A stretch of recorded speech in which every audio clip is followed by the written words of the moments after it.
We're doing words, folks. Welcome in. Hello.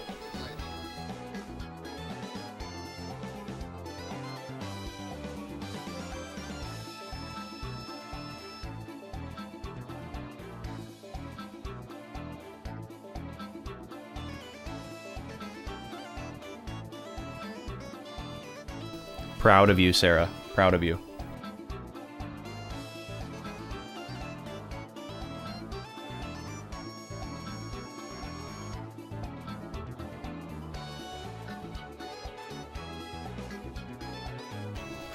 Good lord, real words, MN, real words.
So frustrating how it doesn't take some words on the first try.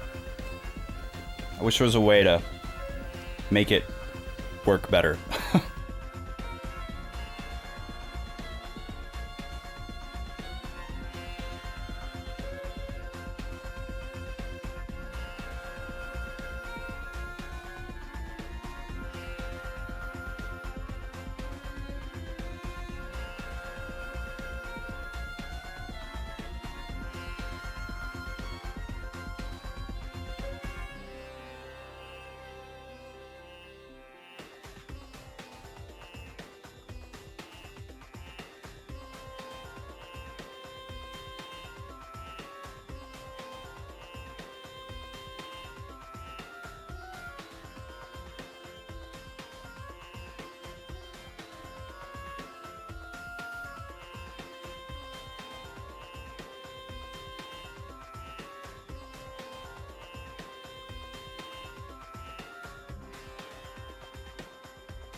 I'm still blown away by that word that Sarah got in the last round. What was it?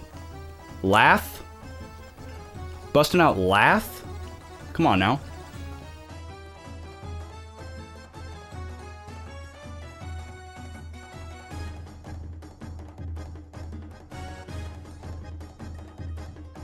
Hey, lathe is a real word. I've never heard lath before, but it didn't take lathe, so I feel like an idiot. Halfway done with the pizza, by the way.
No, we were doing so good. Still 2 pieces to go. Hey, Gooby.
Okay, I just gotta go grab my glasses and then I'm ready.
Alright, folks, thank you for waiting.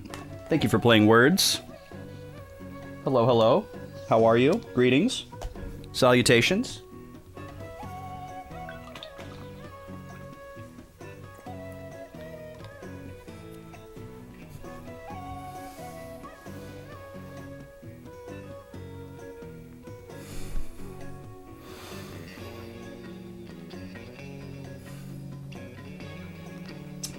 I just gotta get these glasses clean. They're smudgy.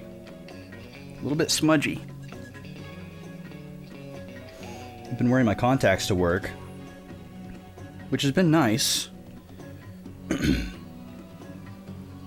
my glasses are kind of heavy after 10 hours.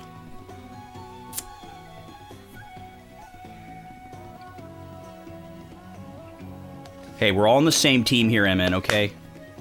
Draconics, hello. Also, Low Green Menace, hello. Welcome in. Anyone with Carcala emotes has got to be a quality human. I'll let you guys finish this round. Let's see if we can get this one. I'm finally ready. Let's see here.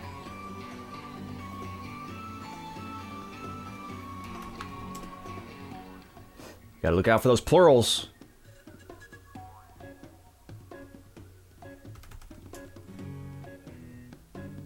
I didn't take my smell. Somebody sniped my smell. Moons? Is that a word? Oh, there's only one L. I'm an idiot.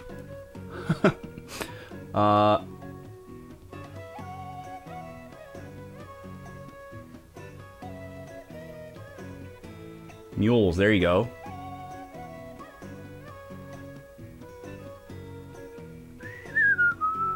Slums. There we go.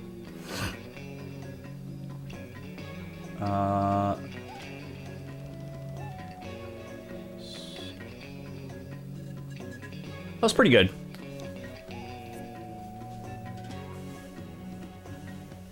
You guys into this? You want to keep going until you get a game over? We can wait till the round finishes if you want. All right, here we go. We're gonna keep going until you guys die.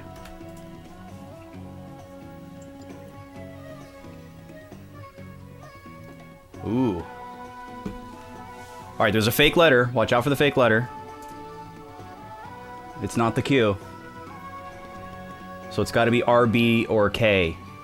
Or no, it's got to be B or K that's fake, because I used all the other ones.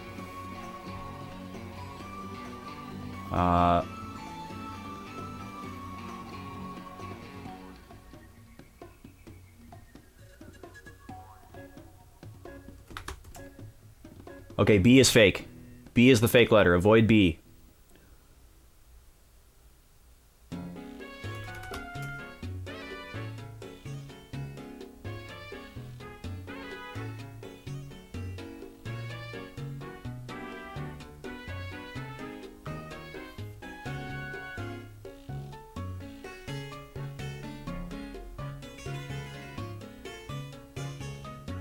What is the big word?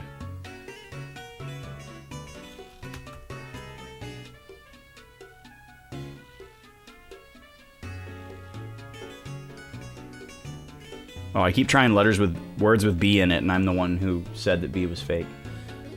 Quirk, nice. I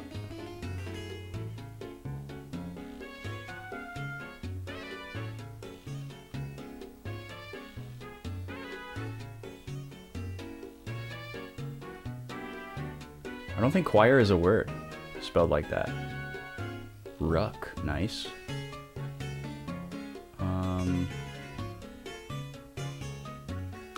Is Reich a word spelled like that?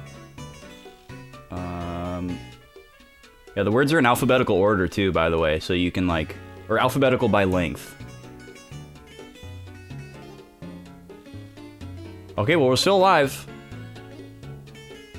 We're still alive.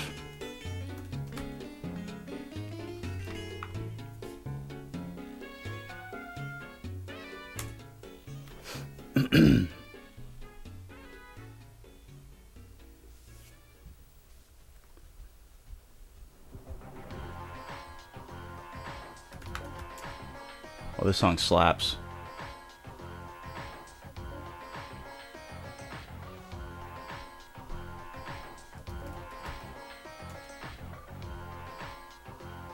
V is fake.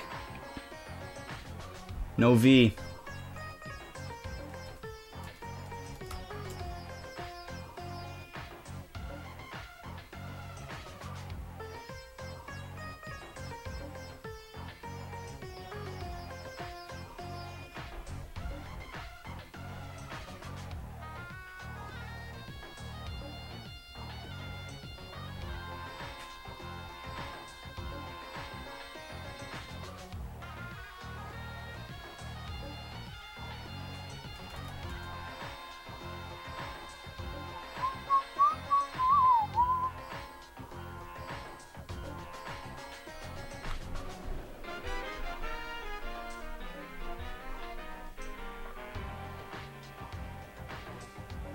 This song's disgusting.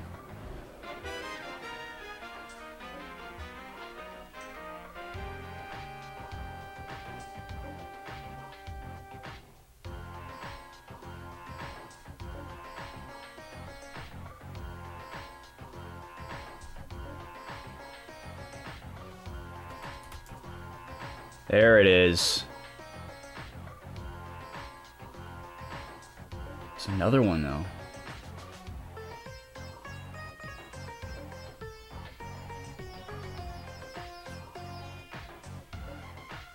What is it? I don't know. I couldn't figure out what that other 6-letter word was. We're still alive, though.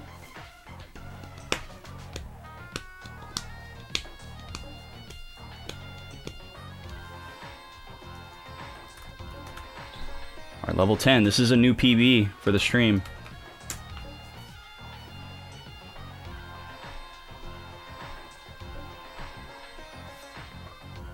Oh, I see a lot of 4-letter words. Okay, one of those letters is fake. Okay, so D or P is fake. There's 2 D's. One of the D's could be fake.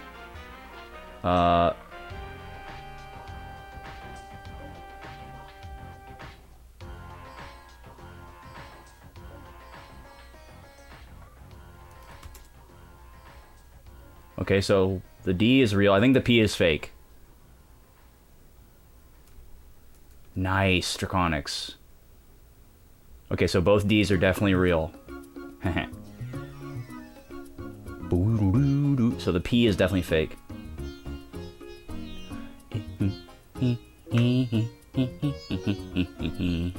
Macho madness. Oh yeah, it's macho madness. It's macho madness with Macho Man Randy Savage.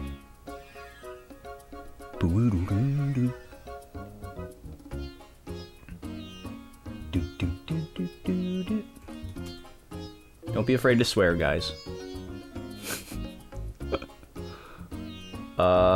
Oh yeah, dyad. That's a word.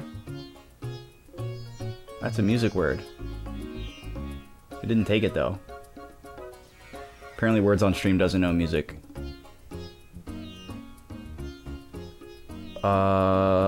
Man. I was feeling really good about this one until the P was fake for some reason.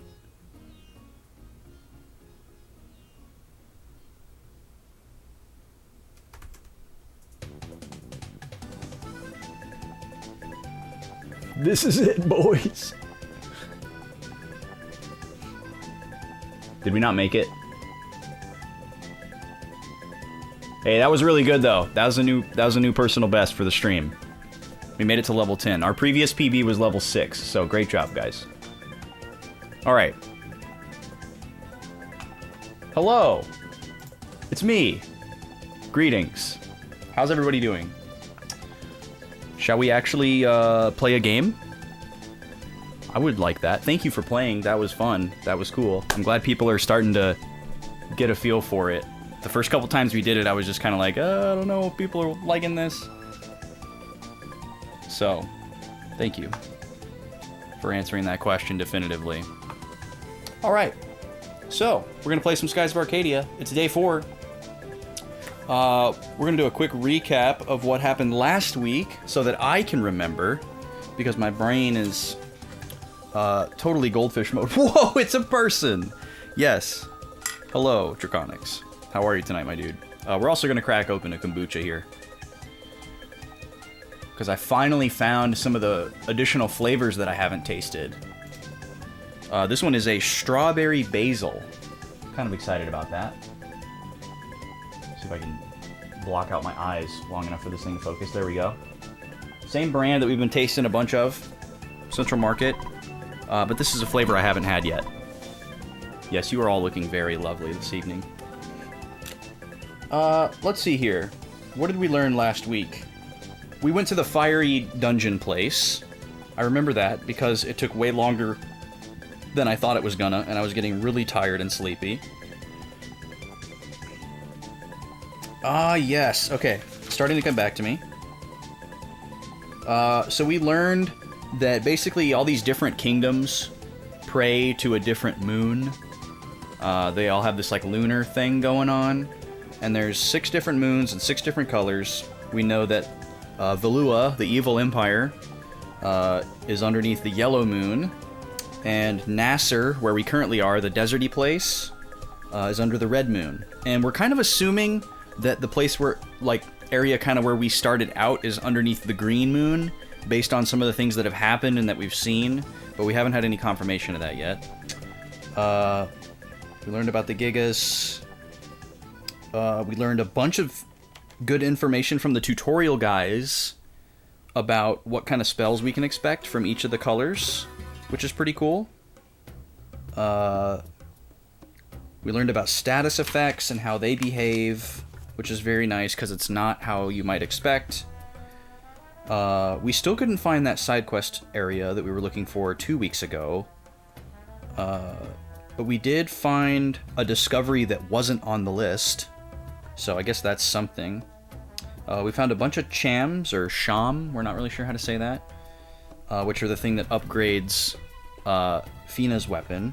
What's his name? I can never remember his name. I don't know. I don't remember what his name is. And then we found... Oh, we cashed in some of our moonfish to the little girl with the chick and the egg. We got some rewards for those. We got a reward for each of our first 3, and then we learned her backstory, which was kind of cool. Cupel, that's his name. Cupel is the one who we feed the chams to, or shams. And that's pretty much it. We're in the Temple of Pyron, or as I like to call it, the Temple of Pyron. And we are presumably right outside the boss room, because we went a really long way through the dungeon and then hit a save point. So that's what I'm expecting. Today is March 10th. I think I forgot to write the date down on my last stream, because the last date that I wrote down was 2/24, and that was 2 weeks ago. Forgot to write down 3/3. Alright. Oh, and I just wrote the year is 2024, getting a little ahead of myself. Alright, let's load up this file here. I'm going to turn off the YouTube music. That's a really good playlist. That's a Scorching Sands Nintendo Desert music. But we're going to listen to game audio now. This beautiful lava rumble. And I'm going to taste this strawberry basil kombucha really quick. It's kind of a, what some people might call a frou-frou combination. I don't know if that's an offensive term or not. Please correct me if so. But I have tried it in a few different things, and sometimes I've liked it, and sometimes it's just been whatever. It smells like kombucha, which means it smells like dirty socks. Let's give it a taste.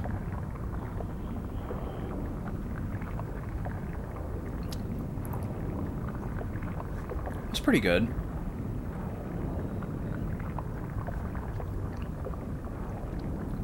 It definitely ranks pretty low for me on this brand because they've set kind of a high bar. They've had some really, really good ones.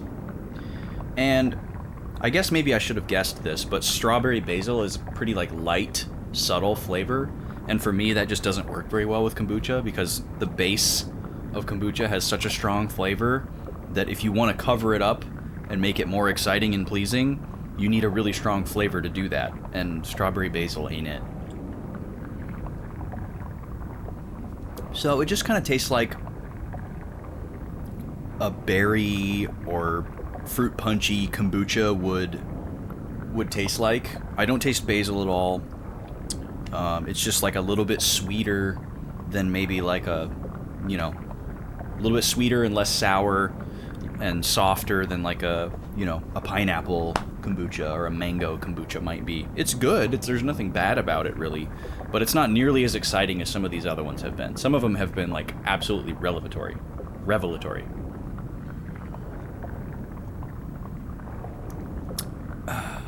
It's good though. I'll finish it. All right. That's not the sound of my bubbling gut. We are inside a volcano. And we're mostly healed up for whatever's through this door. That's right, we used some water to freeze or not freeze, but solidify the lava, which is somehow still flowing. We won't ask too many questions there. Alright, let's see. Yeah, kombucha is very aggressive. That's a good way to describe it. And like, I'm a fan, I like vinegar, I like sour things, so I'm not like afraid of a kombucha that just tastes like kombucha, but I'd like for it to taste like something else because that's more fun. Look at this friendly fellow. Look at his eyes.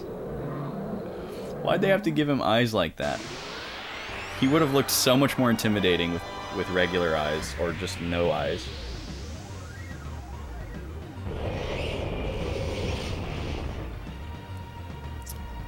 He looks like a bug. Okay, here's what we're gonna do. We are going to use Incrum on Vice. I'm gonna start employing a strategy in these boss fights where time is a factor, which kind of goes against the grain on how I would normally play a turn-based RPG. Usually I just like, okay, I'm just gonna buff and debuff into oblivion and then just set everything up until it's just perfectly so, and then unleash my most powerful attacks. Like, that's usually kind of how I approach things like this, especially, like, Octopath, where that's kind of like the playstyle that you're forced into sometimes. Let's have you do a regular attack. And let's have you focus.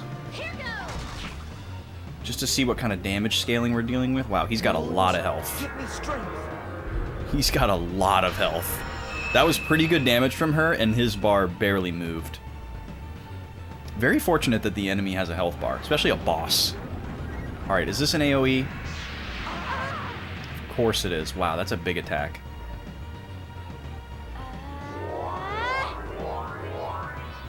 That only gave us one? Wait, what? That was terrible. Okay. Let's go ahead and attack the Rockworm. And then, Aika, let's have you... Oh wait, hold on. Colors. We're set at what we wanted. We don't have an AoE heal, which is really scary. Wait, what does Delta Shield do again? Anti-magic shell around all allies for 1 turn. I wonder if that's what we were expected to use on the first turn. Like, maybe he has a pattern, and we're supposed to try to use that before he uses his big attack.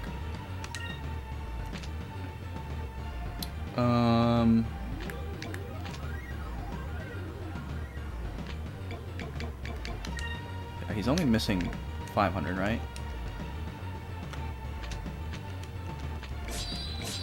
Oops. Yeah, Vice doesn't need 1,000. Well, he needs 800. So maybe it'd be better to just full heal him. Oh, Fina's really low too. Well, Fina probably has worse defense, so maybe I should heal Fina. And then let's have you focus again. Moons, give me strength. Yeah, boo that big attack.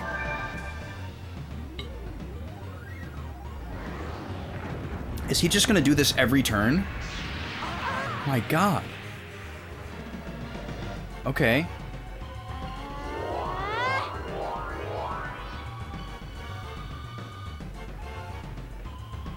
Okay, let's do this. Vice is going to use an item to heal himself.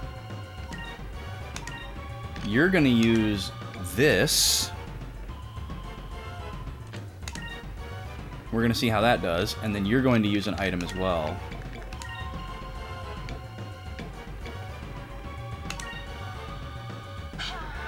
I want to see if this blocks all damage or if it just reduces damage.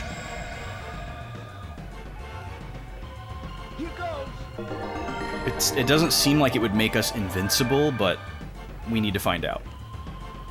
Let's try this.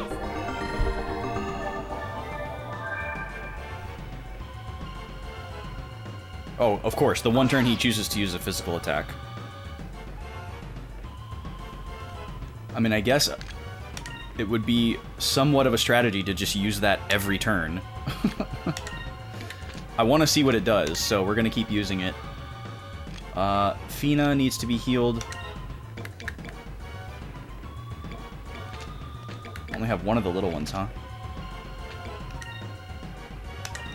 Kind of a waste, but whatever. Alright, hopefully he'll use it this turn and we can see what happens. Boy, that is a rainbow, is not. That is quite a rainbow.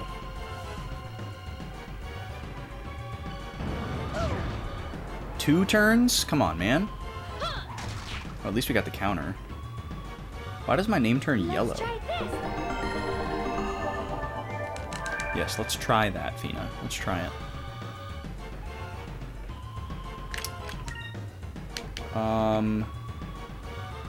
I want to get Ankrum on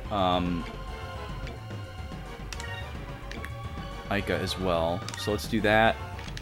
I'm going to have her keep using... Is the AI, like, smart enough to know that this is what I'm using? Because that would be nutty.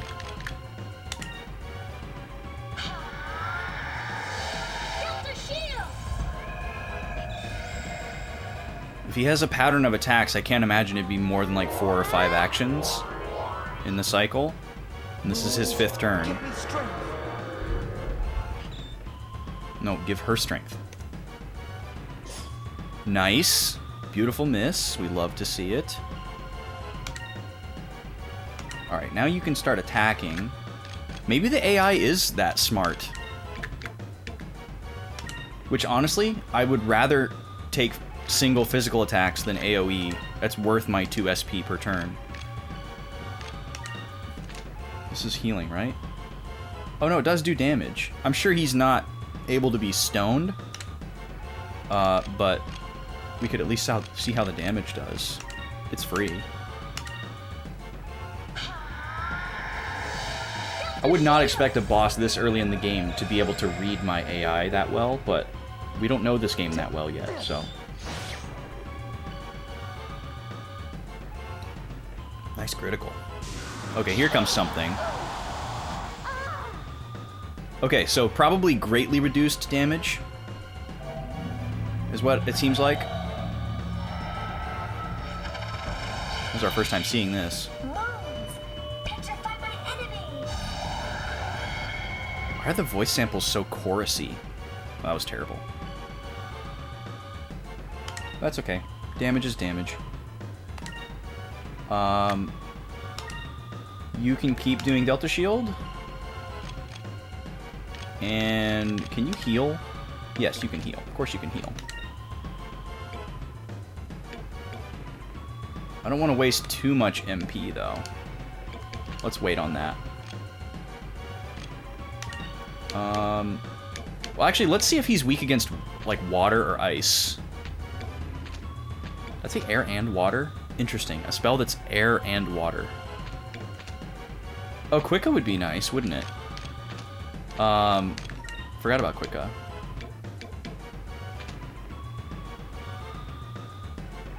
Yeah, let's see if he's weak against ice. Maybe this is what the game wants me to do. I don't know why I didn't think of that sooner.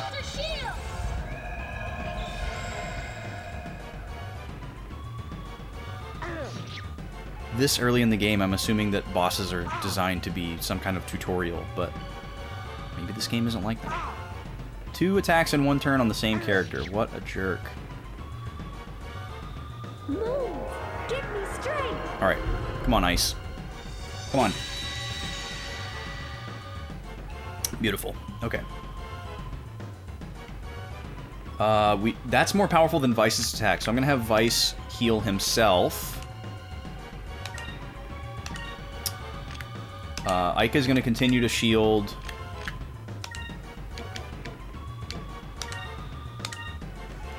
And Fina's gonna continue doing ice.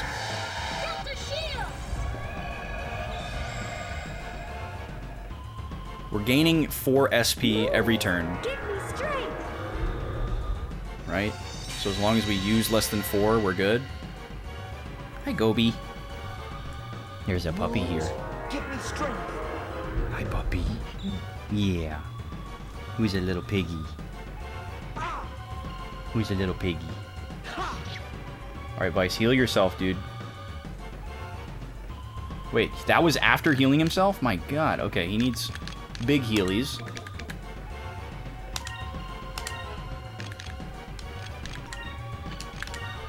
Delta Shield. Crystalli. Hopefully he doesn't go after the boss.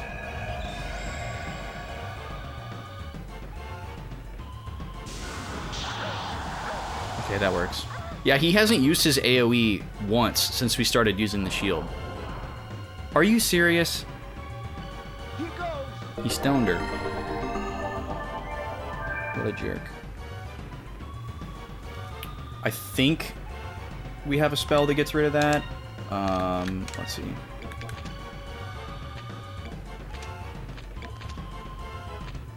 Nope. Oh, yes, we do. Okay. Beautiful. Watch, he's going to use his AoE on this turn because we're not using Delta Shield. I like how our little guy, what's his name? Gosh, I can't remember his name. Pupil. I always want to say Knackley for some reason, which is like a new Pokemon. Oh, I don't think that damage was getting reduced at all. Interesting, okay. Alright, let's do Cutlass Fury. Back to Delta Shield. And Sacri on Vice. Vice, why don't maybe back up a little bit, Vice. You know, you don't have to be so close. It's gotta be hot up there. I guess if he wants to hit him with the sword, he does have to be up there.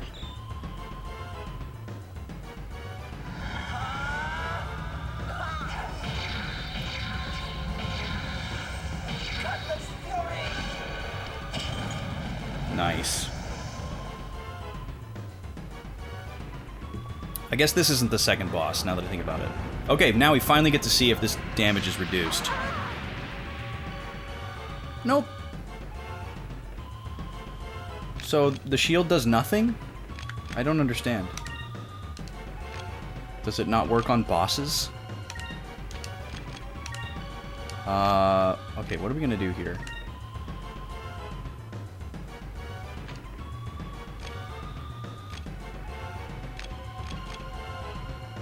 He's like close to dying, but I don't want to lose anybody and have to like try to revive before he dies. What does this do?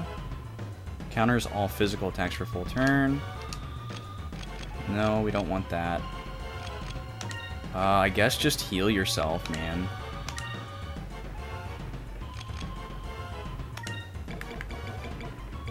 Yeah, just heal yourself.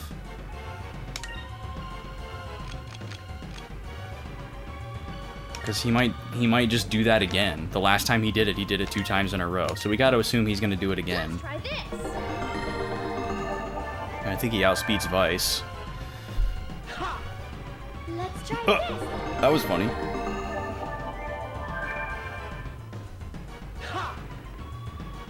Yeah, he does. Okay, good. He's doing this. And he didn't use it on Vice. So we're caught up. Oh, but she gets petrified. Great. Here goes. Good thing we bought a lot of these. I've never used so many items in an RPG in my life. Okay. Why don't you do Cutlass Fury again? I love this music, though. Kyria on Aika. Move. Give me strength.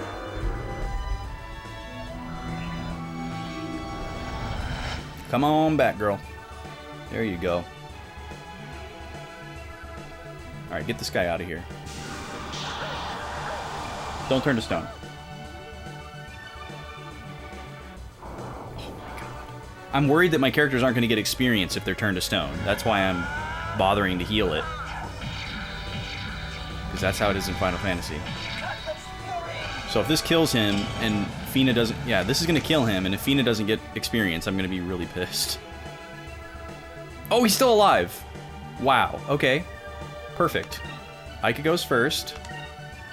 How much HP does he have left? 1?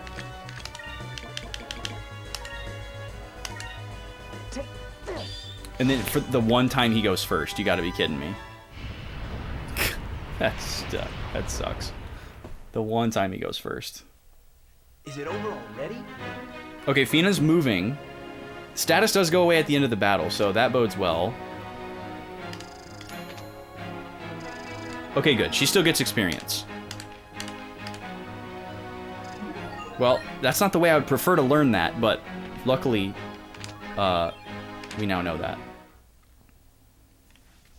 Oh, and he turns into a bridge! What a kind fellow! I knew he was a kind gentleman when we saw him. Alright, I'm gonna save. Go back and save. We got a Rizalum box. I think that's our second one.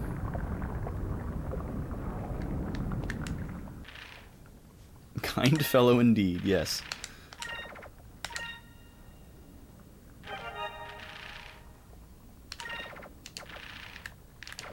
And we're still double saving 2 different memory cards. Because I'm worried about the GameCube, not the memory cards. And I guess soft locking, but... You're holding your fingers on that one?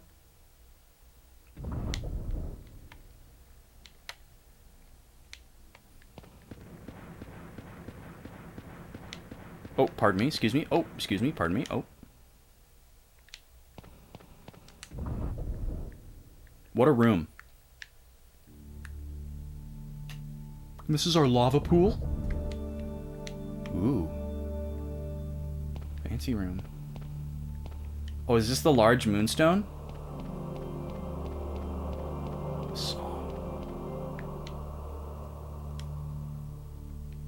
Ooh. It's a prism. It's a tetrahedron.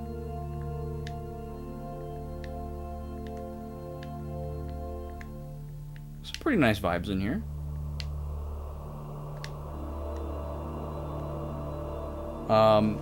What's the name of this thing? Red moon crystal buried deep in the temple of Pyrin, east of Maramba. I thought we had a name for what it was. Oh, the Rizulum crystal is what we got from our first moonfish. Now we have another one. There was a name. There's one moon crystal for each land, so this is the one for Nasser. We were given a name. Oh, I'm thinking of this. The rare moonstone shard, Abirik Cham, that makes Cupel grow faster. Abu, don't touch the ruby. Yeah. We're not going to follow Aladdin's orders here. We're going to touch the tetrahedron.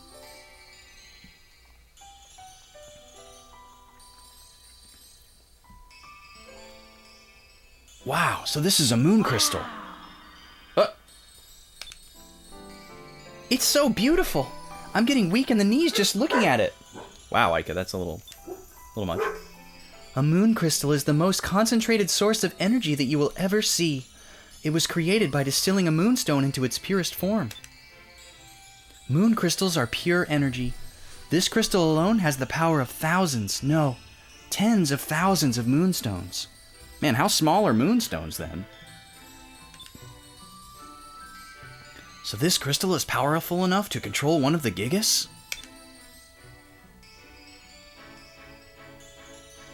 She touch. Look at the light radiating from the crystal. Even though thousands of years have passed since the destruction of the old world, the crystal still shines as bright as ever. Between the power of these crystals and the destructive forces of the Gigas, it's easy to see how so much of the world was destroyed. It's sad. The people of the old world had so much power, but they used it to make weapons instead of helping each other.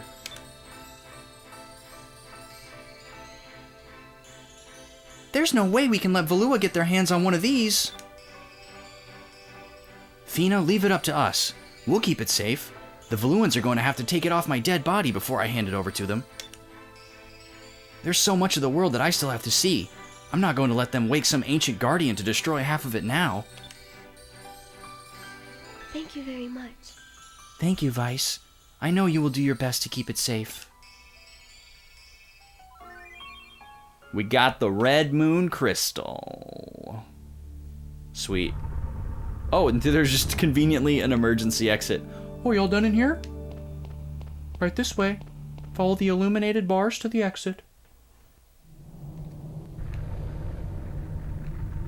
Thank you for visiting the Nasser Temple of Maramba, and please keep in mind that the nearest exit may be located behind you.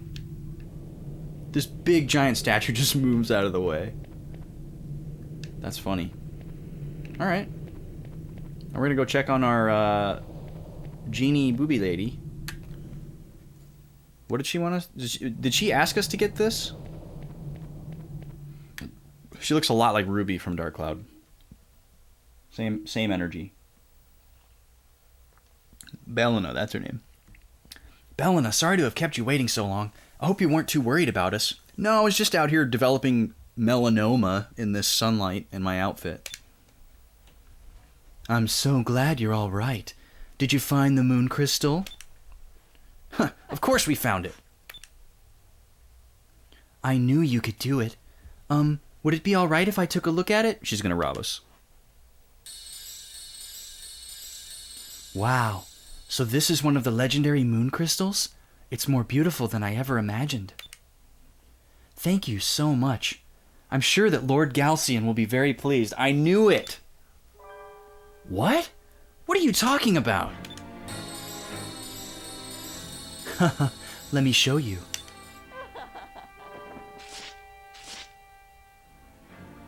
Oh, we can take these toilet heads. No problem. Bellina, who are you? Oh, come on. What? Oh, we met her earlier, didn't we? Wow. Hold on. Where's her? Yep. Beleza. 4th Admiral of the Armada. Now she really has Jessie from Team Rocket energy. Let me reintroduce myself. I am Beleza, the 4th Admiral of the Imperial Armada. I specialize in covert operations. You don't need to get your hands bloody to win battles. Sometimes a little trickery goes a long way. You tricked us. I like how she just patiently waited for us, though.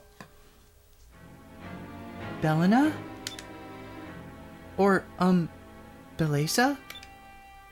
So everything that you said about your parents, about war, about your childhood, was it all a lie? Did you just say that to get us to trust you? Oh, poor Fina. Head pat. I told you the truth. I never said my father was from Nasser. He was a Valuan soldier and he did die in battle. Years later, I too became a soldier. I want to put an end to all wars so nobody has to go through what I went through. Countries go to war arguing over borders and resources. If the world is united under one rule, there would be no more war. Ah, yes, the classic fascism. That is why we need the power of the Gigas to make sure no one opposes us. Valua must rule the world. Beleza, no, don't! Oh, just so conveniently. This is where it goes, huh? Red Gigas Recumen, as bearer of the Red Moon Crystal, I command you to awaken and do my bidding. So the Gigas have names. Recumen. Hold on. I'm gonna write that down. Well, first let me write down that we got brutally betrayed. Bellina equals Beleza. Stolestone.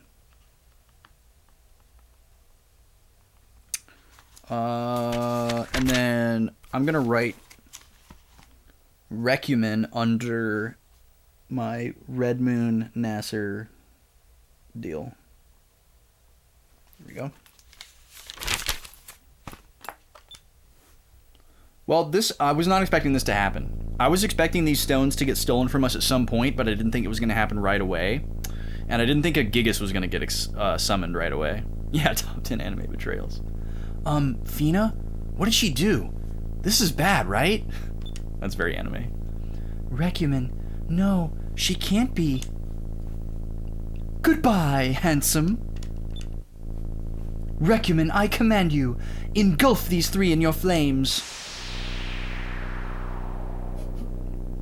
They run away from it like it's a lit firework. Go! Vice, Aika, hurry, we must run. How are you gonna run, Fina? You're in a dress. Fina, what's going on? Beleza, she is summoning Recumen, the Red Gigas. She's using the power of the Red Moon Crystal to awaken him.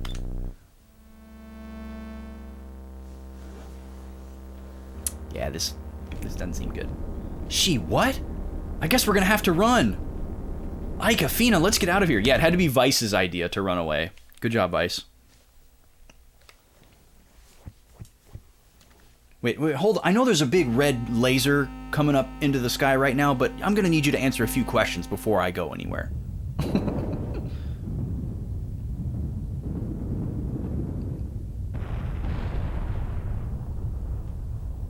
Oh, the little face pillar guys. Rip.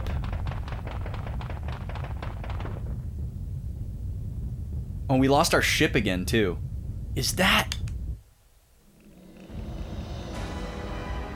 Oh, Lord.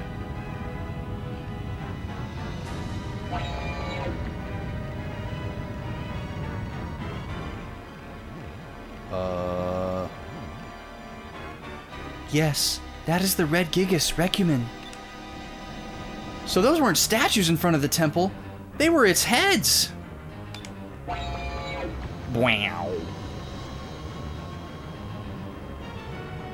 Coming soon to the Lego store. It's looking at us. Run! Oh, I thought we were on the edge of a cliff. Is the freaking Guardian Breath of the Wild laser. Ah! If she is in a dress, she probably would trip. As much of a trope as that is. Fina, are you alright? Come on, we gotta go! I'm sorry, I tripped.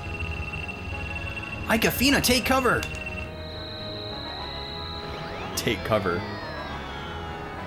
In this vast, barren desert. Jeez. It missed us. Something hit it in the head. Oh, it's gonna be Drachma in the ship, isn't it? Yeah! I can't leave you three alone, can I? Stop gawking and get on. Somehow we can hear him. Captain! Captain, you came back for us! Hurry, maybe we can take that thing out in the Little Jack. Wait. Why is his first inclination to fight it and not to run away? That's pretty admirable, I guess. Oh, we got a toilet head. What am I gonna mute myself with? I don't have my empty box anymore. Here, I'll just yell into this glass bottle. Admiral Beleza! That ship is rescuing them! Ready the links! I want to make sure they don't escape! Yes, Admiral! That's perfect, actually. Well, handsome, now we can see what you're made of. Might just have to keep a glass bottle around for that gag. Heya! Captain, you came back just in time! I didn't come back for you. My search for Rachnum brought me back to this desert. And I wasn't about to watch the three of you get roasted by that thing. Hey, Fina, get a load of the captain. I wonder how long he can act like he doesn't care about us. Ika, you really shouldn't tease him like that. Who's acting? I just want to find Rachnum. Rotten little brat's always getting me into trouble. Calm down, Captain. But what should we do about that thing? Well, let's treat it like a practice run for when I finally do fight Rachnum. That thing packs quite a punch. Do not get hit by that beam no matter what. I don't know if the little Jack can take a direct hit. Aye, aye. Aye, aye, let's go! Yeah, the foursome is reunited. Look at this spindly boy. What is this thing? When we saw the one in the cutscene, it was like human-shaped. So I was not expecting it to look like this. Hey, Captain, do you have any ideas how to fight this thing? You know about as much about this thing as I do, boy. Just stay high up and see what he does for now. Okay, so you're saying I should, like, focus and defend and charge and stuff? What magic do we have? We can cast Incrum on ourselves, that's probably good. Incrum... Focus... Focus... Guard. I still don't really fully understand this, but we're gonna see what happens here.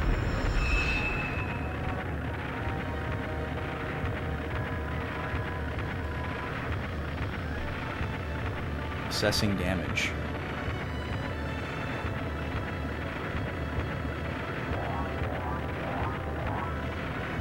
Okay, there's focus.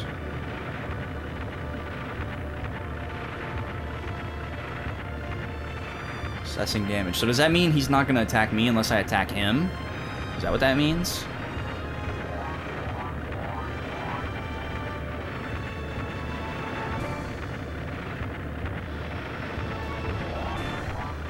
Oh, now he's focusing. Preparing attack. Okay.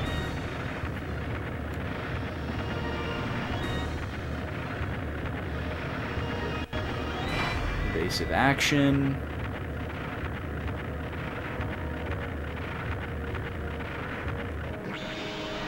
Okay, we timed that perfectly. We got lucky. He did his attack at the end. So hopefully that reduced the amount of damage that we took. What was that? A few more hits like that and we're done for. I can't believe it. I've never seen such destructive power before. So the red is the turn where he attacks. Okay, that's very helpful actually. I don't think we can stack Incrum. We also have no MP left. So let's attack.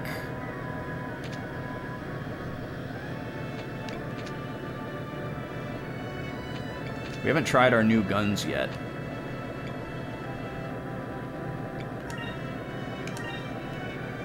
So on this turn we want to defend. Right? And then maybe here we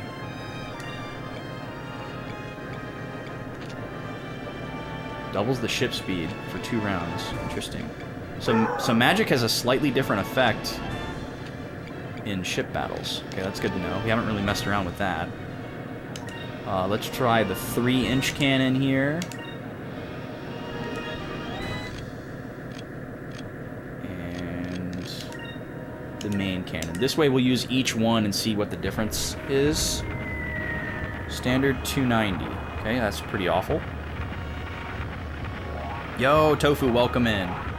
Yes, we are having tons of fun, my dude. How are you tonight? Welcome.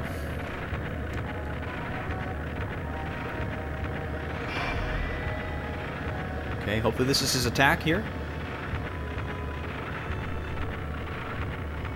Yes, okay. So it's pretty handy that the thing tells us when his attack is going to happen. That's pretty fortunate. That did more damage than last time. So I guess the actions that we take seem to be based on the stats of the character taking the action. This guy's health bar isn't even moving. Maybe this is just a fight where you have to survive for a certain period of time.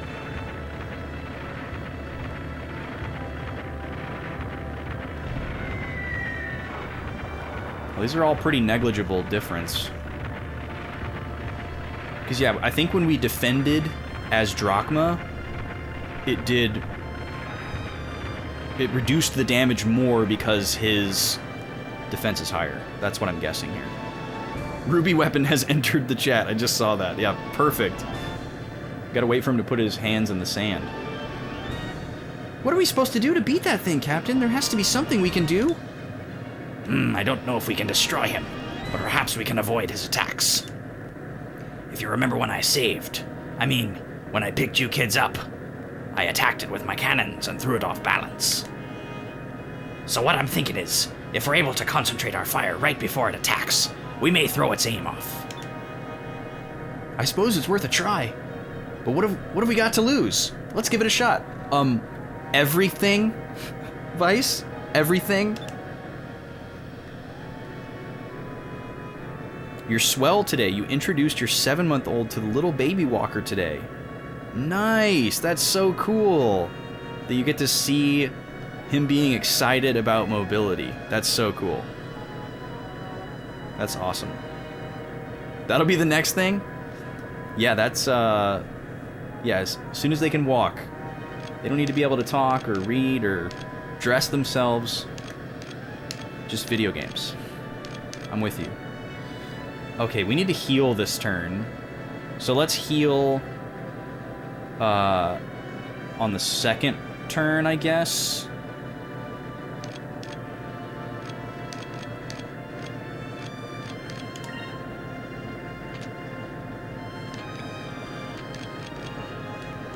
Can't use this at all.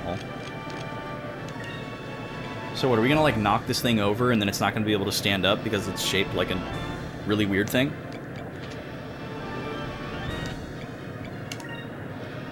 Attack there. Aika is going to heal.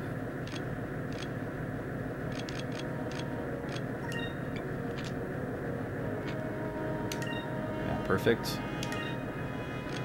And then Athena, we'll have you be the attacker, I guess. Or actually, we lost our Incrum, so let's do Incrum again.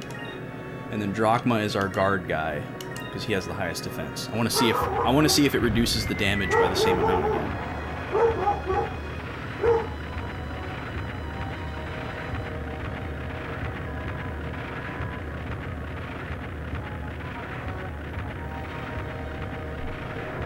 You can already open your phone, and he pounds on the keyboard? Wow.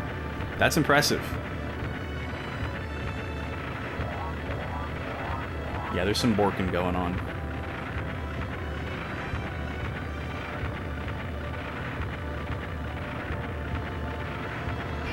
Alright, here's our guard.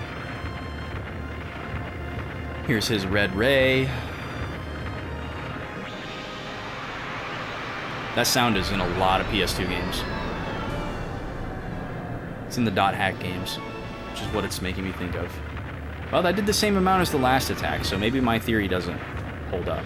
Oh, it was because the Incrum wore off. That's why the first one did less damage. Incrum only lasts 2 turns in this instead of the whole battle, like it does with the human battles. That's why we had further reduced damage.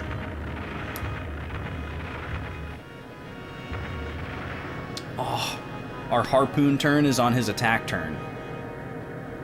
That stinks.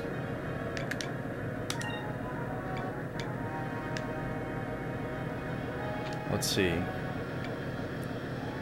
I guess we just take the hit.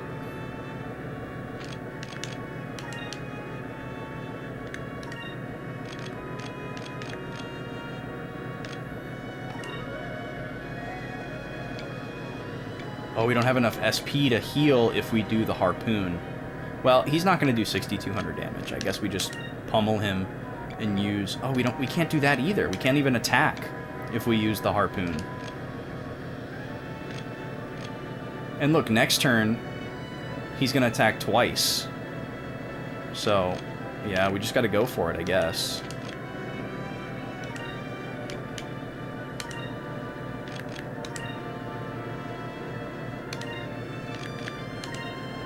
What a waste of a turn. Man, it takes so much SP to fire the cannon. I thought it was like 10 or 12. Not 16 or 18 or whatever it is. I guess if we go before him, we will knock him over, hopefully, before he shoots. Alright, he's preparing his attack. Now here comes the harpoon. Harpoon! Where's Lavitz? Okay, 13. Harpoon cannon, fire! Cool. Pow, right in the kisser. Well, I did some damage. But it didn't knock him over. And it's not going to stop his attack. So what did he mean when he said we could knock him off balance? Oh, it caused him to miss. I see. I see.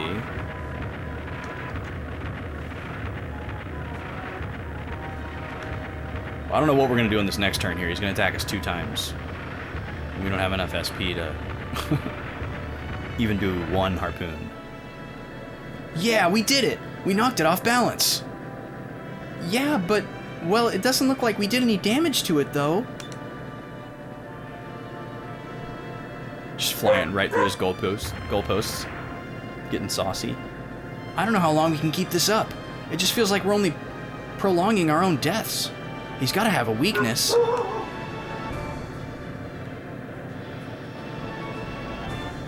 I think we attack its feet. Like, we try to knock it over AT-AT style. Try attacking its feet. They've got to be supporting a lot of weight. That might be its weakness. Plus, we've already been attacking its head. So. Alright, we do have enough for one harpoon. So... Wait, we don't? Why do we not have enough? I don't understand why we don't have enough. Does it cost MP as well? We're gonna get pummeled here.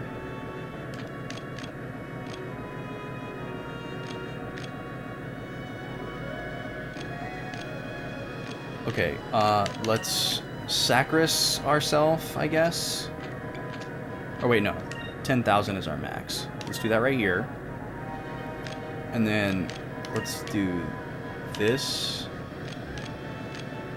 And... Oh wait, I should have Vice do Incrum again. Oh, he doesn't have any MP left. Okay, yeah, he's got to focus.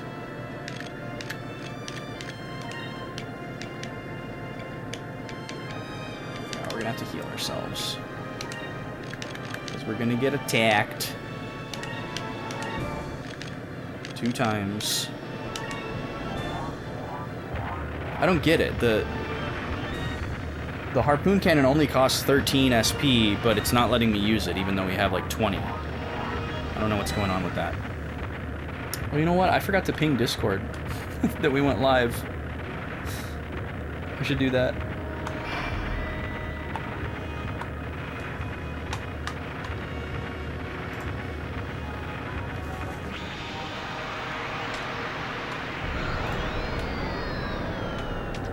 Ow.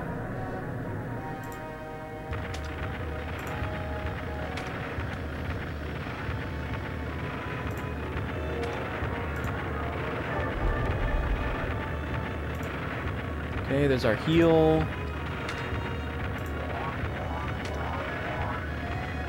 Now he's gonna hit us really hard again. We're gonna need another heal.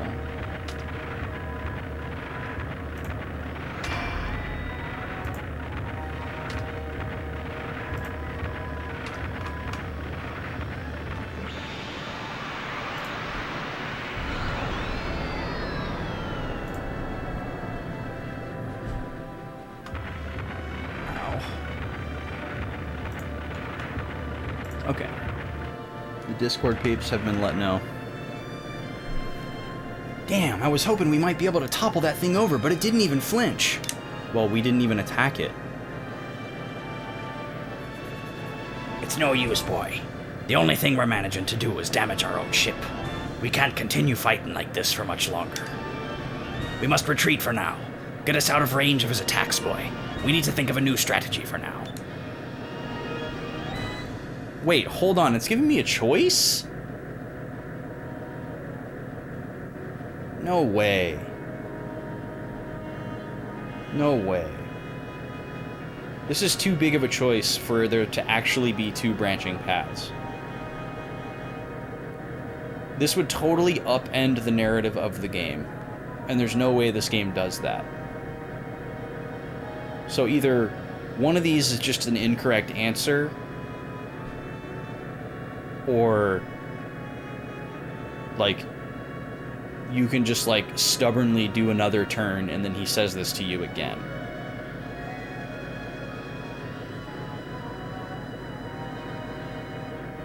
I don't know, Sarah. Like, I mean, if his health bar doesn't even move and we can't defeat him, like that very much felt like one of those fights where you just have to survive to a certain point and then like lose or run away. Like, we would have to be able to beat him in order to grind.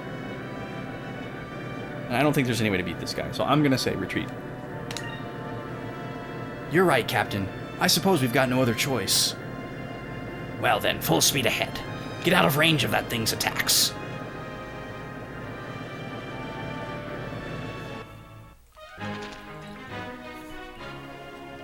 No experience.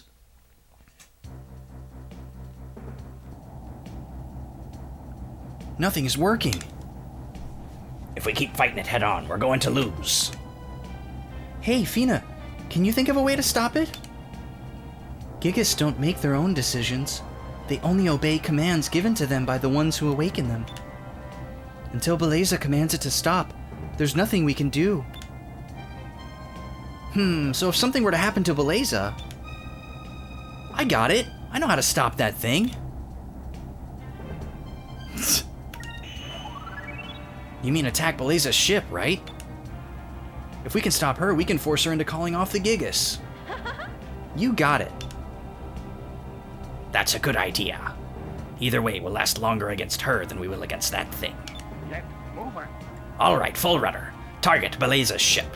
All hands to battle stations. Aye, aye, Captain. Hi, Nima.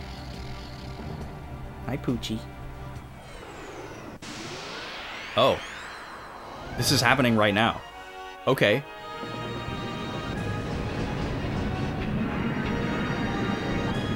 Wait, where did this ship come from? Valuan flagship, 4th Admiral Beleza, the Lynx. Ha ha ha ha! Meet my flagship, the Lynx. Now I will show you the true power of the Imperial Armada. My magic cannon will take care of that little ship of yours. Okay, is yellow when it attacks me?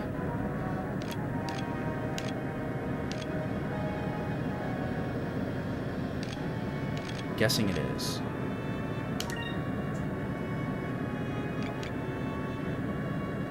Okay, here's what we're gonna do. We're gonna attack right here. Aika is going to use Sacris right here. Fina's gonna use Focus right here. And Drachma's going to defend right here. Next turn, we will use Inkram. I'm gonna write down some story stuff during this turn. Okay, there's full health. Beautiful.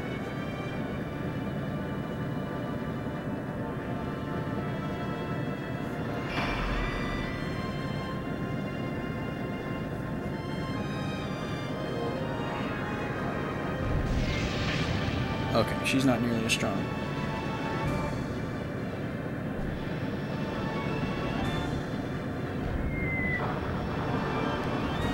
Oh, she attacked us twice, though. Oh, wait, no, that was us attacking her. Nice.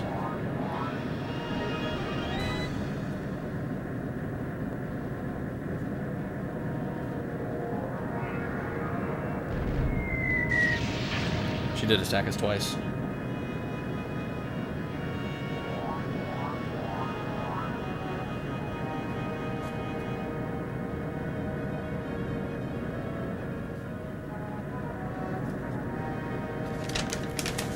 Okay, new turn. She's gonna attack 3 times?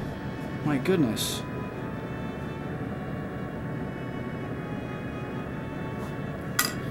Okay. Let's see.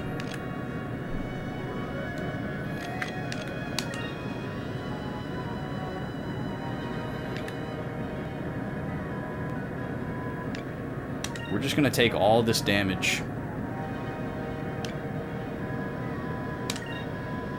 Aika, we need you to use Inkram.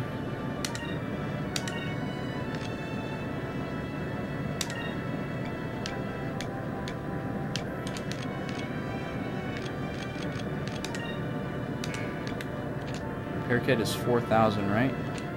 Let's go ahead and use that to save our SP. And then Drachma, you can attack again.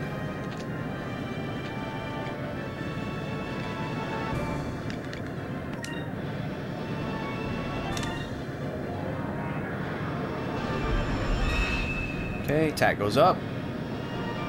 We're gonna get shot.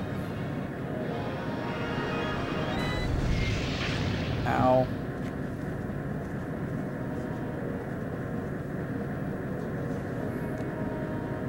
We're gonna shoot. We missed? Oh, come on, dude. Really? Wow. Oh no. We might die. I thought it was gonna be regular attack. Oh, it's like a 2-turn attack. Interesting.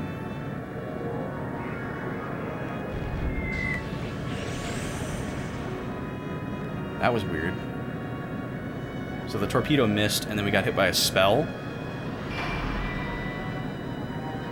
Yeah, I can't believe we missed Draconics. That was unfortunate. Okay, there's some damage. They've got a lot more health than we do, though. Damn, the Lady Admiral's good. It's almost as if she can read our every move. Vice, I can't find any openings. Her defense is too good. What should we do?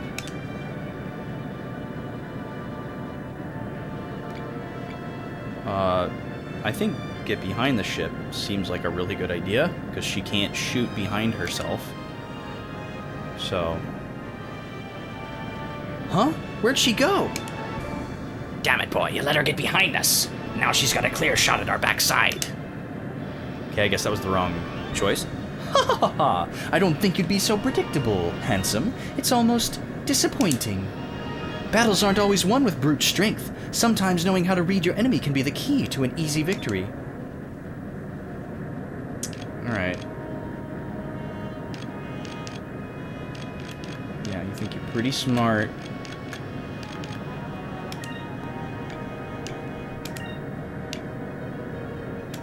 Okay, we need to heal right away. Once again. Oh yeah, we could try a bomb, I guess. We haven't used a bomb before.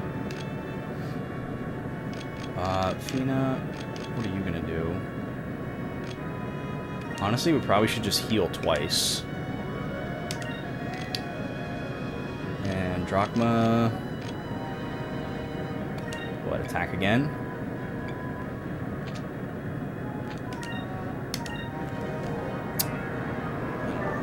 I'm gonna have a piece of candy. This is cucumber candy filled with chili, lime, and sea salt. They're quite good.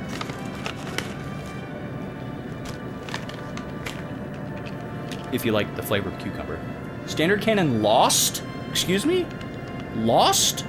Like... What?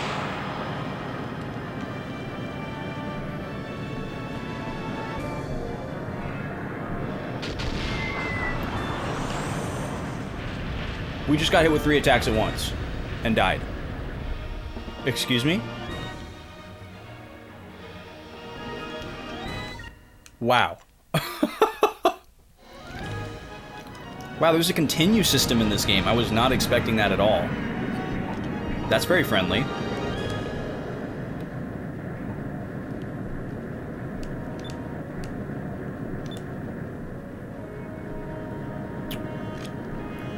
So there's an invisible system saving our game at the beginning of every boss battle. Or maybe every battle.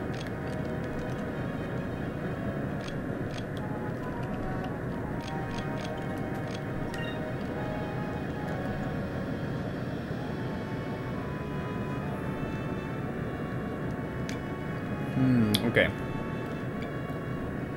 Main cannon on this turn.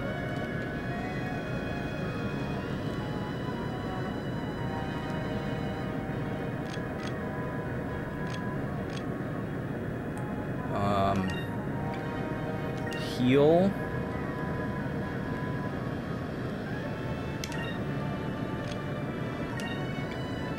Incrum.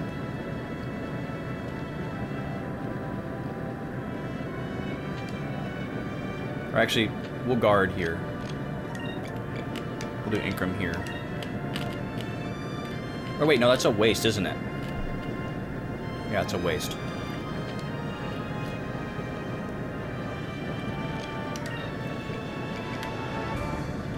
Maybe it's better to do Incrum next turn. Well, no, she's gonna attack 3 times next turn. Gosh. Alright, Incrum. Heal. Yes, we are flying.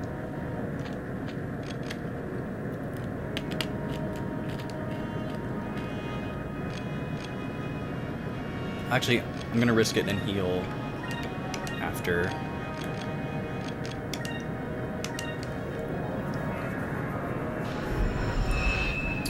I've got a ginger beer here to crack open Bundaberg ginger beer in my banjo koozie. Be jealous. Be jealous of my banjo koozie. Isn't it glorious? I know you're jealous.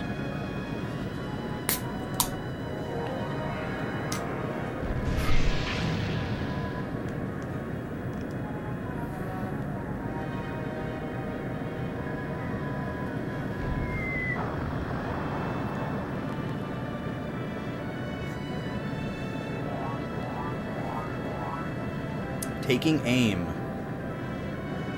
Okay, we should defend here. Oh, nope, just kidding. Wow, we died again. Alright, Sarah, see you in a bit.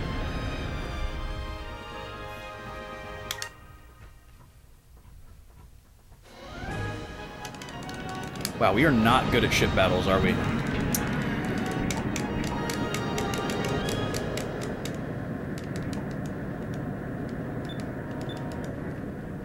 What am I missing here, though? Like, I can see when she's attacking. I can only do so many different actions here. I don't know. Alright, I guess we just double heal right off the bat. Because we're so weak from that last fight. Guarding doesn't seem to do anything.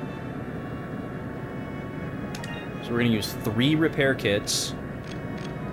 And then we're gonna focus. This ship battle's gonna make me learn? I don't know, man.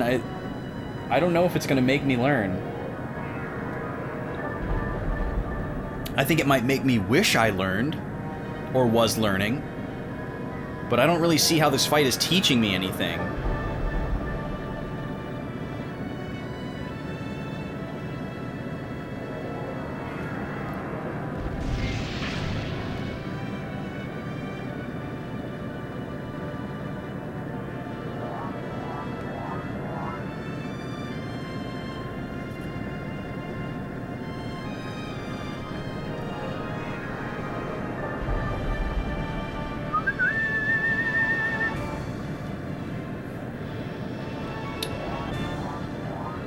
Okay.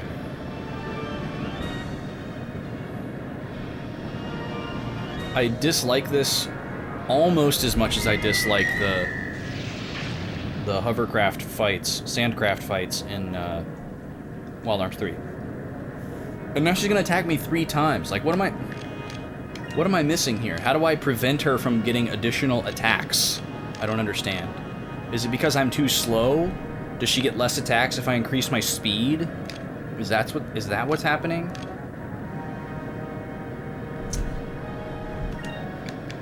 Always trying to get Nima to play. Nima just wants to chill.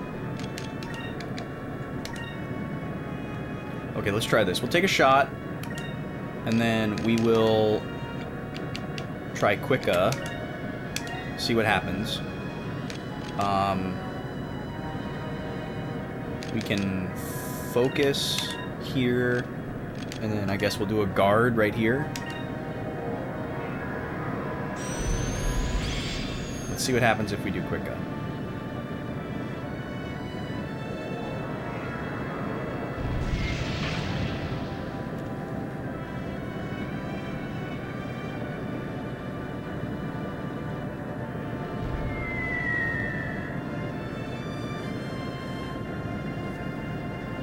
And like the missing thing, like, come on.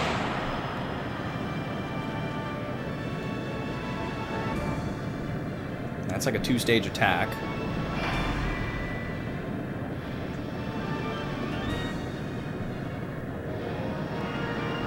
And now she's gonna hit me with 2 different things.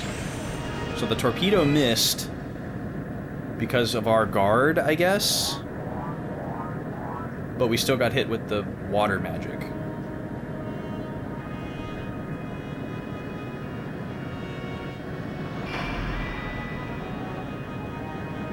That's fine, we're not attacking you. Okay, so this time we're gonna try to catch her off guard.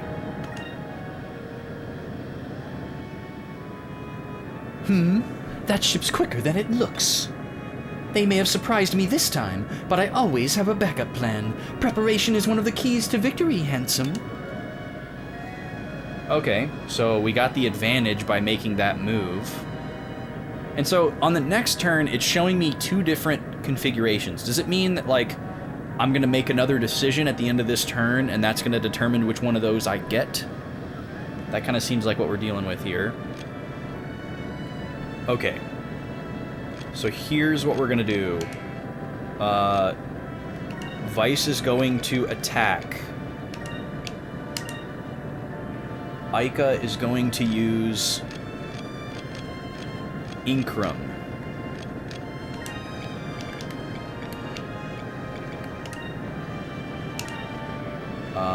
Fina is going to use...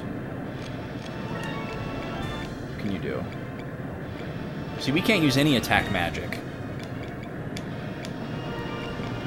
For some reason. We need to heal, for sure. Oh, okay, hang on.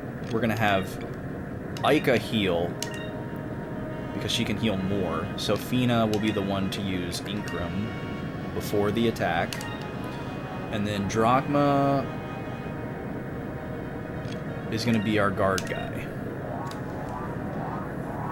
So guard doesn't reduce damage in these battles, it doesn't seem. It just maybe gives you a higher chance to dodge. Because they call it evasive action, so I think that's what they're trying to imply there, is that if you use that on their attack phase, you might dodge. I don't think it does any damage reduction if you get hit, though. I also don't understand how it's attacking outside of its attack turn.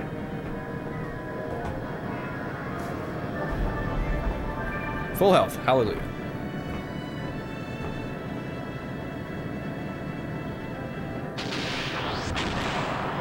Just in time to get hit by 2 different things.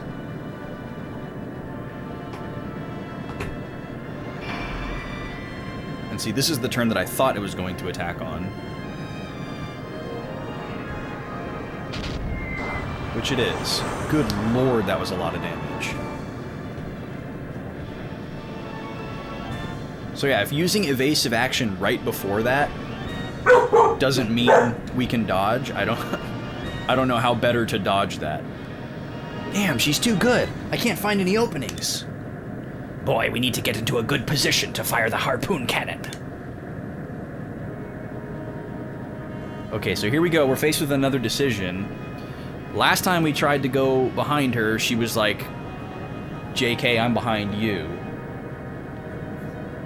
But the thing that she said to us when we attempted that was to try and read your opponent. So maybe that's informing us to say, wait and see what she does.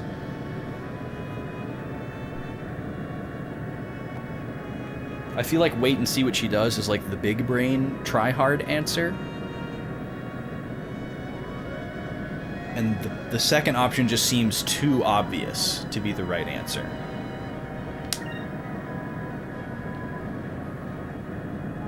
Oh, okay, here's Toilet Head Guy. Lady Beleza, the enemy vessel is continuing along its present course. Ha ha ha! What's wrong, handsome? Couldn't think of anything to do? If you're not going to do anything, I will. Alright, so we're probably gonna die to 3 different attacks. But we'll see. Let's do this. Let's have Vice shoot the main cannon right here. Ica, we're gonna have you do a repair kit. Fina, we'll have you do Sacri. And Drachma. Oh, wait. Let's have Drachma go first. Or should we have Drachma go second? It's hard to know. I don't trust where these attacks actually land anymore. Let's do this. Let's do Sacris right here. Let's do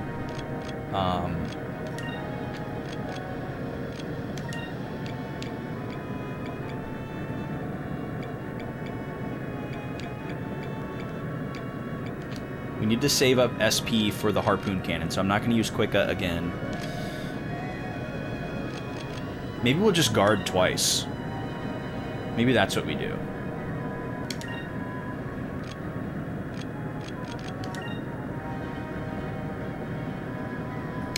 Let's see what happens here. So we're guarding. You're going to shoot your torpedo, or you're going to do a regular attack? Regular attack, okay? Now we're going to heal. Big heals.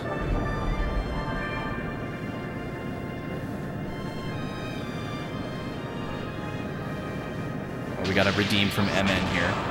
Okay, so there goes a regular attack and the two-stage attack. I don't know how they're able to do that. And then immediately hit me.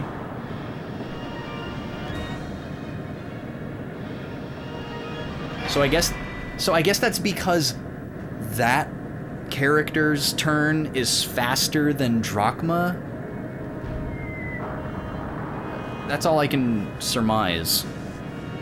Is that it's based on the speed stats of my character. Oh, and they just cast Incrum on themselves. Great. Lovely. This isn't fair. Why won't she just sit still like everyone else does? How does she expect us to hit her with the harpoon cannon like this?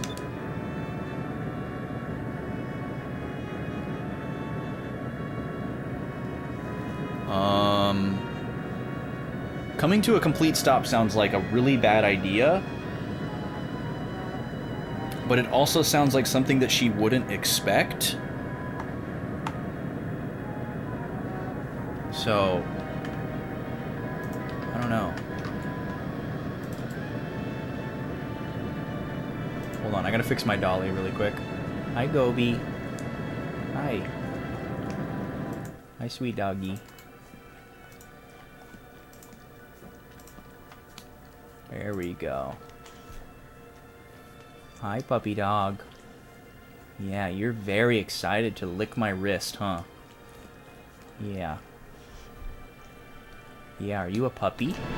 Are you a puppy? Are you a puppy? You want cuddles, Gobi? Is that what you want? I can give you cuddles. Alright, here goes this redeem.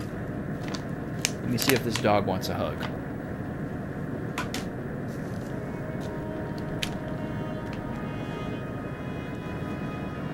Come here, Gobi.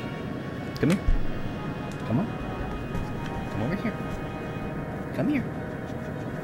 Come here. Is that where you want to be? No. No, you can't come up here to lick the couch. A 3D render of Jackie Chan searching for a pair of snow pants in a McDonald's ball pit. Why is he searching for a pair of snow pants? Alright, let's take a look. What? Why does he look like that? He looks like... His pants look like blown glass. And then his whole body is just like a... He looks like painted whittled wood. And then the ball pit looks kind of interesting at first glance, but the closer you look, it looks more like imperfect shapes of like candy or something.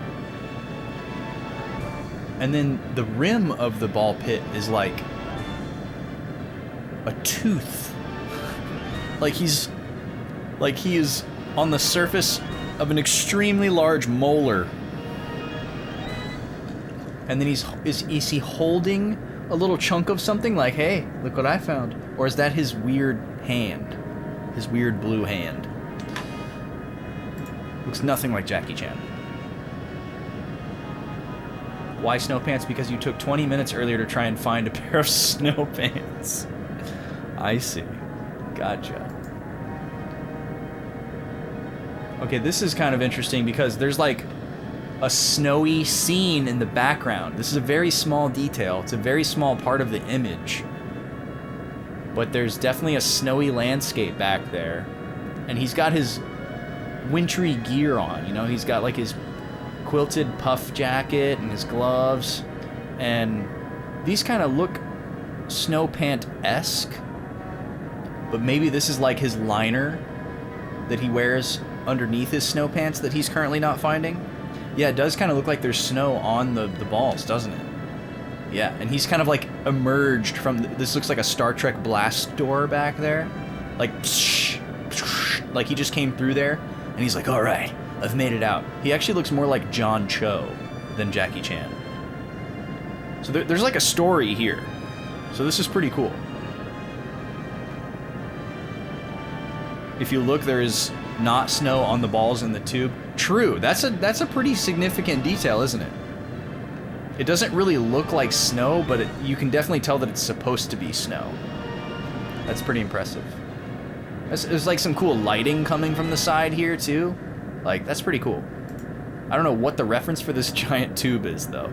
If McDonald's had this at their ball pit, they'd probably have more kids in there. Is the first render of Jackie... Wait. Is the first render of Jackie a render of him in his movie Gorgeous? I have no idea what that is, Draconics. Perhaps you could elucidate us. Here's the third one. Oh, Lord. This person, if it is indeed a person, looks very distraught and cold, and would very much like to find their snow pants and is possibly about to give up. Are these like red long johns? Yeah, there's like some serious snow action happening here on the... Gobi? Oh my gosh. Well, our action has been chosen for us. My dog just knocked something very expensive off of my couch.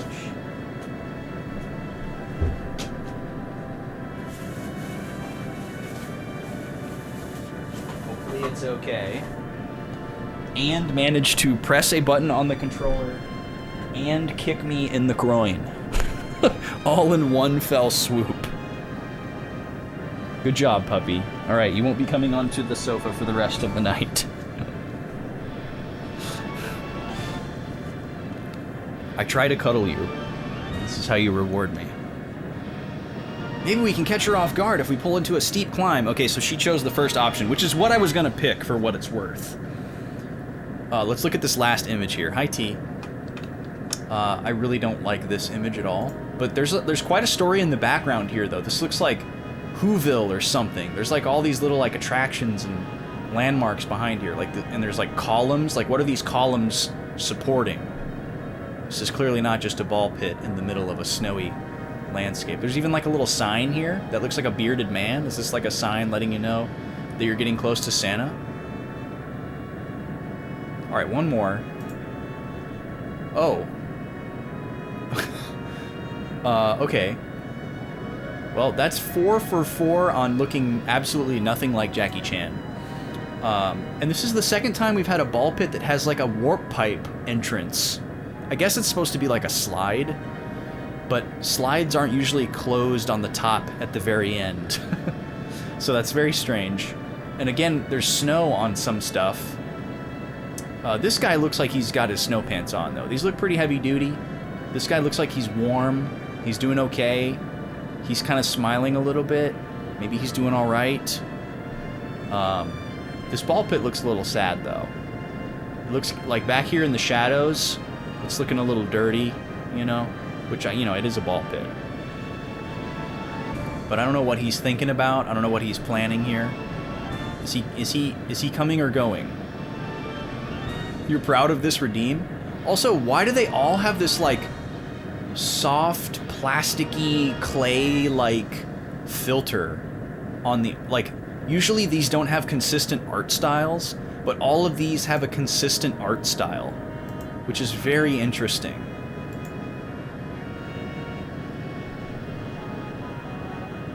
Oh, I forgot that you put 3D render. Okay, that makes sense. I totally forgot about 3D render. Never mind. Alright, thank you for that one, MN. Let's get back to the ship battle, see if we can make any progress here. Let's see if we made the right choice. But that means they'll have a clear shot at our hull. That's why she'll never think that we do it. We need to try something completely unexpected.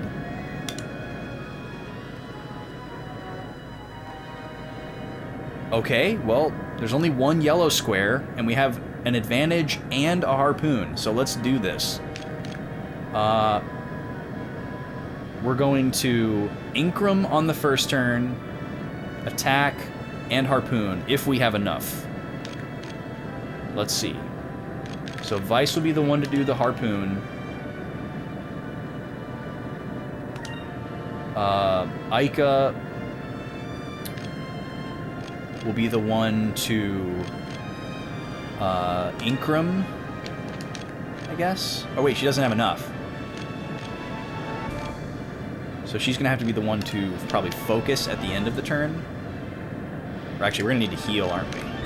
So let's have her use a repair kit at the end of the turn. Fina is gonna be the one to cast Incrum. Right here. And then Drachma is gonna do an attack. Hopefully this is worthwhile. Or actually, wait. Yeah. He's gonna use the 3-inch cannon. See how that does. Alright, here we go. Let's see what happens.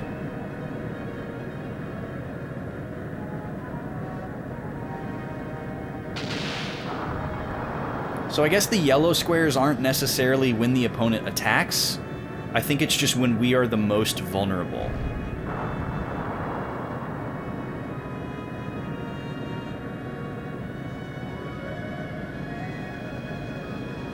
Target lost? Oh wait, that was their turn. Okay, good. Okay, here we go. Come on, harpoon cannon. Direct hit right in the booty. Oh my goodness, it's a one-hit KO. Oh, let's go, dude. Get out of here. Wow. I did not like that fight.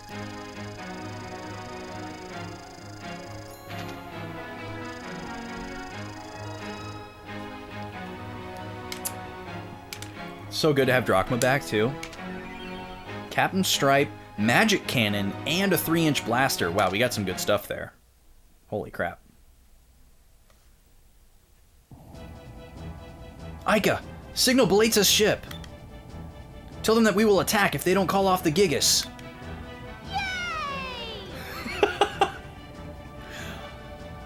Wow. That's it. That's the take we're using, guys. Great job, lady. Now, all we need is for that Lady Admiral to listen to our demands. Don't worry, Captain. Blaze is not the kind of person that would needlessly sacrifice the lives of her crew.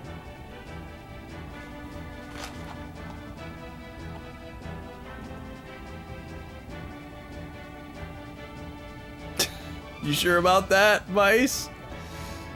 You sure about that? I'm sure she'll call off the Gigas. Beleza, please.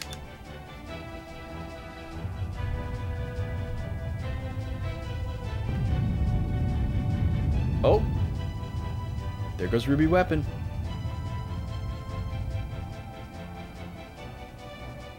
Vice, look! The Gigas!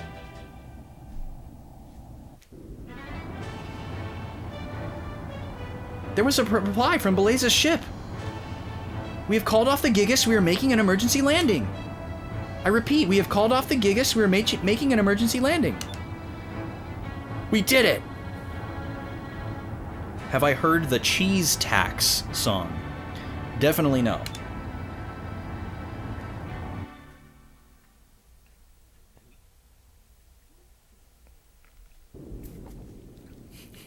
That doesn't sound like a real song.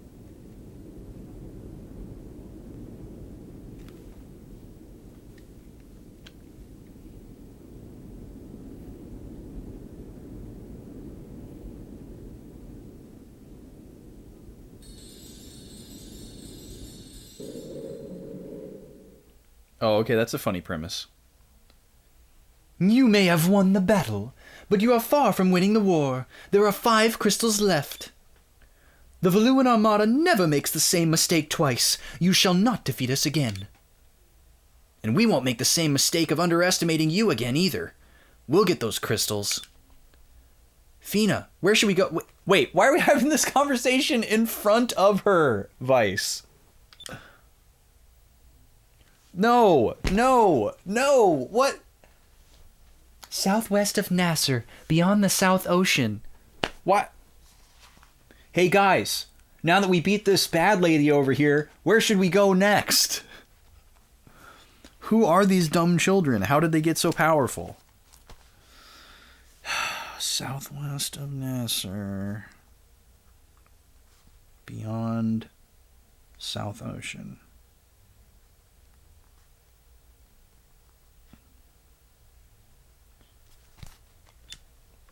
There is a continent under the green moon. Oh, okay, that punches a hole in my previous theory. Green moon. Continent.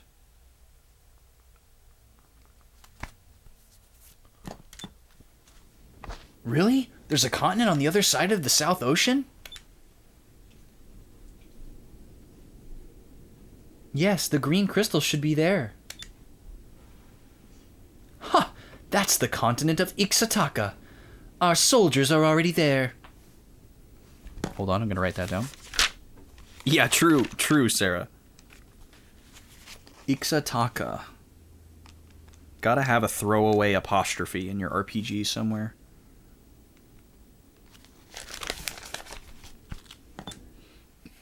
Besides, the South Ocean has a strong headwind. You'll never make it across with that tiny ship of yours. No need to worry about that.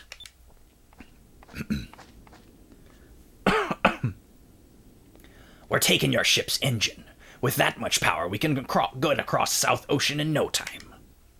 Oh, snap. Little pillaging. What? Then how am I going to get back? We all decided that you should go back on foot. You trick us, we take your engine. I think we're even now. Wow, that expression on her face is incredible. Just take a moment to bask in that. The slitted eyes. Like, out of context, they kind of look like bedroom eyes. Way to go, MN. How are you liking it so far? I mean, you're pretty good ways in. Mood. What was that saying? Only those who have walked through the desert can truly know its size? You want me to walk? Well, I guess I don't have much of a choice. I never actually thought I would truly know the size of the desert. Well, see you later. Hey, handsome. You win this time, but Valua is more powerful than you can imagine. And the trip to Ixataka is long and perilous. The chance that you'll survive long enough to get there is pretty slim. Are you sure you still want to go? You still have time to reconsider. Real sailors aren't afraid of the unknown. I want to see the world. I'm not going to rest until I've left my mark on it, and I won't let anything or anyone stand in my way. I understand. You're rash and impulsive. I hope you survive long enough for us to meet again. Yeah, she's 100% Jessie. You dig Minish Cap? Yeah, Minish Cap is cool, man. It's a really good Zelda game. Just don't 100% it, and you'll have a great time.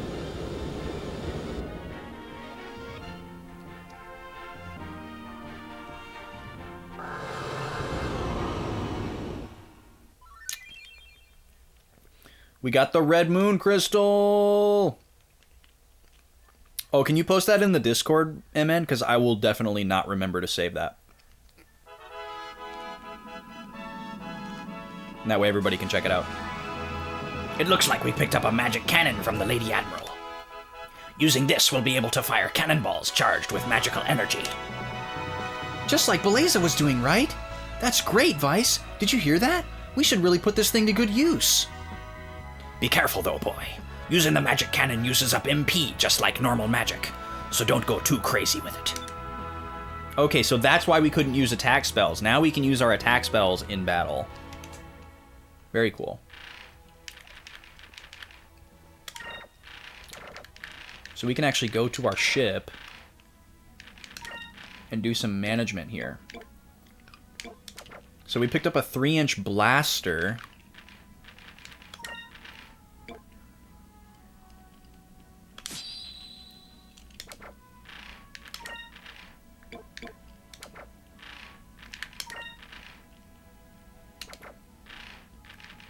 How do we do the magic cannon?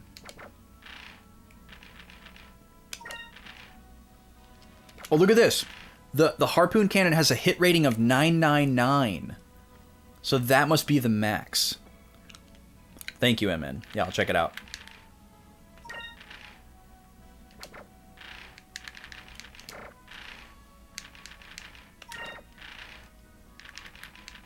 Okay. What was the other item we picked up? Captain's Stripe? Using it will increase ship parameters and endurance. Oh, we probably should have used the last one of those that we picked up. Whoops.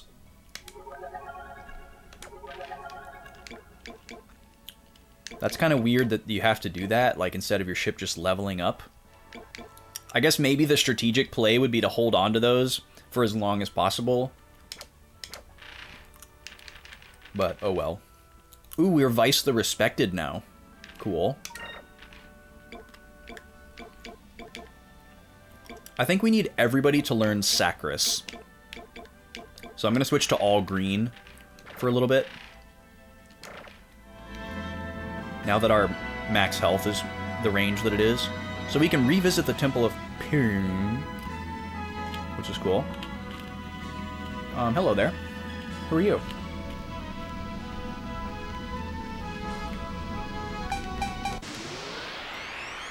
Oh no. A battle? I was not expecting a battle. Was this the blue-haired lady in a completely different location? The Black Pirate? Impudent little blue rogues. I'll make you bow before the power of the Black Pirates. This is not good. Can we run? Yeah, we can run. We're not fighting you. No, sir. Also, is escaping just free? That was pretty cool.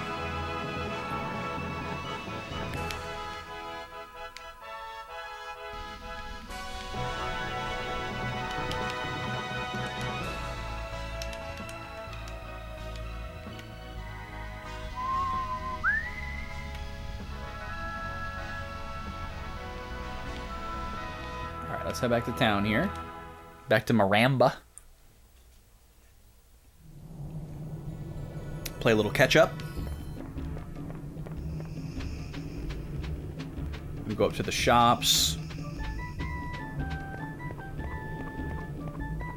See what's up.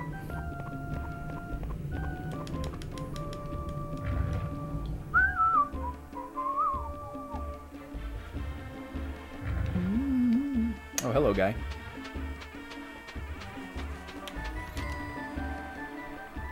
So we know where we're going next. We're going southwest of Nasser to the Green Moon continent.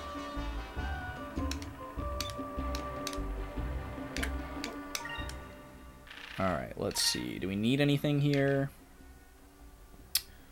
Yes, we do need a Nasserian mail. That's a huge upgrade for Drachma. What the heck? Oh, the ceramic armor is even better.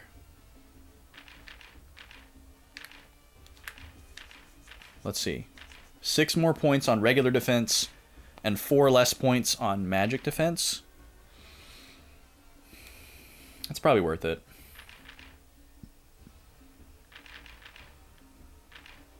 Nomadic Veil. Sandstorm Ring. Alright, so we just need this. Okay. That's it. Do we have anything we want to sell?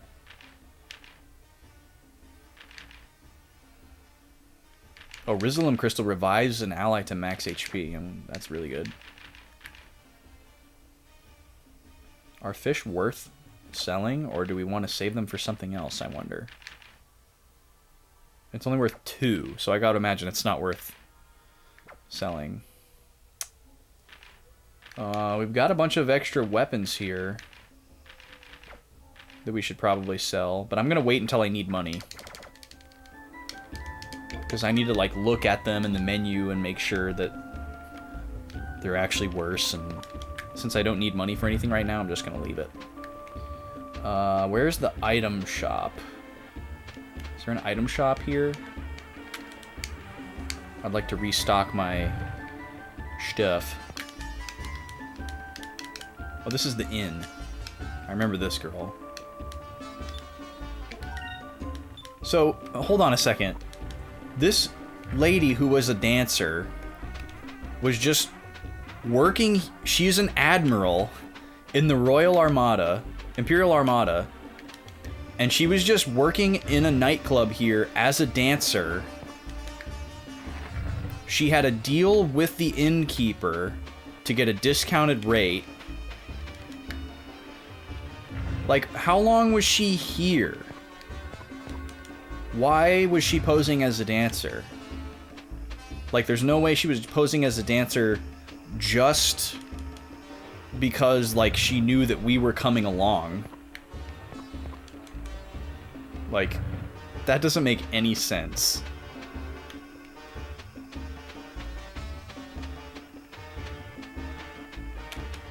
I thought she was just gonna rob us because she was like a edgy, roguish person. Here's the item shop. This guy's very silly. Okay, we're gonna buy like 50 of these. Like, actually. And then we're gonna buy like 25 of these.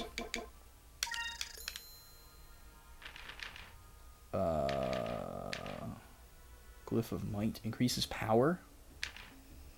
Increases quick of the entire party. Okay, so these are like spells, right?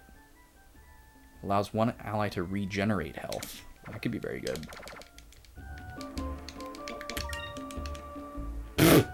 Why does he do that? What a silly character. Man, somebody was having fun when they designed him. What if we just had him dance around crazily, and then when you left, he just bashed his face onto the countertop? That'd be funny, right? Kids will love it.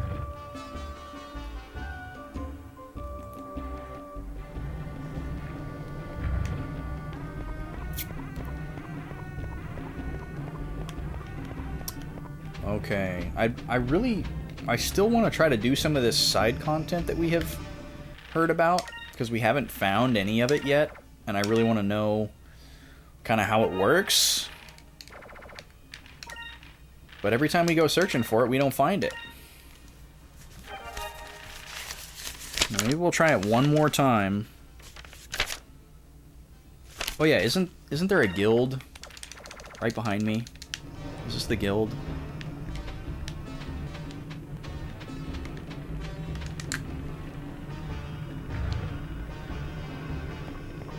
Yes. Do you have anything to sell? Oh yeah, the Wandering Lake. And the Temple of Pyrrhon. Oh, we have new ones that we can buy, too. Man, where are all of these?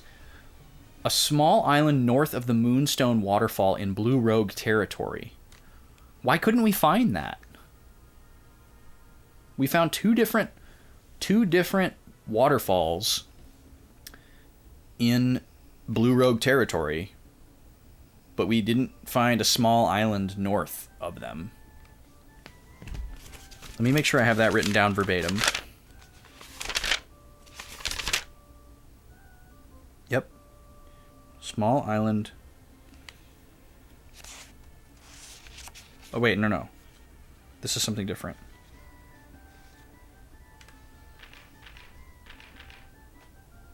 Okay, so I need to start... Okay, yeah, I have written down... So the first one that we wrote down, an ancient guidepost, is gone. Like, we've already found it. Oh, okay, so This would have been on the list, but we already found it. Same with the Wandering Lake.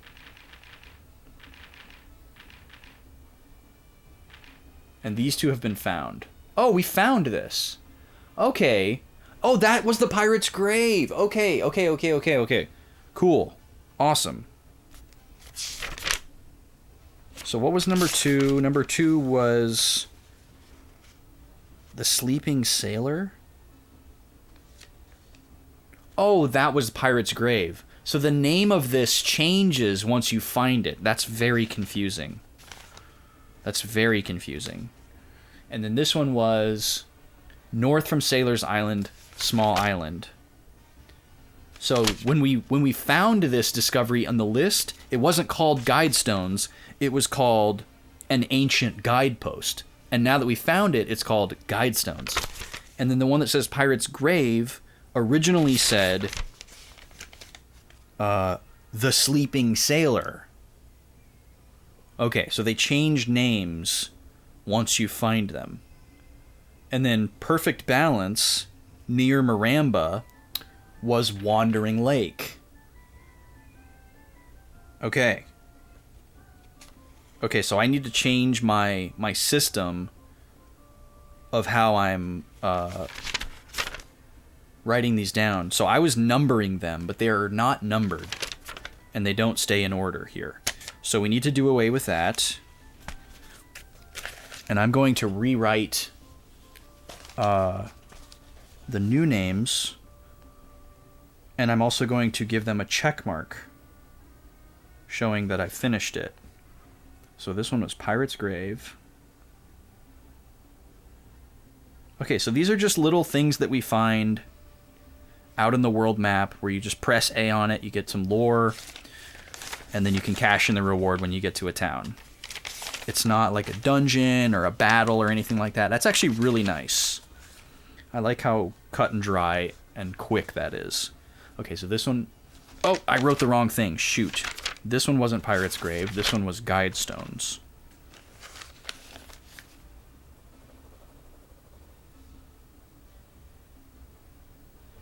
Guidestones.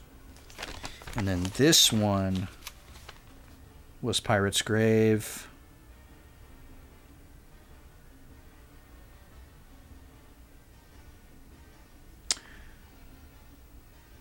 And then this one, Perfect Balance, was Wandering Lake.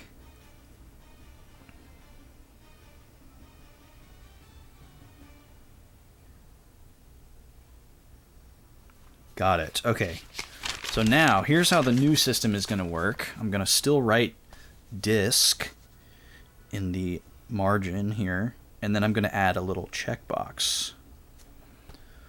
And then this one, we're just going to, instead of writing a number, we're just going to write the Island of Colors. And then we're going to leave space to write whatever name it changes to after we finish it. And then below, we're going to write the description. They say it's east of Shrine Island, but you'll need a ship that can go through stone reefs. Okay, so east of Shrine Island through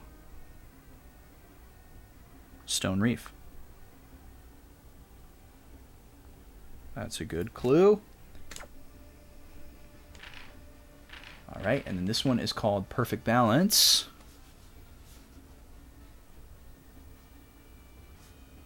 Perfect Balance. And so we've also kind of learned that the name or wait. Oh, we haven't found this one yet. Wandering Lake was called something else. Shoot.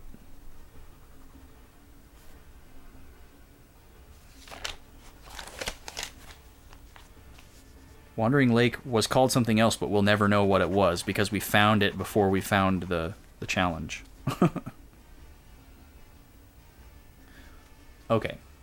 Perfect Balance we already have written down. Wandering Lake is already done. Traveler's Paradise.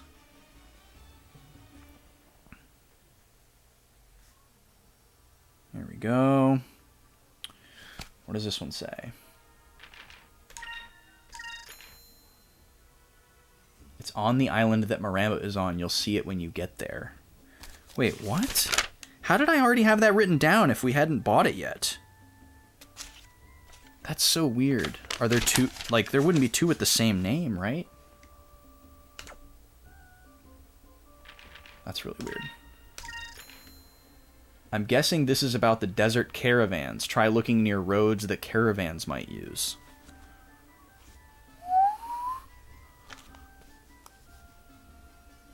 Look for roads used by caravans.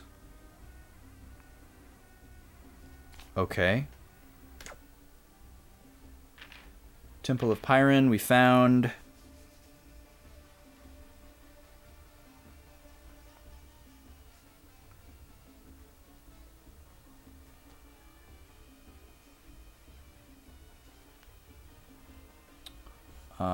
What was the other one that we already did? Wandering Lake? That one I didn't write down.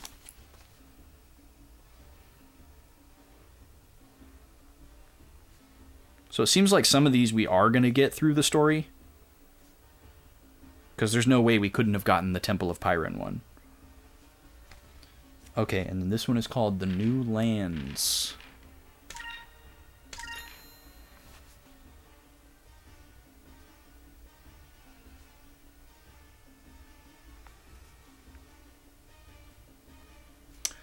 Sailors tell stories of a continent of the green moon far to the west.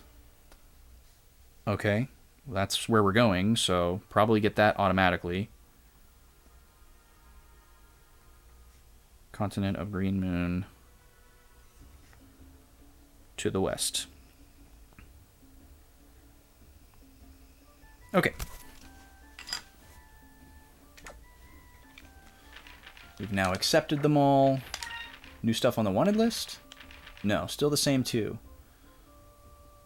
So this is probably the ship that we just ran into.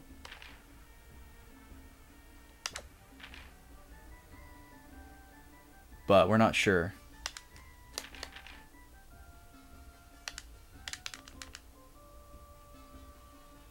Oh no, we beat this guy. Rumor has it that Valtor has sworn vengeance against Vice. Okay, so maybe that one is... Maybe that was Rupee of the Larso clan that we ran into. You say anything new?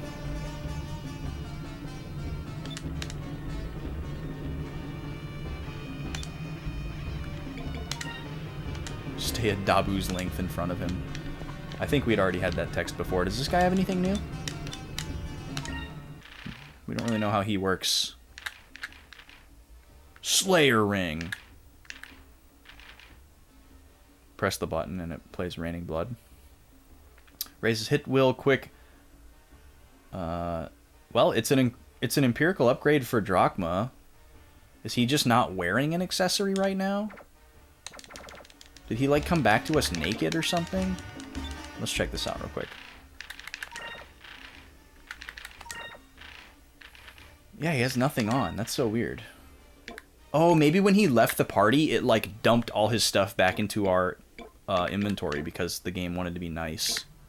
That's why that armor was such a good upgrade for him, because he wasn't wearing any. Yeah, see, this flame mantle is actually better, so we didn't need that. We got kind of fooled by the shop.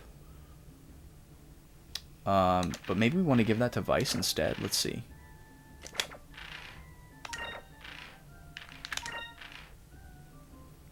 Oh, no, we don't.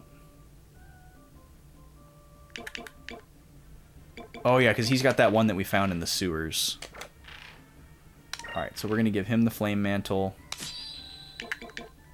Wonderful. What would be good to give him? No. So crazy that you can just instantly close the menu. I've never had that in a game ever.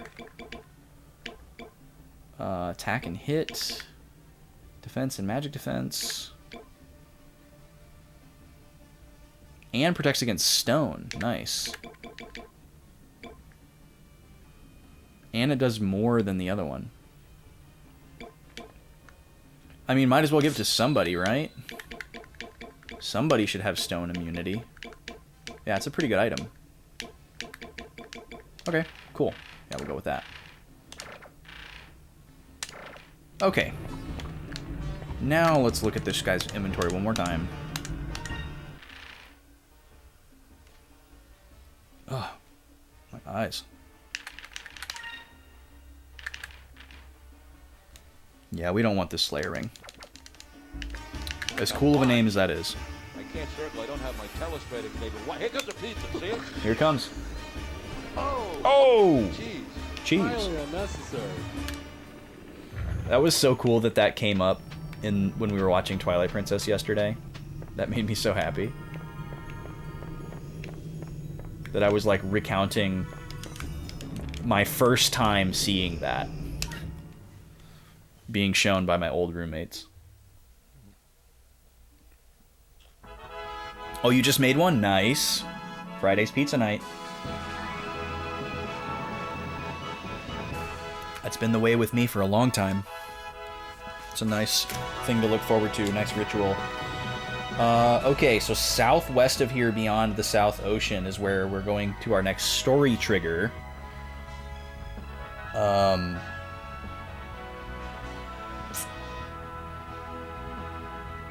Look for roads used by caravans on this continent.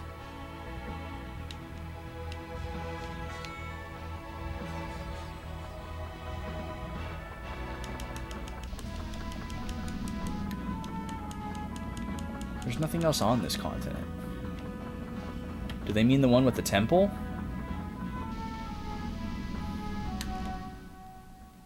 Hold on, let's take a look here. Oh, we're going completely the wrong way. So we need to go northeast.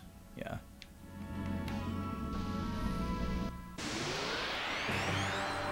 You had pizza too? Yo, Trongle Squad. What kind of pizza did you make, Sarah? And what kind of pizza did you have, T? Okay, we're gonna switch to green for a while.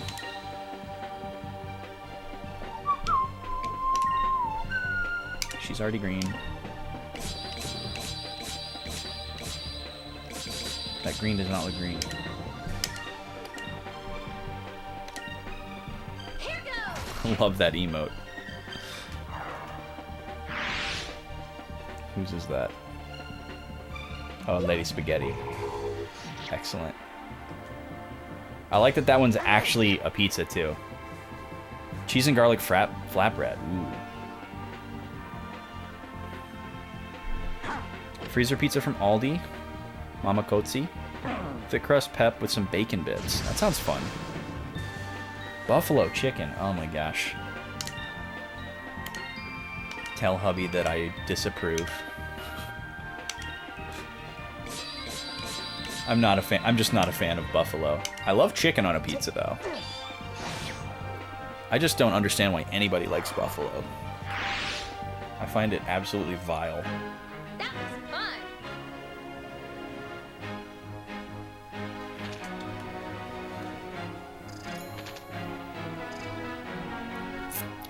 I can sometimes get down with a barbecue pizza. Sometimes.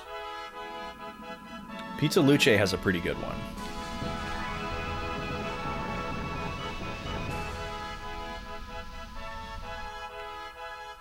We've never seen a road on a continent here, so I don't really know what I'm looking for. I kind of want to try fighting this guy again, too. Let's go for it. Why not? Buffalo to you tastes like a hot sauce pizza? Yeah, buffalo does not register as hot sauce to me at all. Like, it does have some spice to it, but it registers to me as just like entirely its own thing, and I hate it. It's like sour and like bitter, and it's so weird. I don't jive with it. Oh, I should have healed myself before the battle. Dang it. Well, if I can run for free, might as well just heal.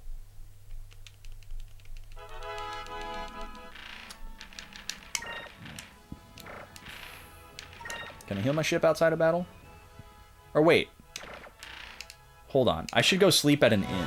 I didn't heal my characters either. I'm in a bit of a rush here. I wonder if sleeping at the inn heals my ship as well.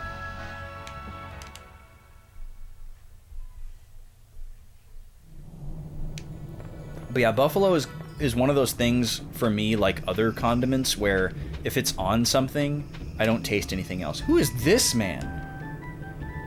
We have never seen this guy before. Hey, isn't that one of the guys on the wanted list at the Sailors Guild? We're gonna avoid him for now. This might turn into a bad situation if we talk to him now. Maybe we should talk to him when we're a little more ready. Yep, I like that plan, Vice. Okay, we're gonna sleep at the inn. Was that guy there before and we just missed him? That's wild.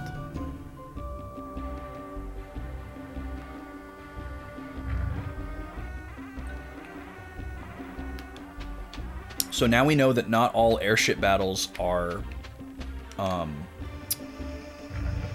or not all wanted list people are airship battles. Yeah, I want to know if this innkeeper girl knew that the dancer was an admiral in disguise. Because if she knew, I kind of want to punch her in the face for not giving us a little, hey, by the way.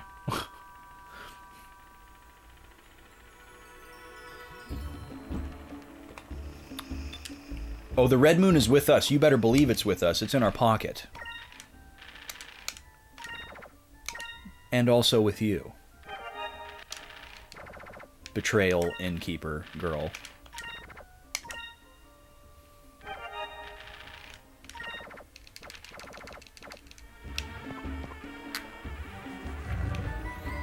Everybody have a good week.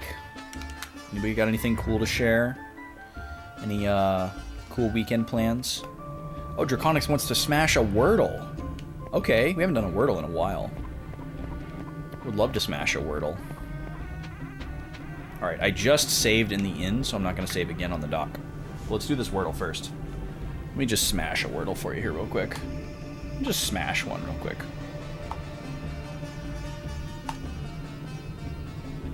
Let me just show you how easy it is to smash a Wordle.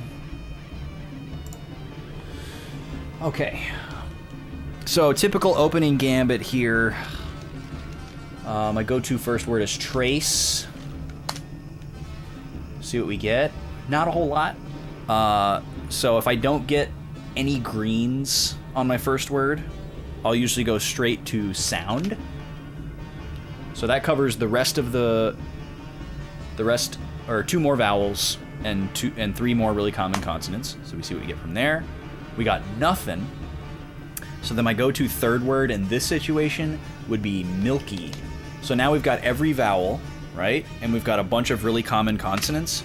So if nothing turns up here, which not a whole lot, so we can probably get a 4 on this. So let's take a look. We've got ERL. None are in the right spot. Let's see what we got here. We've either got 2 E's or some diphthongs. Let's see here. We've got, it could be,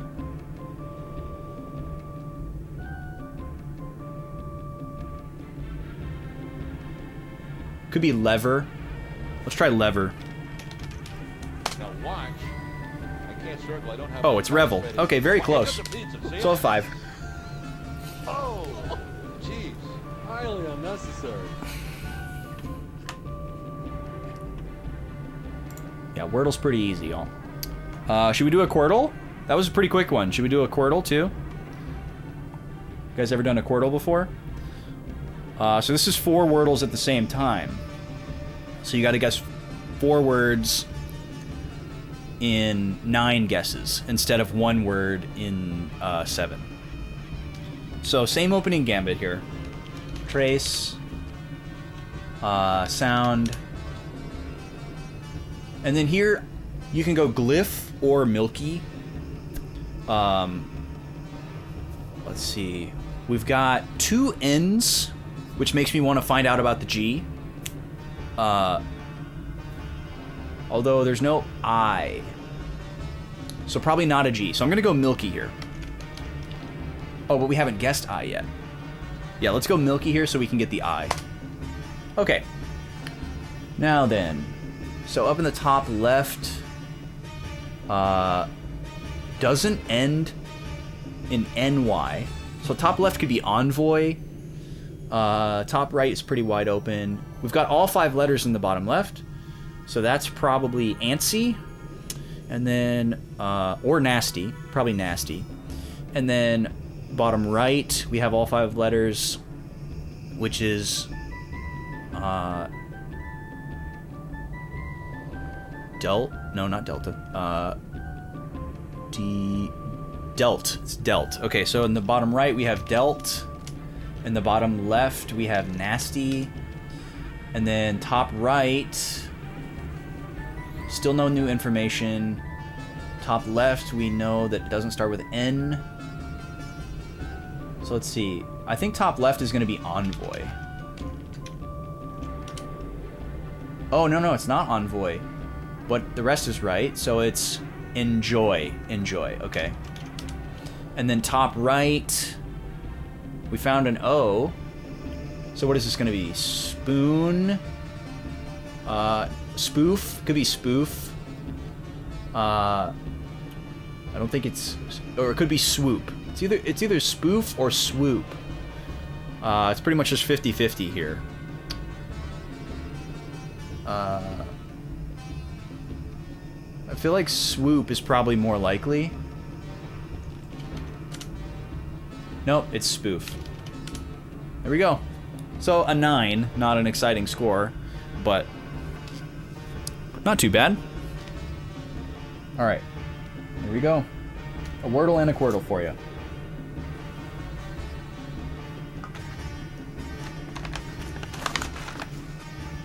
One more piece of candy.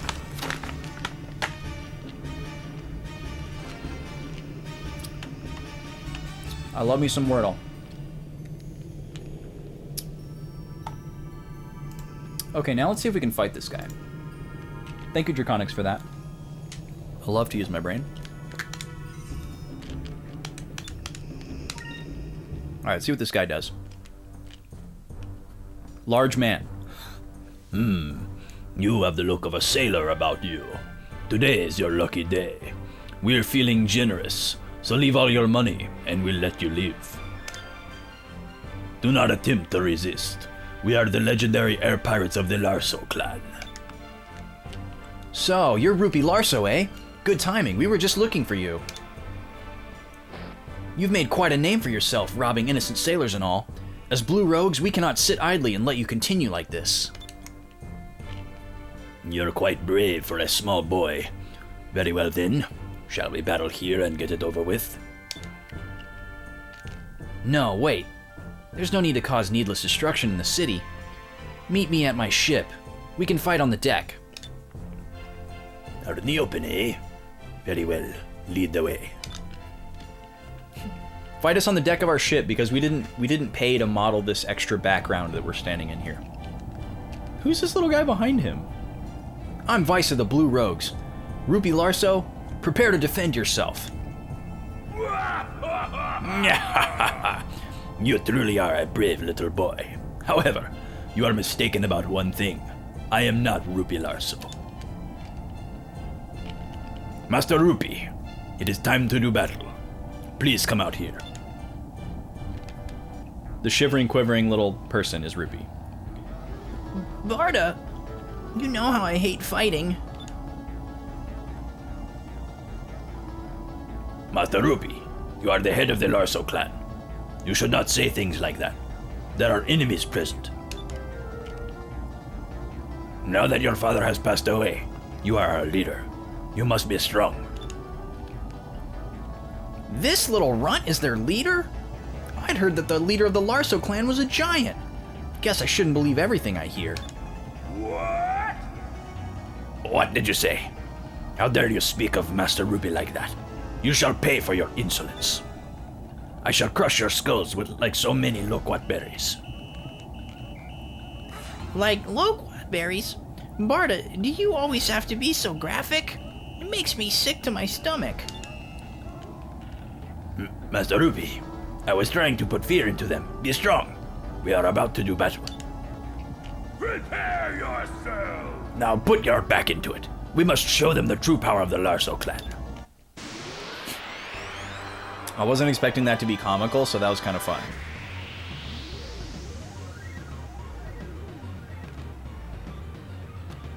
I wonder if Larso's actually going to do anything. Okay, let's... oh, he is there. He is attackable.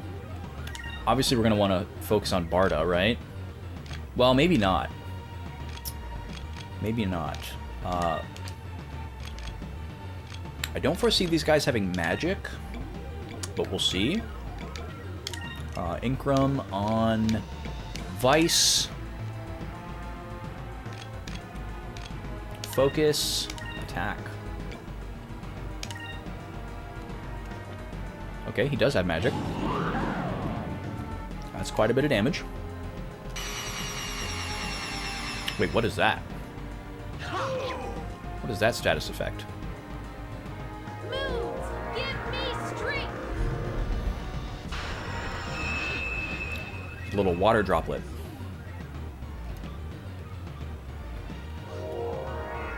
Okay, he's gonna buff him up. So maybe we do go after Rupee first.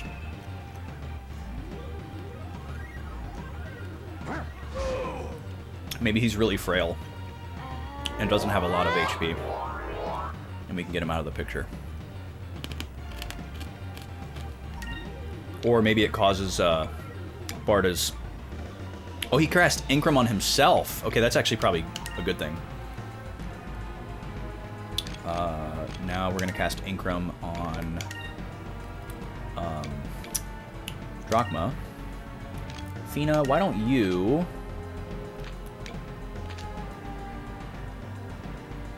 Lunar Blessing would be something good to save up for.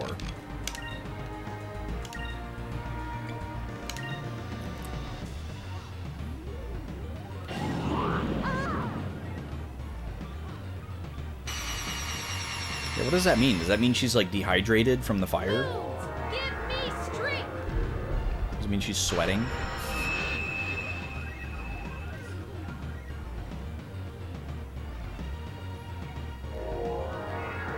Okay, he's gonna heal Barda. Okay. So yeah, I bet you he just heals Barda over and over and over until you take him out. He's got a lot of HP. So this isn't gonna be an easy fight.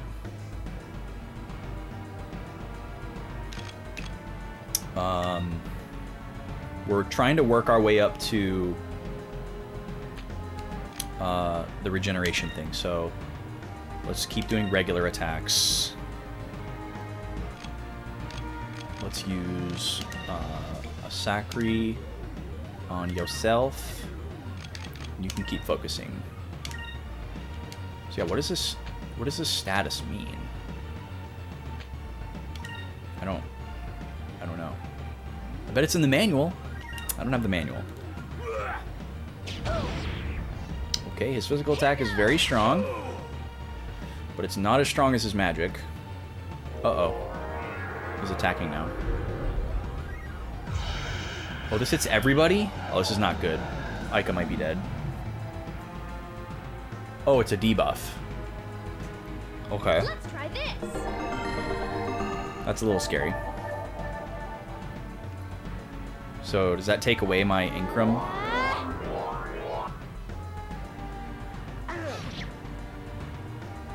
Oof. Yep, sure did.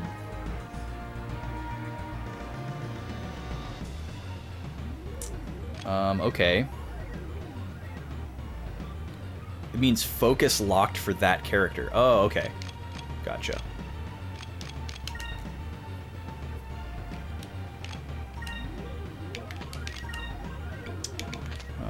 Let's see here. Oh, poison. Yeah, we should try poisoning.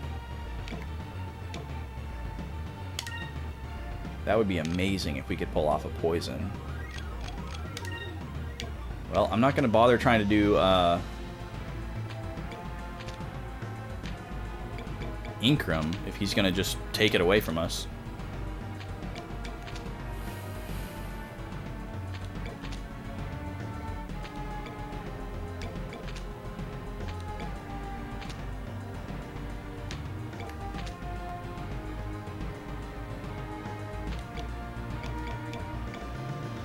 Alright, we need to try some magic here. Should we try fire on them? Or should we try ice? Well, ice only hits one person. We could try water.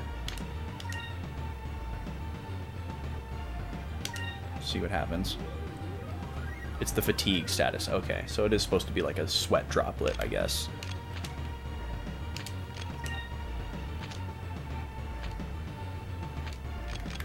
Well, Fina can still focus.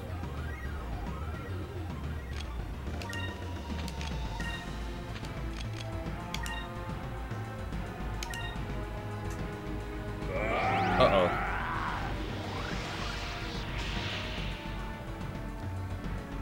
Does that mean he's going to do something really big on his next turn? Give me strength.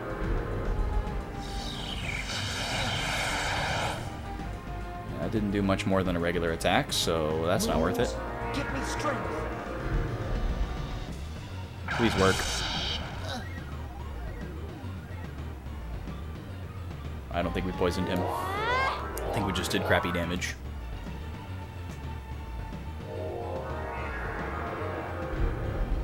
I wonder if he was triggered to use the debuff on us because we were buffing ourselves, or if he just does that either way. Okay, now he's buffed his brother. That's not good.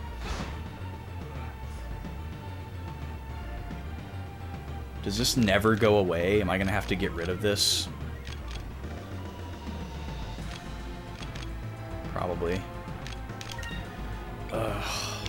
Okay,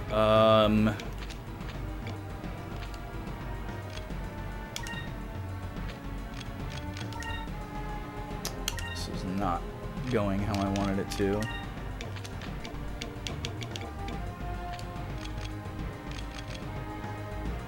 She can't focus.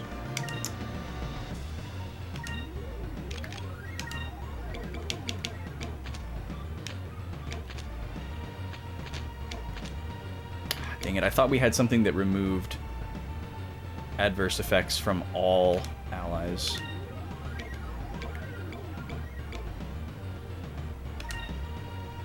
Alright, we'll see if we can get rid of those from Drachma.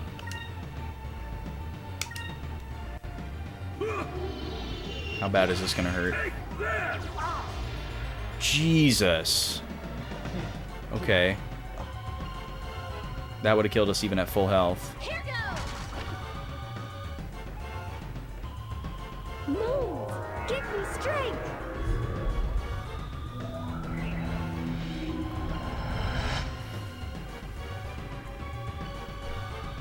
Okay, cool. That got rid of those. I wonder if that lowers my defense too, and maybe that caused it to do a little bit more damage.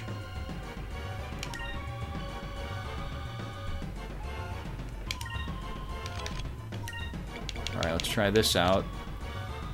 50% chance. Oh wait, don't we have an item that does it though? We probably want to save that though. We saved right before this fight, so I'm not going to burn a bunch of really valuable stuff. See if we get lucky.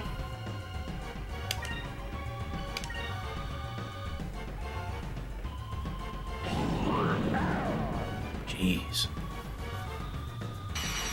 And then he just puts fatigue right back on.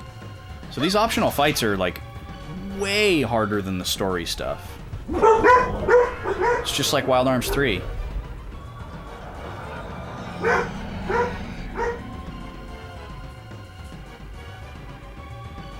Move. Give me strength.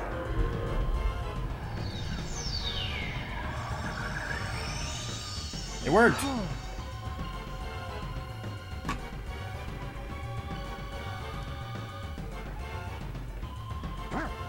Get this kid out of here. So I guess if these are just always available, you could just do them later. Let me go ahead and do Cutlass Fury. I want to try to, like, unload on Rupee a little bit to try to get him out of here. And then we can maybe catch up.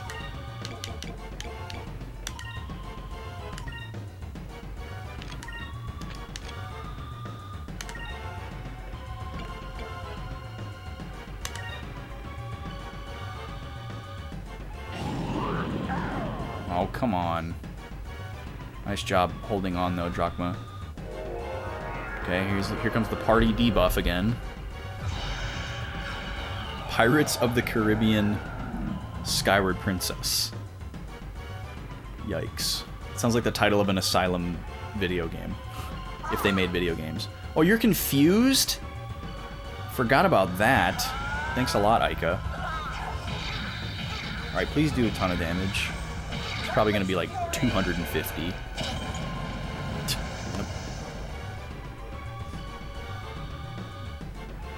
Move! Give me strength!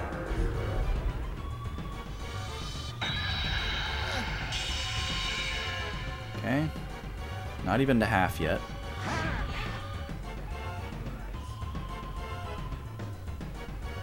Okay, Drachma's almost dead. So we need to heal him. Vice needs to be healed as well. Is Aika still confused? Yes, she is. Okay, so she's not going to get a turn. So Vice is going to have to heal, and Fina is going to have to heal, because Drachma's too slow. Which is really unfortunate. Oh, I used the wrong crystal.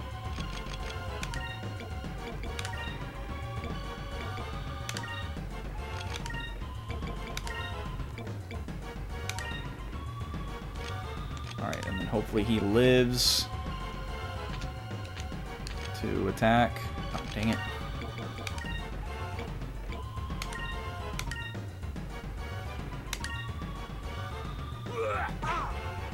Okay, so Bart is really fast. Here goes.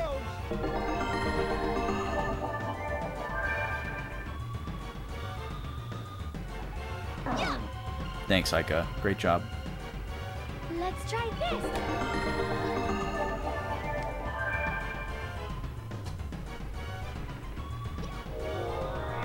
This game is starting to strike me as a game where you could just grind and the game would become really easy. Like, it's not striking me as a game where, oh, well, you can beat any fight as long as you have the right strategy.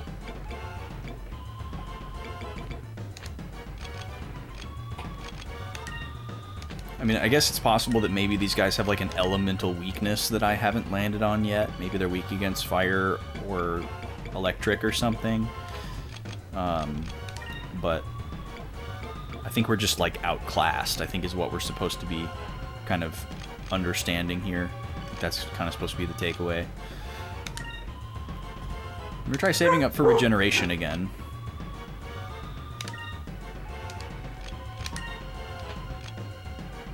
So I guess that means I shouldn't attack. Let's use another one of these on Drachma, because he's got a lot of health.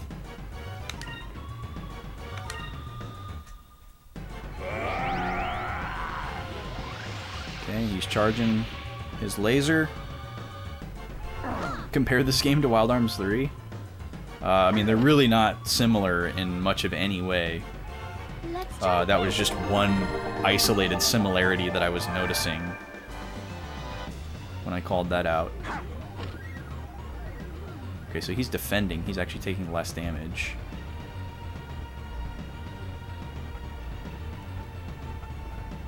So confusion doesn't seem to be curing itself, which is not good.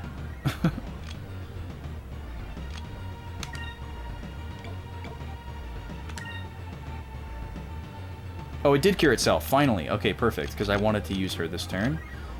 I need her to use a healing, I think. Actually, we're okay. I'd like her to use her shield thing here.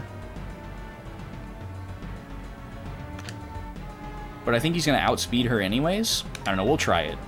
It's worth a shot. And then I can have her use Lunar Blessing next turn. So this turn, maybe we'll have her focus, or maybe we'll just keep the damage rolling, even though it's not going to be much. We'll just keep the damage rolling.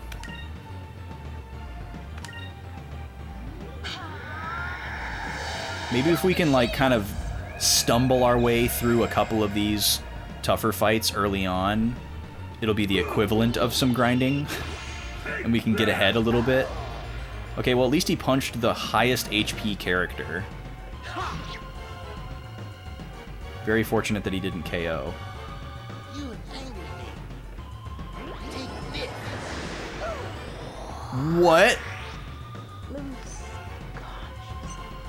That is not what I was expecting to happen. Okay.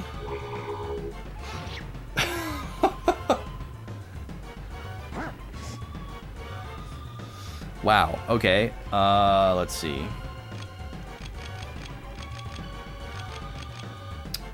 How do we respond to that? We're gonna go for the revive.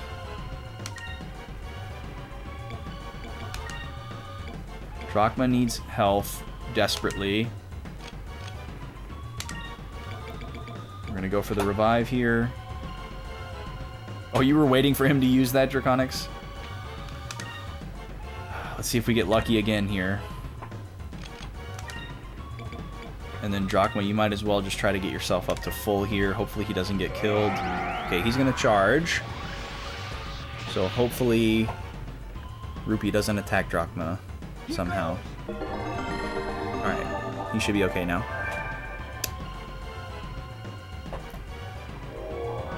Okay, he's gonna use Pyram. He kind of seems like his AI is in a phase 2 now. Okay, his magic is really strong. It's a good thing that that happened before we revived Aika, though. Please work, please work, please work.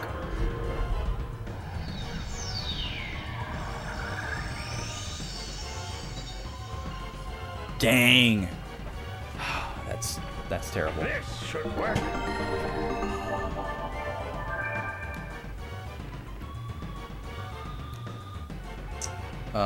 So once again, I have enough MP to use the regen thing. So let me just use a... Wait, I thought we had 2 of these. Why do we only have 1? Oh, one of them was a Rizalem box. I see.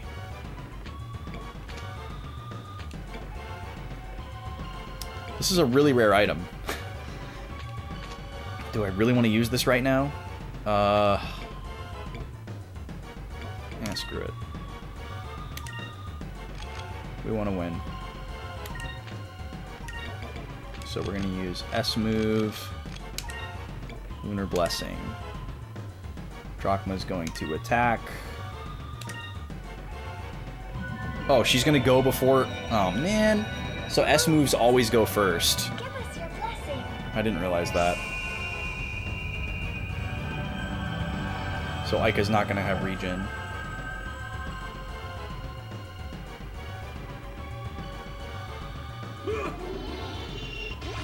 Take this. Damn.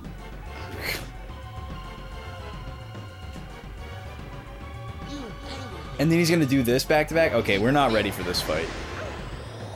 We're not ready for this fight. I'm resetting. That's enough for me to know.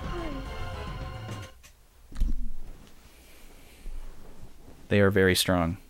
So, I guess I applaud the game for allowing me to experiment and try out these fights this early on by making them available.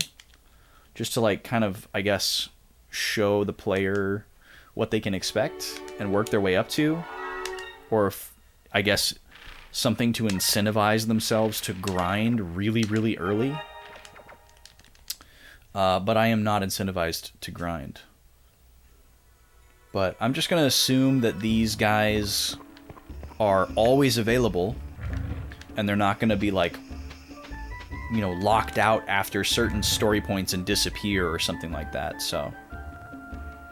Brilliant idea. We should mash up a Wild Arms tune with a Harvest Moon tune and call it Wild Farms. You pick the 2 songs, and I'll take it from there. How about that? 2 extremely different styles of music. Well, I guess there could be more different, like there could be farther removed styles of music from each other, so maybe that's not so bad. I mean, because Wild Arms has like the spaghetti western flair most of the time, and then Wild Arms is like kind of like country light sometimes. So maybe there's like a decent amount of overlap there. Wild Farms. I think it'd make a better crossover game than a crossover song. A Wild Arms-like RPG with Harvest Moon-esque farming sim elements. That is a game that people would play. 100. Okay. East of Shrine Island through Stone Reef. We can look for roads used by caravans. That one has me stumped. We haven't seen a single road in this entire game. What would a road be for in this game? Everything flies. Oh my goodness. Look who it is. It is he. It is Tay. The Games and Broadcast Tay. Snow, Rome. Hello there. Tay, say hey. Vice Game, that's right. Everyone, you know we love Tay. If you're not following Mr. Games and Broadcast, get over there, follow that man, watch him every time he goes live. He's always doing something interesting, intriguing, talking about something interesting. Oh, wide. Oh, we're getting wide. Oh, I'm so glad you guys could be here for this. Oh, that's a good one. That's nice. That's really good. Stretch it out. Every once in a while, you know? Gotta get a little wide. That's the good stuff. Alright, we're back. Woo! That one got me good. But yes, please go follow Tay. Tay is lovely. Tay is a longtime friend of the channel. Definitely one of the earliest friends on this platform. So, special place. How was the rest of Donkey Kong 64? Did you end up switching to something else? No, you were playing DK64 the whole time. DK64 is such a vibe. I just finished Banjo-Tooie, so I'm coming off of that same energy. You hate yourself a little bit every time you spend 2K on that, but it's well worth it. Heck yeah. Complete hell, you like it? I'm liking this a lot, Tay. I definitely feel like I'm learning a new language a little bit. Like... Let's get wide. Oh, we're getting wide again. 2 in a row. Oh, man. You wouldn't download a house. Woo! Stretch it out. Yeah. Wow. It really accentuates the shirt, doesn't it? This is a very soft shirt. This is very soft.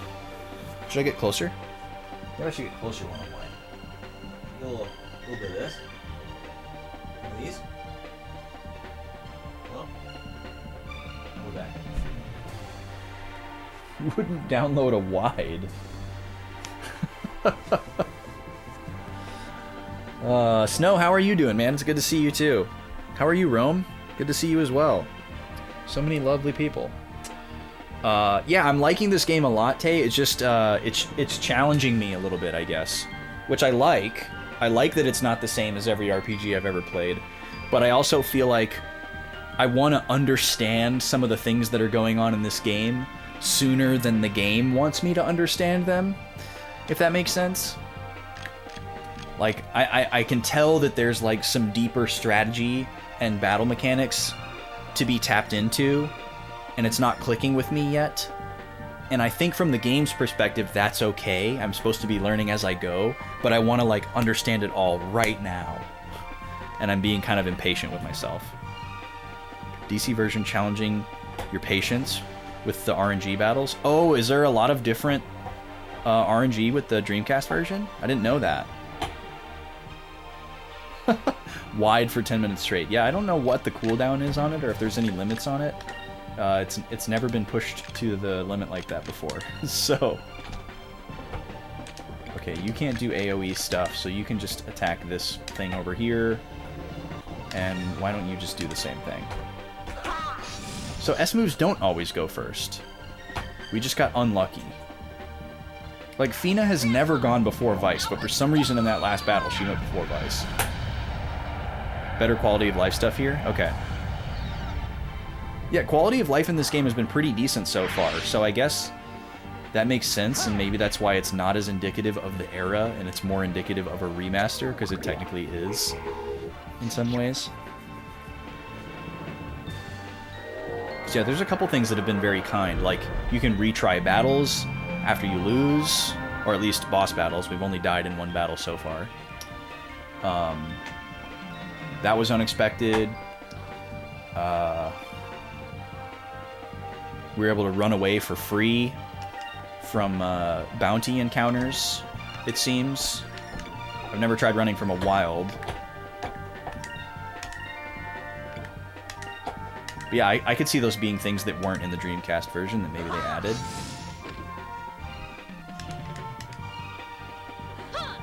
Dreamcast version has way higher encounter rate. Yeah, that sounds awful.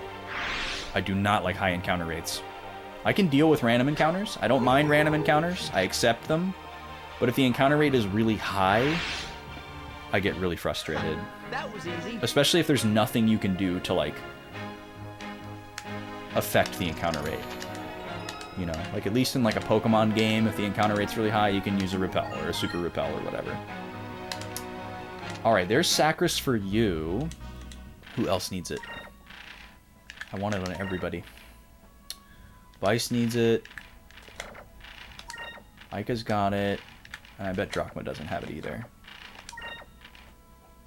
Oh, he doesn't even have Noxie. Oh my god.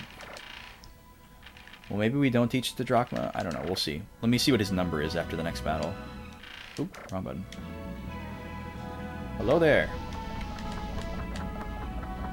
If you go southwest from here, you'll reach the southwest rim. Really strong headwinds. Be careful. Nobody has made it there before. Well, wait, we're going somewhere where people live. So, how could that be true?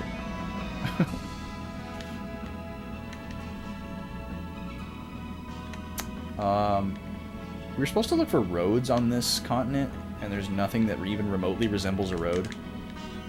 So, I'm done searching for that. What was the other thing we were going to search for? East of Shrine Island. Where's Shrine Island again?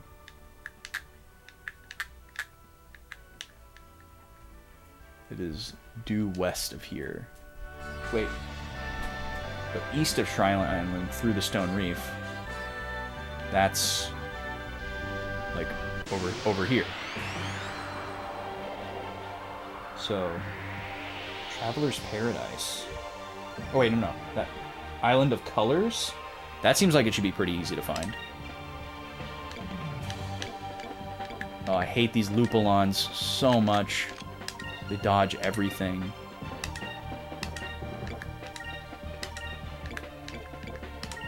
Let's see what he does. You couldn't play Phantasy Star 4 because of the encounter rate? I tried to get into a couple of Phantasy Star games and it did not happen.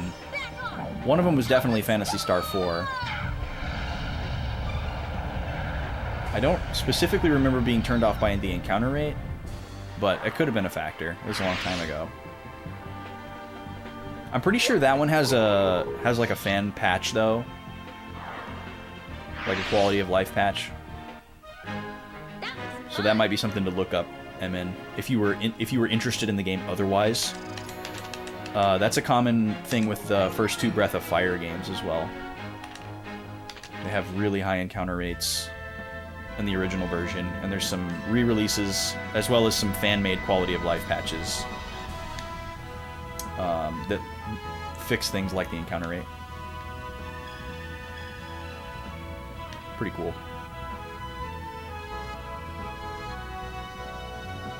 of what I have played, what is my favorite RPG so far?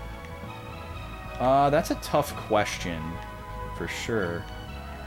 I mean, okay, let's follow this reef a little bit. Final Fantasy IX is my favorite game of all time, and that's an RPG. So that's like my knee-jerk answer. Oh, look at this. But like at the same time, can we like go around this? Oh yeah, easy. Is this anything? But if we get into more like nitty-gritty, like what's the most interesting and like exciting RPG when it comes to like gameplay versus like story, or like what's the best gameplay and story RPG? I don't know. But I feel like Final Fantasy IX is a really solid choice.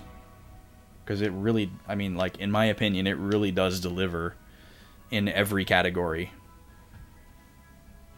Yeah, Breath of Fire 1 was brutal. I tried to play Breath of Fire 1 years ago and could not get anywhere because the encounter rate was really tough and I had no idea where to go. So I was kind of like wandering around Dragon Quest style trying to figure out where the next town was, and I was just getting into a battle like every 3 steps. If I ever replay it, I'll probably replay the GBA version because that one has a better encounter rate. Top 3 RPGs. Oof. Okay. Well, in a situation like that, I think I would try to push myself to not overlap any franchises. Like, so like if I say that Final Fantasy IX is my #1 RPG, I'm not gonna pick another Final Fantasy game, even though I really, really like several of them. You know what I'm saying? So like, if I pick Final Fantasy IX as my #1, maybe my #2 would be something like Xenoblade Chronicles. Even though, like, at the end of the day, maybe I would say that I like, you know, Final Fantasy 7 or 6 or something more than that game, depending on the situation. So that's going to be my caveat, I guess, with this top 3 that you're forcing me to do. Is that I'm not going to pick any games from the same franchise or that are really similar to each other. So let's say Final Fantasy IX, and that's just going to cover everything Squaresoft.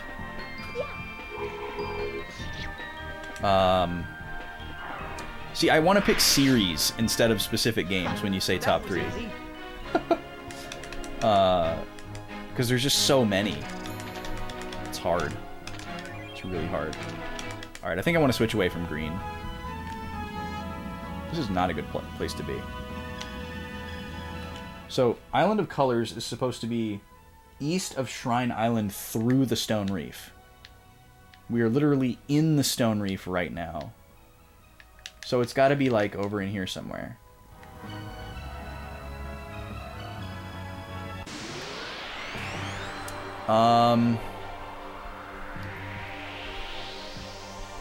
Let's see, what else? What else is a good pick? I mean, I'm a huge Earthbound fan, huge Mother 3 fan. Mother 3 is a pretty dang interesting game as far as gameplay goes, too. But there's probably games that I would say are more compelling when it comes to gameplay. It's just such a good story that it kind of carries the experience a lot farther.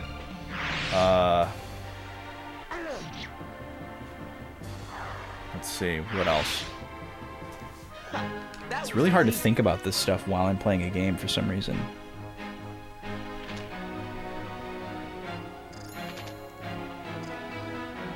As much as I love Dragon Quest, I don't think I'd put any of the Dragon Quests up there. Dragon Quest is just like its own thing. I think if I was picking favorite RPG series, I would definitely pick Dragon Quest. Dragon Quest 7 is really good, though. Whoa. Look at this. I've never pressed start on this screen. We can just save? Okay. That's pretty awesome. So it's another way to access the map. What is to bridge? Can we, like, walk around in the airship? Look at this! This is awesome. Wow. I had no idea we could do this. Pretty cool. Oh, yeah, good call, Sarah. Octopath, definitely up there. Bravely Default is up there. I guess Fantasy Life is technically up there.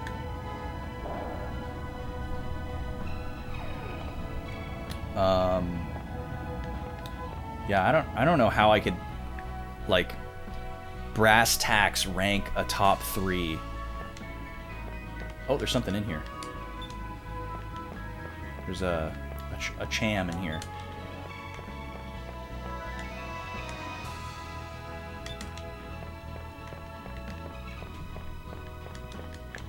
Is it not in this room?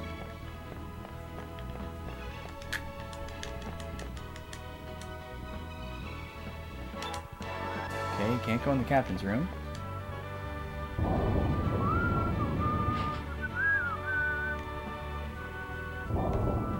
Yep, always close the massive steel doors behind yourself. Well, it's not in here. Oh, these are our little speedboats. An emergency lifeboat. Go in here. Locked. Okay. Well, the rumble stopped when I went in here, so... The Sham isn't in here. The Cham.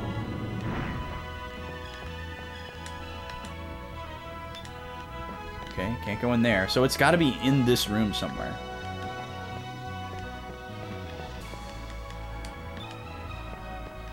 Oh, wait, this is new text. With the engine we took from Beleza's ship, the Little Jack is quite powerful, and it's not as loud as it used to be, too. That's cool. Where is this little guy?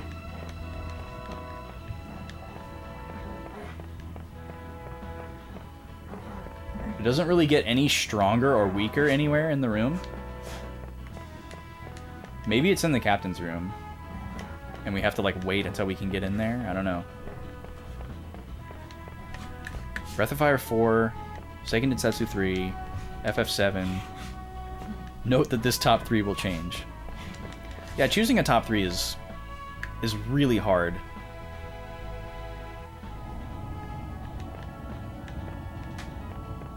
Because I have, like, so many different ways that I, like, parse out games and separate them in my head. Like, there's games that I played as a kid that I have, like, strong memories and emotional ties to. And then, like, there's games that, like, Vaughn and I played on YouTube, or games that I've streamed, where you have, like, a special connection with them in a kind of a different way. There's games that I played by myself during, like, specific periods of life that are tied to, like, you know, certain experiences, which is also really cool.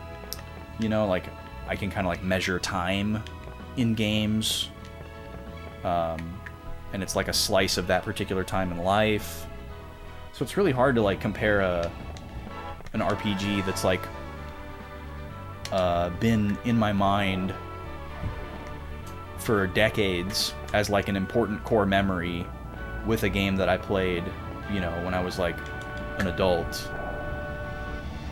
Because they just feel so differently. Like, it feels so weird to compare Final Fantasy IX with Xenoblade Chronicles.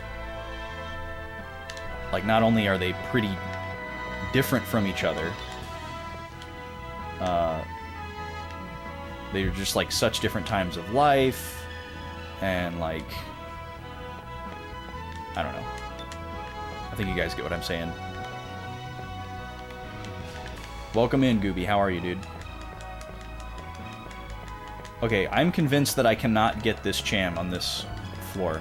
I have pressed A on every square inch of this room.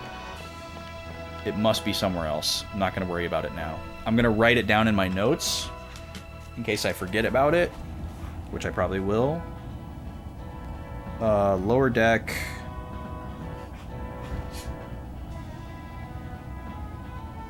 So sorry to disappoint you there, MN. I know you asked me a question and I didn't really answer it.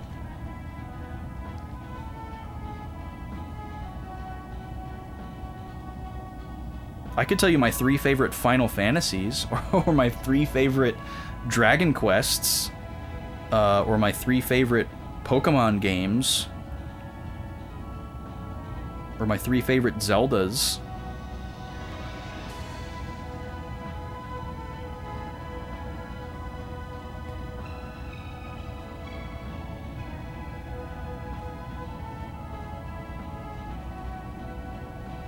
Do we have a symbol for the Cham?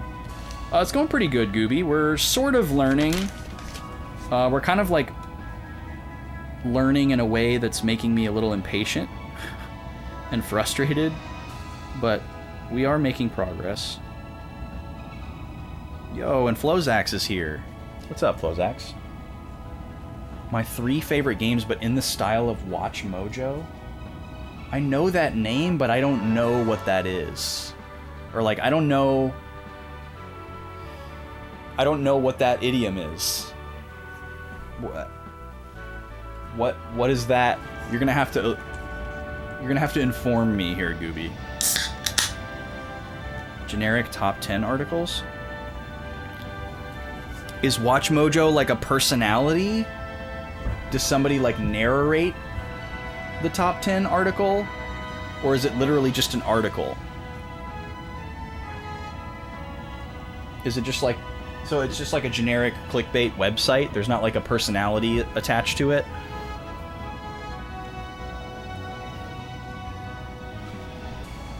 It's just a company that makes articles and videos. Okay. Yeah, I've definitely heard of it. But I don't know how I would imitate a website.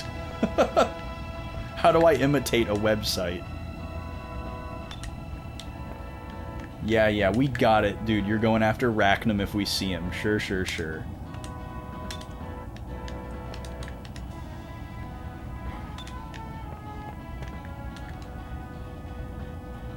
It's a very highly formulated YouTube video list making a count. Okay.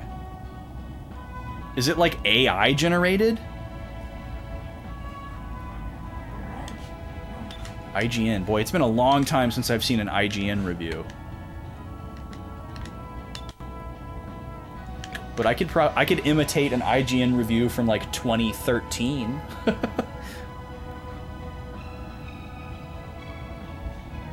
They've been around for like 10 years? Okay.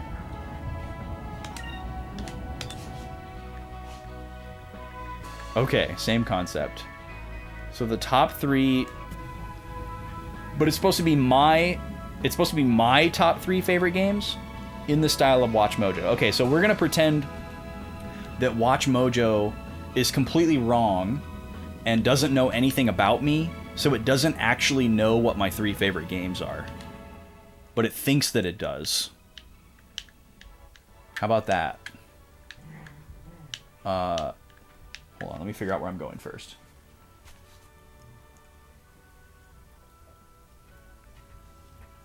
So we've got to go east from here anyway, so we're just going to go straight east.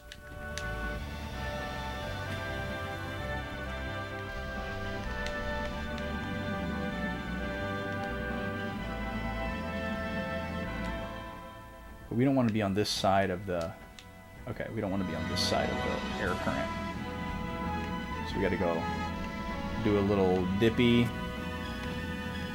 go through the reef, turn a little bit. There we go. That's kind of janky.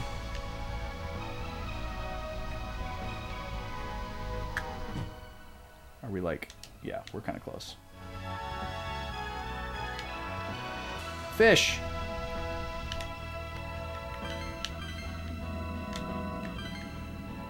Come to Butthead. Alright. Today on Watch Mojo, we're going to tell you Austin's 3 favorite games of all time. Number 3. When Austin was a little tiny boy, he would sometimes play video games with his friends. And when his friends would win, Austin would cry. So he would only play games that were single player, so that no one could beat him except for the game. But if the game beat him, no one would be there to know and laugh at him. So for number 3, Austin has chosen Super Mario 64. A game so good that everyone says it's good. Mario can jump, he can wahoo, collect coin, and 1-up. Super Mario 64. Number 2. Coming in Austin's number 2 slot is a game that no one could forget. It's... Hold on, we've just forgotten the game. Number 2. Coming in Austin's number 2 is a game that no one could forget. It's... The Legend of Zelda. One of them. We're not sure which Zelda game it is, but we know that Zelda is really good, and most people like it. And therefore, it's definitely Austin's number 2 video game. Number 1. Before we reveal our number 1 game on our list, we'd like to thank our sponsor. Today's sponsor is GloveTech. GloveTech is bringing special gloves to all gamers. Click the link in the description for your 10% off discount code at glovetech.com/watchmojo. Number 1. Austin's number 1 favorite game is Plock for the Super Nintendo. That's right, the legendary platformer with claymation box art, with Tim Fallon soundtrack. Everyone's favorite janky platformer, it's Plock. Thank you to GloveTech for sponsoring today's video. Please sign up for our $1 Patreon tier to be included in the credits at the end of our video. At the $5 premium tier, you can show up with your link to your channel in the description. Have a great day, and thanks for watching Watch Mojo.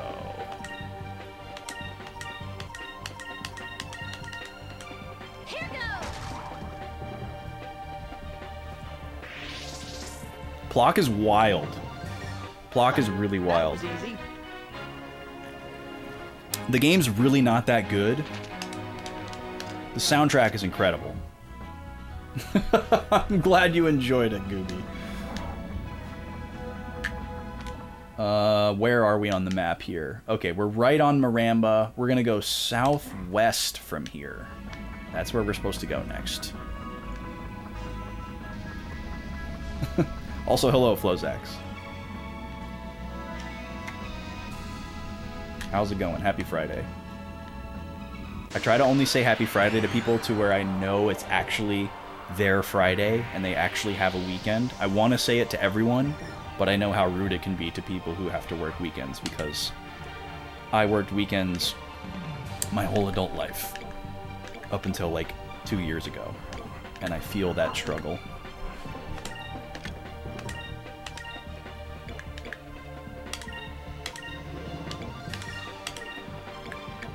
Come on, Drachma. The deadpan face.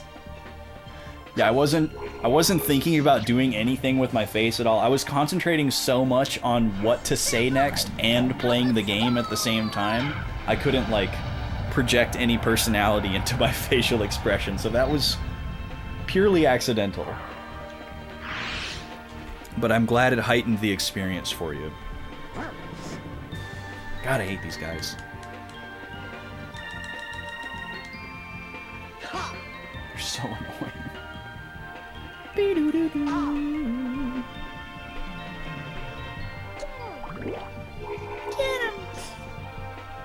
Nothing hits them. You just have to wait for them to run away. Or a lucky hit. Nice job, Drachma. Serve serves 'em right. Whoa. What was happening to the aspect ratio there? Did y'all see that?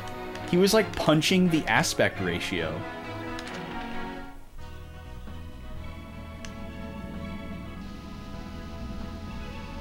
That was crazy. Screw you, 4-3. Oh. This must be the giant air current they were talking about. Let's look out for that. I make my own 16:9 rules. Yeah, or you could be like the Game Boy and Game Boy Color, and you could be 10:9. Pretty cool aspect ratio.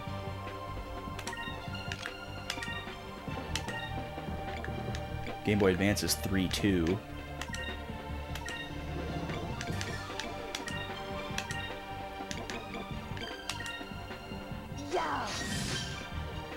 Or if you have one of those crazy ultra-wide monitors, 21:9.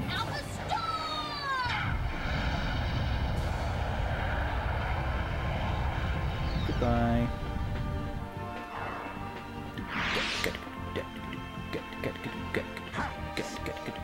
Oh, come on, you're missing the scorpion dude now? Over there.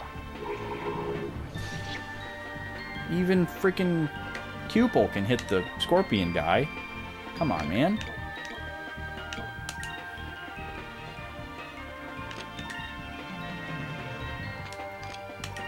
I want to figure out a way to consistently hit these Lupulons, though.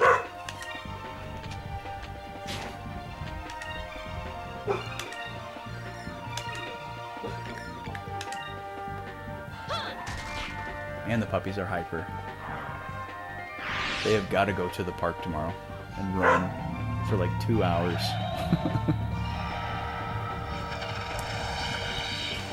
Moons. Petrify my enemy. Nope, that doesn't do any damage. It's weird. It's like they can only be damaged by physical attacks, but they have really, really high evade. LOL magic? Don't understand this enemy. There's just...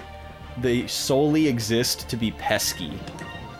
They don't have like a high yield, like they're not like a liquid metal slime. They don't threaten us with really powerful attacks. They eventually just run away, which is like a liquid metal slime. They're just strictly pesky. That was fun. If you say so, Ica. I didn't particularly enjoy it. Alright, Drachma learned Noxie. There's no way I'm taking him all the way to Sacris. So we need to switch colors next battle. Oh, okay. Listen up, boy. This area is known as the South Ocean. It's considered to be one of the most difficult places to sail through. There's a strong crosswind that blows from the west. Nobody has ever successfully sailed through it. But the lands of the Green Moon are through here, right? And besides, we have Beleza's engine now. It's not like we don't have a chance of making it through. Perhaps. But my knowledge of this place is limited. You're on your own, boy. This isn't going to be an easy journey. Prepare yourselves for the worst, kids. I like how our ship looks completely different now that we changed the engine in it. Very RPG. Okay, well if these things don't move, I don't really see why we're supposed to be scared. So, I'm just gonna make my way downtown here. It does seem like I'm moving a lot slower.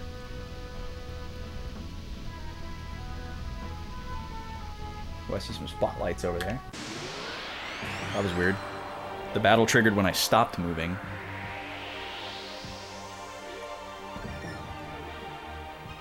Oh boy.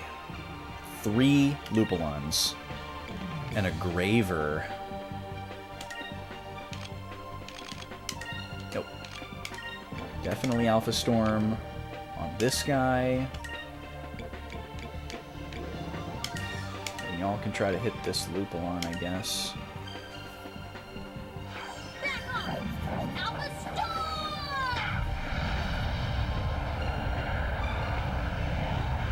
Okay. They don't die in one hit. Okay, yes, please run. Goodbye. No one likes you. Okay, these guys aren't strong.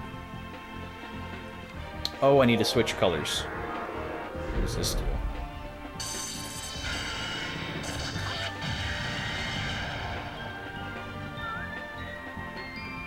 Instant death? Are you serious? Wow. Okay. Was that just like a really low chance to hit? And it got lucky, or... My god. These guys are just gonna spam this attack? Are you kidding me?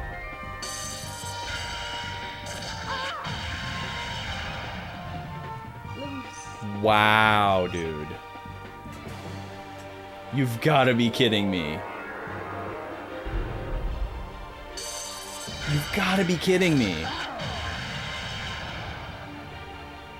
It doesn't miss? That's so busted! That is ridiculously busted. Retreat! Wow. That was so unreasonable. Incredibly unreasonable. Okay, Sacris on yourself. Sheesh. That was really dumb. I see. So if you sit still, the currents start moving you. That's how I got into a battle. Yeah, that's one way to add a difficulty spike. Yeah, exactly. That's a really, really bad way to add a difficulty spike. Okay, well, here's two more of them. Now that we know, I'm going to try to focus on them and take them out, because they don't have a lot of HP. Hopefully we can get rid of them in one cycle. We should be able to.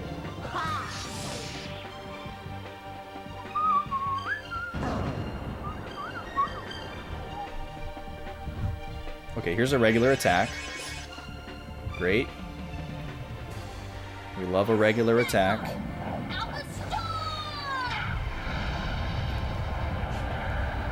Yeah, the regular attack missed, but not the instant death spell.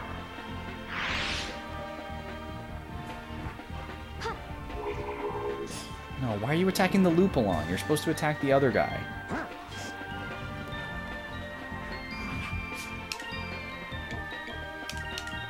Okay, everybody attack the Graver, please. Get him out of here.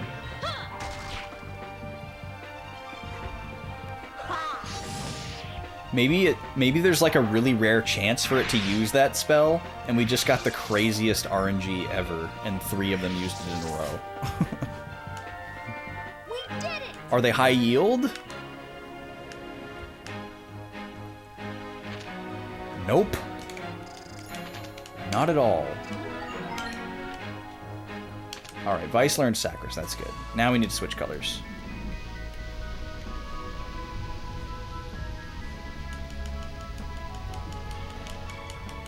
Nothing.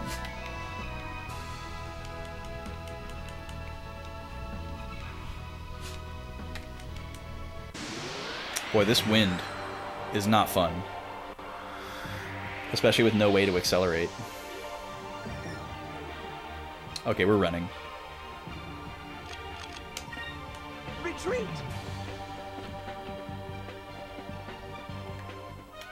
That was just a disc thing. Yeah, it is kind of a water tornado, isn't it?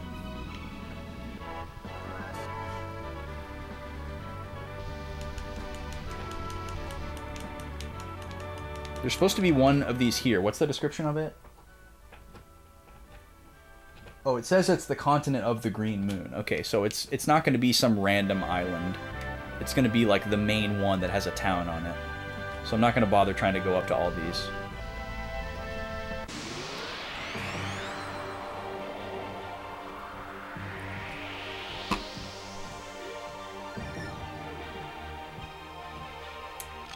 Nope. Retreat!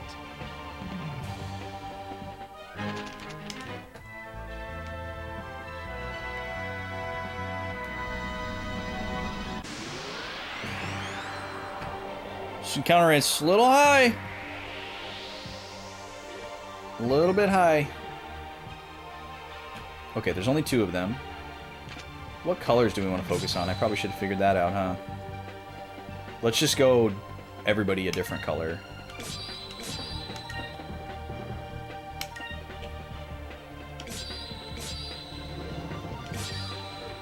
Blue. And Drachma can do yellow.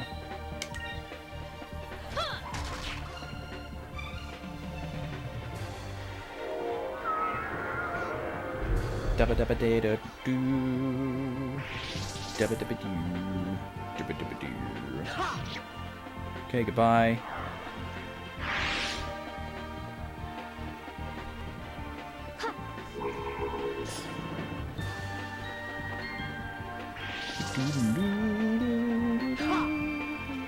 Oh, here we go. Great. Cool.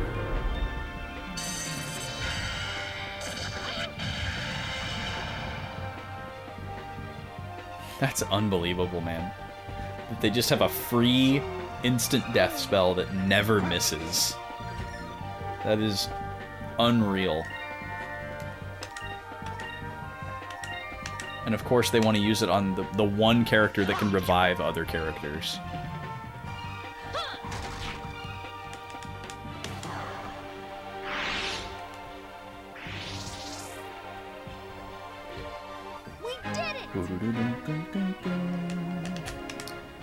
But luckily, she still gets experience. Oh wait, no she doesn't. She did from the boss fight though. Interesting. So, I'm gonna write that down. Sorry, I don't want to get blown off course here, so I had to pause. But that's important to note. KO'd characters...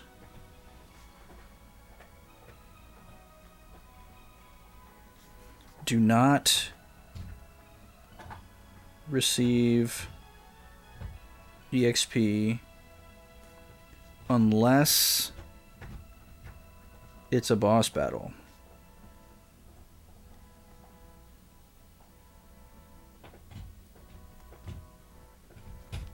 That's very important information.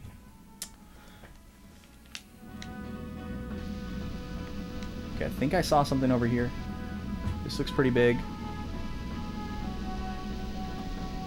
It doesn't look big enough, though.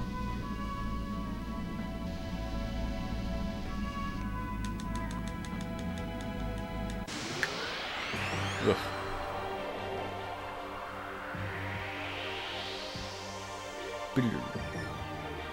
Oh, Venus still has 1 HP.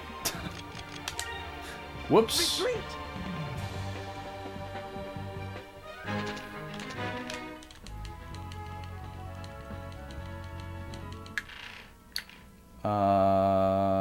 Fina can heal herself. Here we go.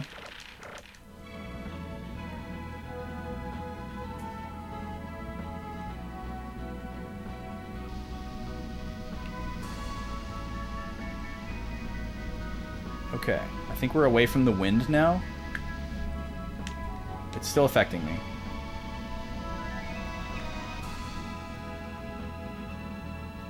But we don't see it as visibly. It sucks. I want to be able to, like, look around, but you can't really look around. Because you got to keep moving or you'll just get blown around. Green Lupulons. No, we're not fighting these guys. Retreat!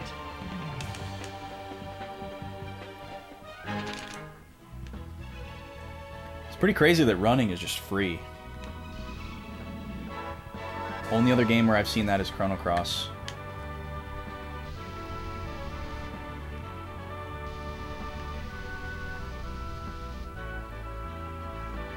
Oh, that looks promising.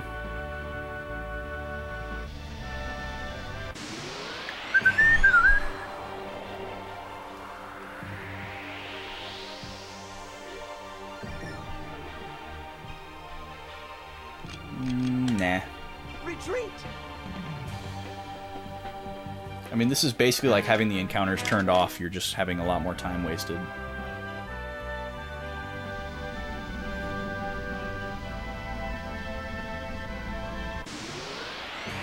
This rate has definitely increased, though.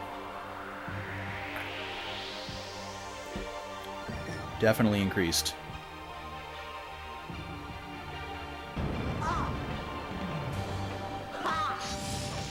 Yeah, the world building is pretty good in this game. Like, the fact that there's so many random objects in the towns that you can just interact with, and like, it'll be like, oh, this looks like a such and such, and it like tells you a little bit more about what life is like. I really appreciate that stuff. It's pretty impressive for a game from this era. Okay, so because they're grouped, I think I can take them out. Do a little Alpha Storm action.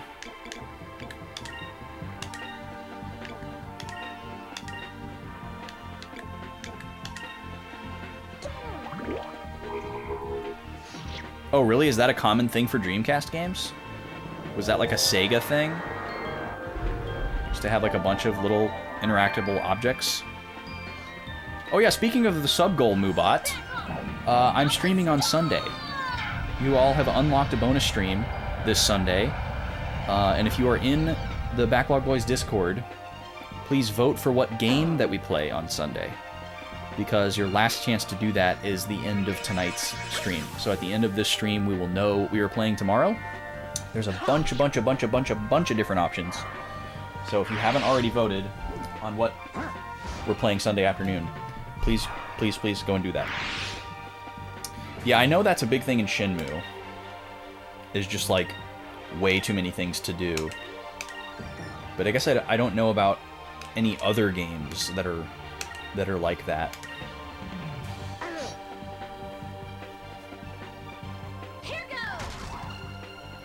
That's where your mind goes. Yeah, I know you're a big Shenmue fan.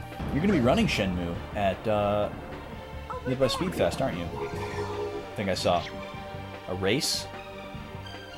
Over there. I was talking to Broke Meal about it because he's a speedrunner too. He's a DKC3 speedrunner. I think DKC2 as well. And probably a couple other things. And I was like, hey, do you ever go to events? Be cool to see you at this one. And when I shared it with him, I was looking at the schedule. Okay, we got an event. Yeah, wouldn't that be something? Hey, look! There are leaves blowing in the wind. Which means we're close to land. We finally made it across South Ocean. We have found the Ixataka. Most people on this world do not even know that a continent exists across the South Ocean. The discovery of this lush, rich continent with a long history has demonstrated the possibility that even more unknown, undiscovered lands may await. I'm sure these leaves came from Ixataka. Under the light of the green moon, ever since ancient times, the lands of Ixataka have been covered in lush forests. The life-giving green moon has blessed the lands with fertility. Wow. Blessed lands, huh?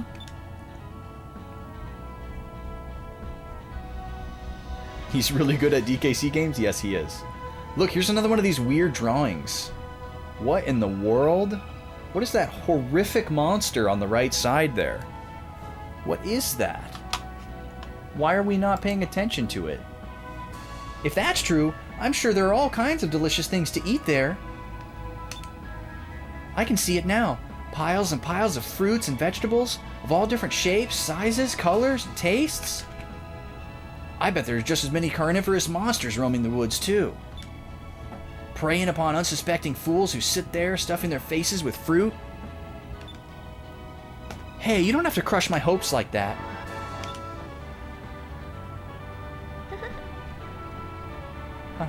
If Aika was hungry enough, she'd probably eat the monsters too. Vice, look what you did. Now you've got Fina doing it. Oh, I'm sorry. I didn't mean any harm. Oh, that's kind of funny. Like, Fina has like learned that jokes are a thing from these two because they kind of like rib at each other, and so she's enjoyed like this new thing called humor, where she'll like join in when Aika makes a joke at Vice's expense. And so she tried to be like Vice and make a joke at Aika's expense because she thinks that's what friends do. And then Aika was like, whoa, no one makes fun of me. And Sofina's like, oh, okay, I'm learning the rules.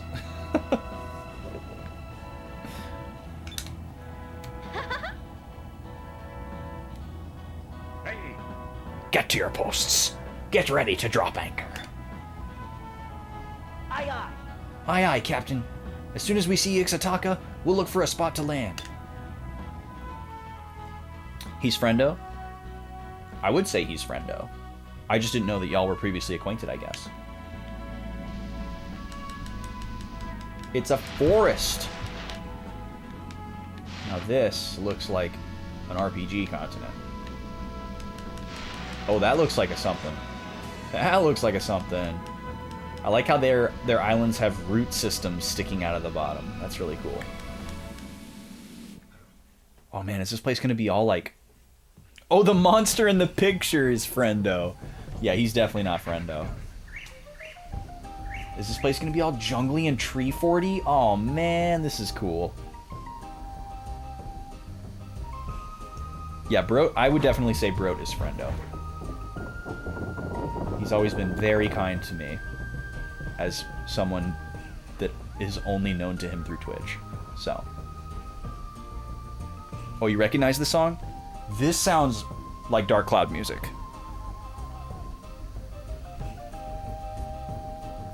"100%. Oh, Flozax knows this song too.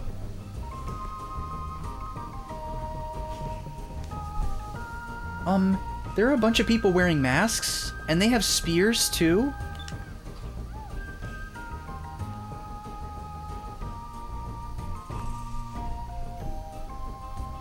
Horteca Villager. Are you Quetya? Huh? The girl in the white clothes. Is she Quetya?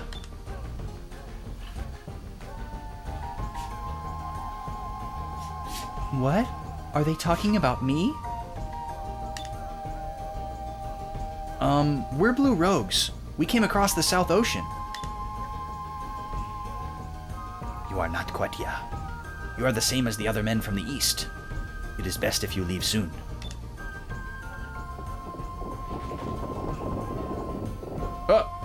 That sound.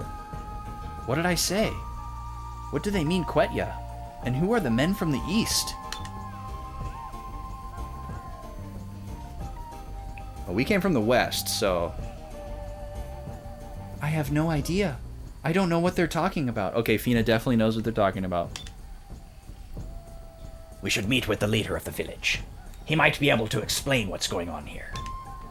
Also, that trip across South Ocean has depleted our fuel supply. We need to stock up on moonstones if we ever want to leave this place. Okay, let's find the leader of this village. Maybe we'll be able to find some moonstones here as well. This is the first that I've heard that our ship runs on a fuel supply of moonstones. Look at this guy just like moping back and forth. I guess I'm a guard. Whatever. You know, I don't get a spear or anything, but it's, you know, it's a tree forest. It's pretty cool, I guess. Rather be playing video games, I want nothing to do with you. Well, alright then. At least he was upfront about it. And not rude.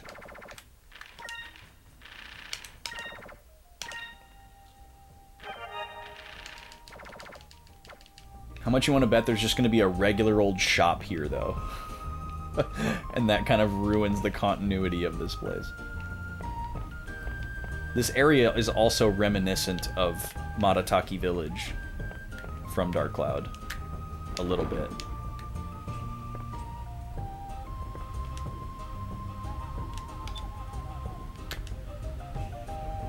I have nothing to sell to a person from the east.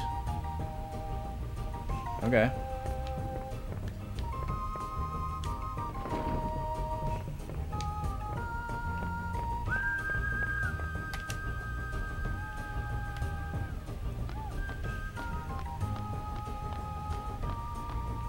So there is a shop. Oh, there's a rumbling.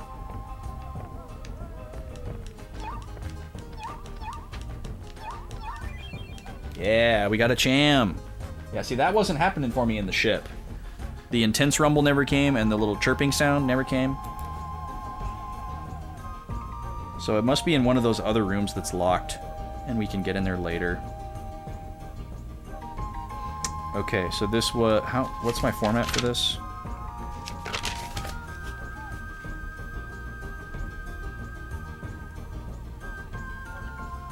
What's the name of this place? Ixitaka.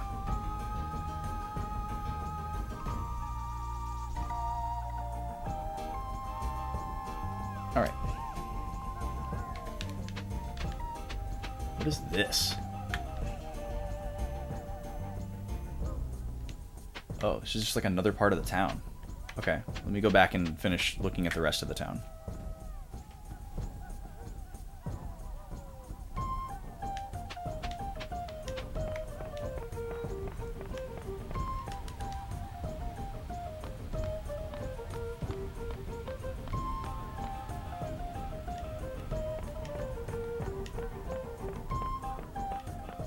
Is this climbable? Wow, that's impressive. What is that? What is that floppy thing?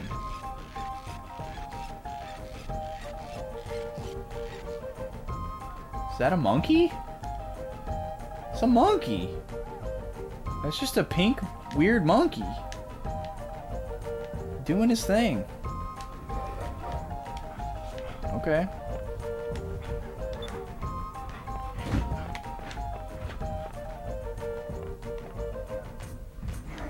Look at this little thing.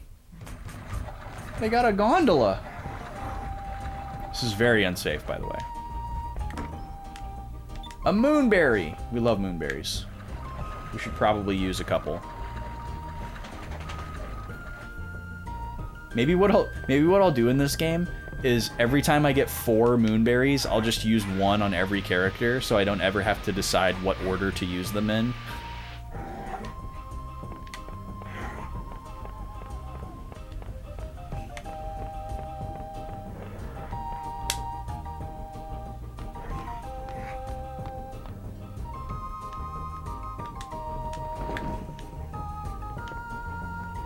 This guy kind of seems like an elder. Maybe he's an elder.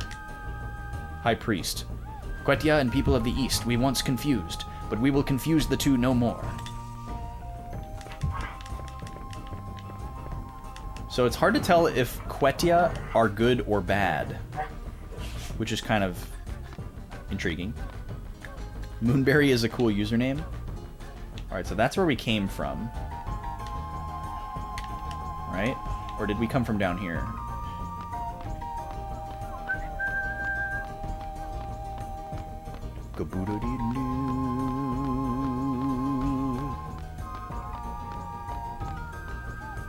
Oh, we're just like straight up on the ground here. This is not expected. Now we're in like Granny Gorky Metal Gear Solid 3.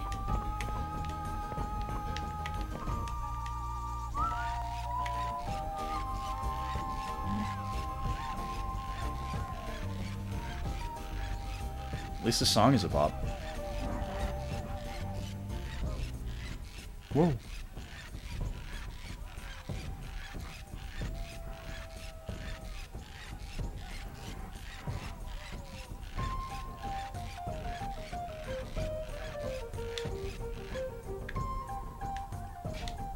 Man, Vice is really strong. It's covered with some animal skin. That's probably how they keep their food fresh. Looks like there's some salted meat inside. That looks good. I guess Aika was right about the fruit here. There seems to be plenty of it, that's for sure. It looks like you put wood inside and burn it to cook things. I guess it's an Ixitakan stove. Maybe they don't use moonstones as fuel.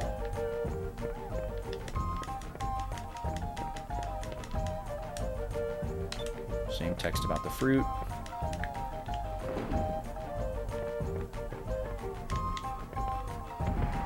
Whoa! Whoa! Why, though? Had to take that slide standing up, too. Oh, is this the hotel? Get out. We don't have food for Easterners.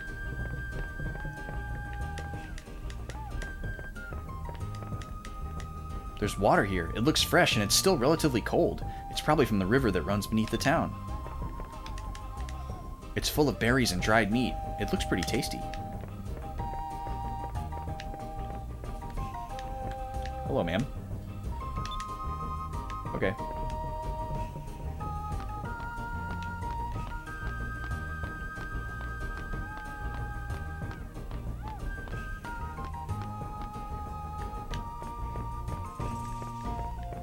Was this like a fighty place? They probably use this stage for religious ceremonies and celebrations or something. Nope, I was wrong. Oh. Oh, that's not a fruit. That's a critter. Wow. A sacri box. There's another monkey. He has blue arms instead of yellow. So I guess that was a secret that I just found? Okay, that was cool.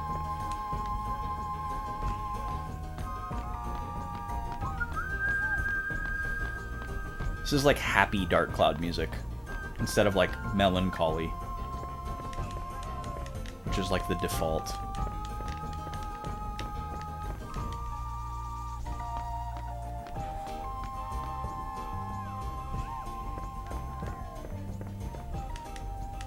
Now that's a big vat of something.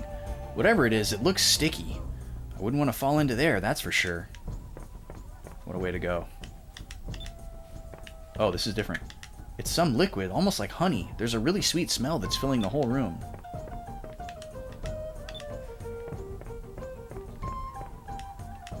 This jar's empty. Maybe they use it to carry the stuff that's in the big vat? So we came all the way up here to learn that. Okay.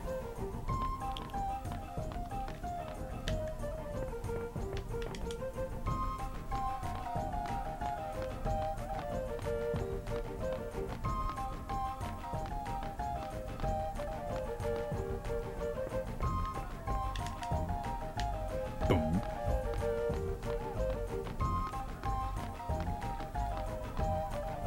You guys excited for the time jump this weekend? Most people get excited about fall back because they, you know, they get the extra hour of sleep. Wait, how do I get out of here? Am I trapped here forever? Wait.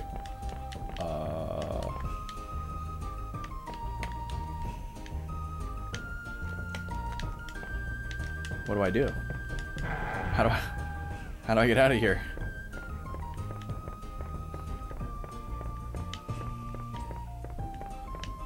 Did I miss something at the top? But yeah, I get more excited for Spring Forward because of just where, like, I just get excited for more daylight.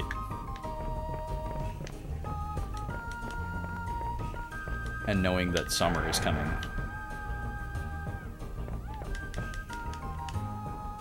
Oh wow, it tells you what used to be in the chest. That is incredibly useful for someone who's crazy like me.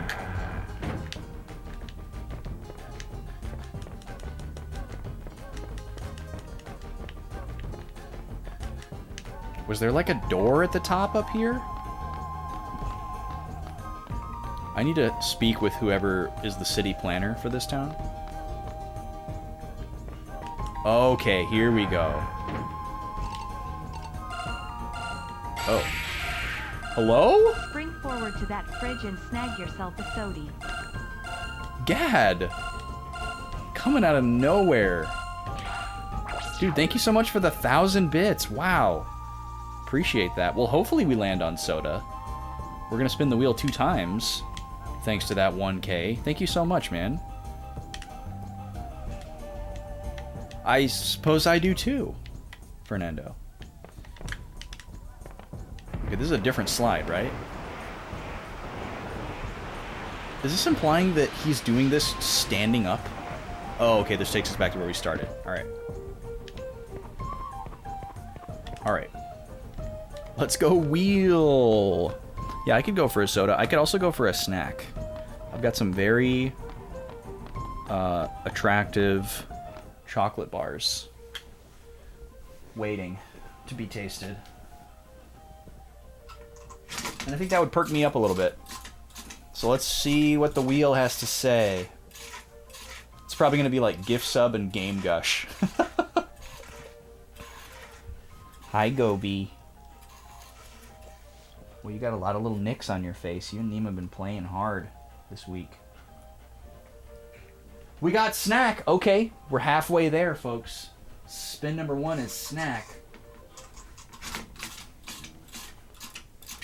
Spin number 2. What's it going to be?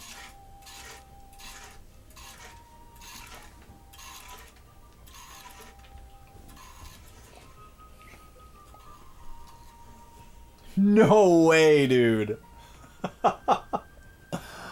Soda. Snack and soda. Exactly what we wanted. How cool is that? How neat is that? Thank you so much, Gad. It's because of you. It's because of you that I got the lucky spins. Thank you so much.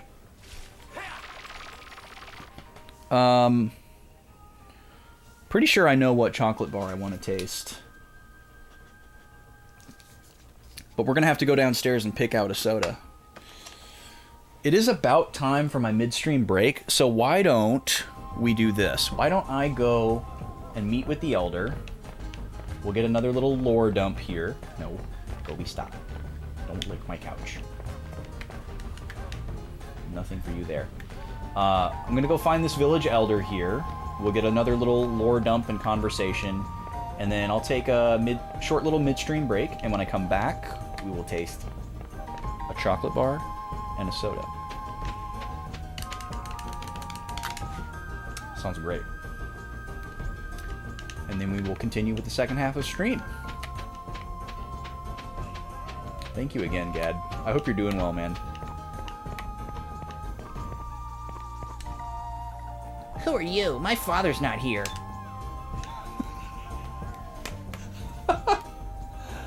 What?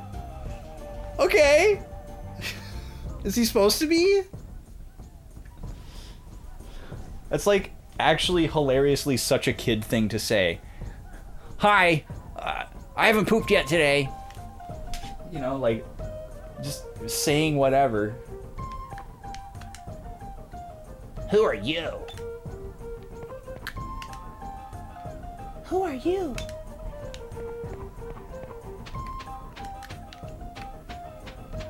The one kid had to say, "Who are you? My dad's not here." Maybe his dad is the Elder and we just don't have the context, and he somehow knows we're looking for the Elder. It's a box of tools and various ship parts.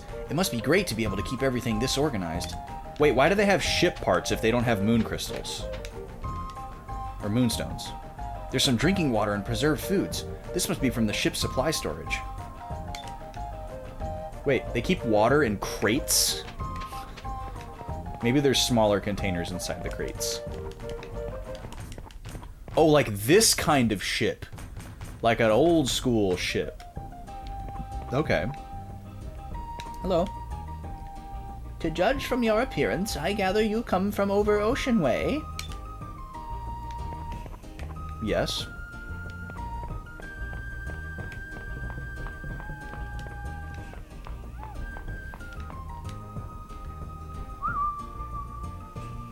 Hello.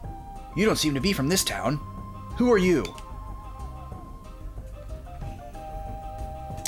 This is Skies of Arcadia Legends, Fernando. For the GameCube. It was originally a Dreamcast game, and then they ported it and upgraded it a little bit, released it a few years later on the GameCube. Yeah, this song is really catchy. We're not. Actually, we had to cross the South Ocean to get here. My name's Vice. Wow, so you were able to cross the South Ocean? That's impressive. My name is Hans. It's good to meet you. We're Blue Rogues under the command of Captain Sentime. We had to crash land after a hurricane knocked us off course. Oh, so these guys are like us. Yo, we found some homies. Centime. He's the Blue Rogue that takes in orphans and trains them. I also heard that he's a brilliant engineer. Yeah, he was. I mean, is.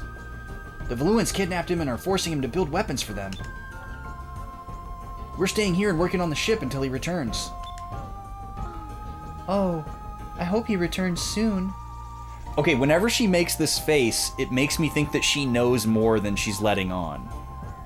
And I don't know if that's what I'm supposed to think, or if I'm just reading too much into it. Hey, Hans! I was wondering if you could help out some fellow Blue Rogues. We burned all of our fuel crossing South Ocean. Do you think you could spare a few moonstones? Of course. We've got plenty to spare. Here, take these. Where do we get these? Thanks, we owe you one. You really helped us out a lot. You're welcome. Well, I need to get back to work. Good luck. We received the moonstone fuel. Trix is now joined the ally. If you get that reference, you are an S-tier Backlog Boys fan. 25 Sacri crystals? Let's go. Please. Hahaha, they're using their mast as a clothesline. Very creative. I thought those were just crappy flags. Can we go in? Oh, yeah.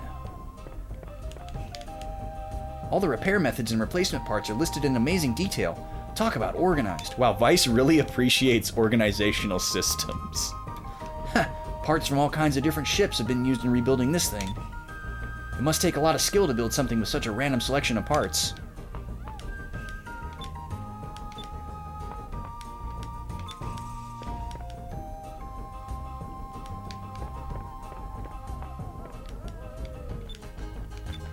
I love the random whooping and hollering in the song. Okay, so this is not where the Elder is.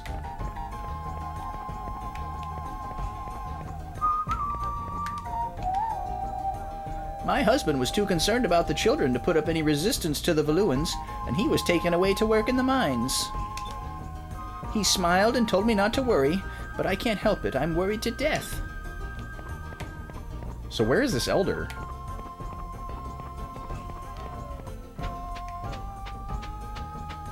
Where have we not been? Was it the High Priest?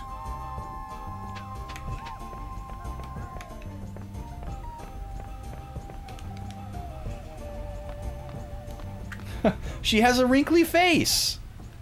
She had a wrinkly face. I'm not trying to make her sound super old, just like a little bit, you know? Just a little bit of salt and pepper. This was the item shop where the guy wouldn't help me. I also think it's funny that none of the native women will even speak to me. Yeah, just a little sprinkling of pepper, yeah. She strikes me as like, you know, mid-50s.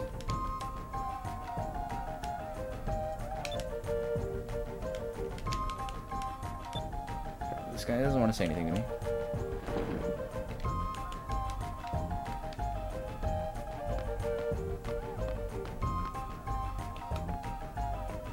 Yeah, that's like, for me, on like my old lady voice scale, that's like a 7 out of 10. So this goes back to the ship, right?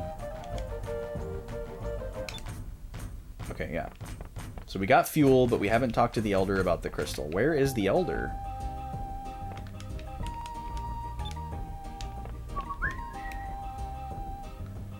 Where is he gonna be?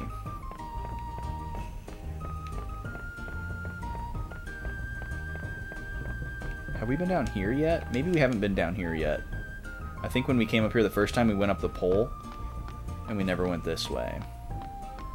Yeah, this is new.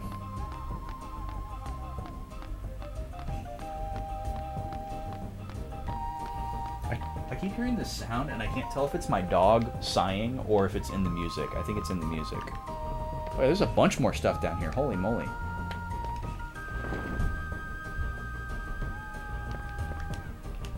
It's covered with some animal skin. Oh, we've already seen this one.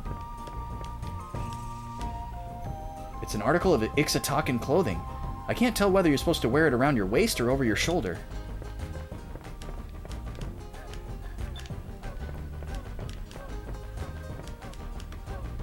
Yeah, it does have pretty good animations. Yo, Jer, what's up, dude? I don't think everybody's up there yet. Thomas is kind of like working his way through. I haven't looked at it in a day or two. He has the full list, but I don't think he has everybody up there yet. He didn't when I looked at it a couple days ago. He just had like the first, I don't know, 20 or so.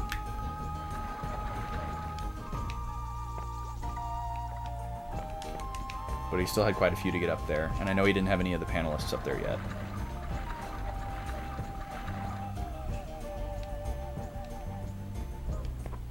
Oh, yeah. No, it's not comprehensive yet. Or at least to my knowledge. Like I said, I haven't looked in a couple days. He could possibly have them all up there at the moment. But I'm going to guess that he doesn't yet. It is going to be sick. I'm really excited, man. Looking forward to seeing you and hanging out with everybody and doing the thing. Should be a blast. Look at this lady. She looks very upset. Have you played this game before, Jer? It looks like you put wood inside and burn it to cook things. Oh, we've had that one before, too. Haven't played much of it. It looks like the spear and mask haven't been used in a while. There's a layer of dust on both of them. I thought I was talking to this lady. Go away, Scram, don't bother me. Okay. Can do. Commence scramming. Okay, this is probably the village elder's house. It was after you were out of your JRPG phase, so you kept getting distracted. Okay. Oh, there's a save point. This has got to be it. Alright, let me go see what's up this ladder first.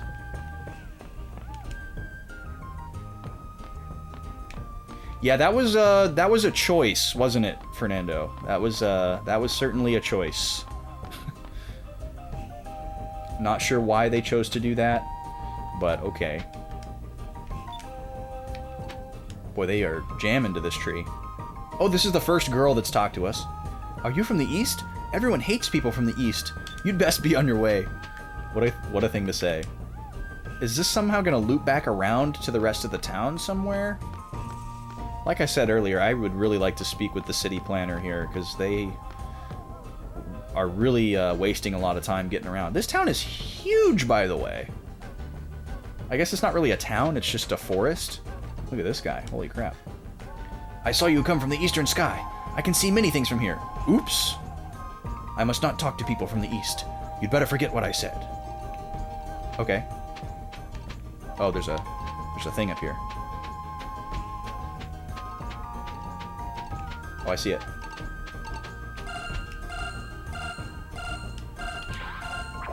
Alright, so we've got 2 moonfish here. I forgot to write down the first one. Let me do that really quick.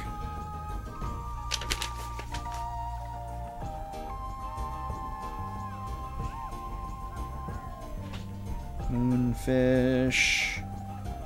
2 tallies at Ixataka. I have no commitments whatsoever to 100% this game, but if we do, tracking this stuff as thoroughly as I am will be very helpful when we inevitably have to start backtracking and all that. Hi, Gobi.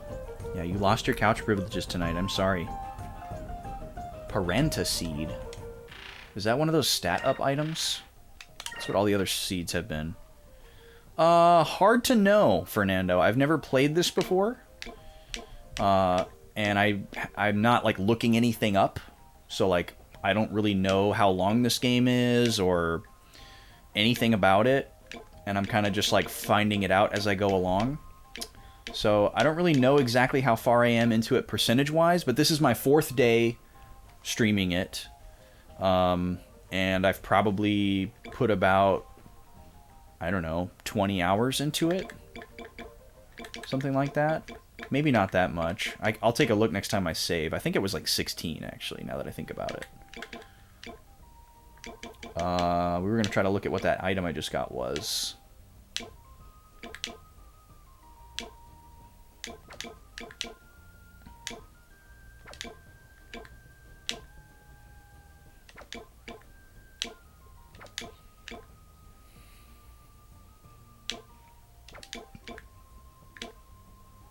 Yeah, here we go.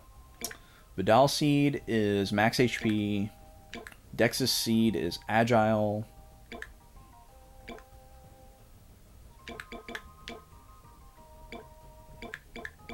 Oh, that's right. We have to use these. I always forget that. Cupicone! So he evolved or something. Glyph of Speed. Increases the quick of the entire party. Okay, so that's going to be temporary. Alright, Sarah. Thank you so much for being here. Appreciate you. Hope you have a good rest of your night. And a good weekend. Here we go. Zal Seed. Vigor. Rune of Ill Omen. There it is, the Paranta Seed. Increases power by 3. Is there a way I can sort these? Boom, there we go.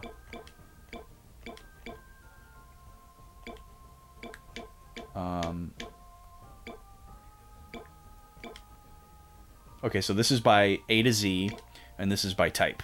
Type is what I want.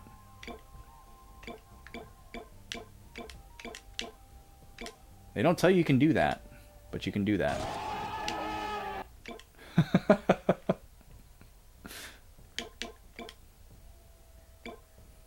That was a good use of that, Fernando.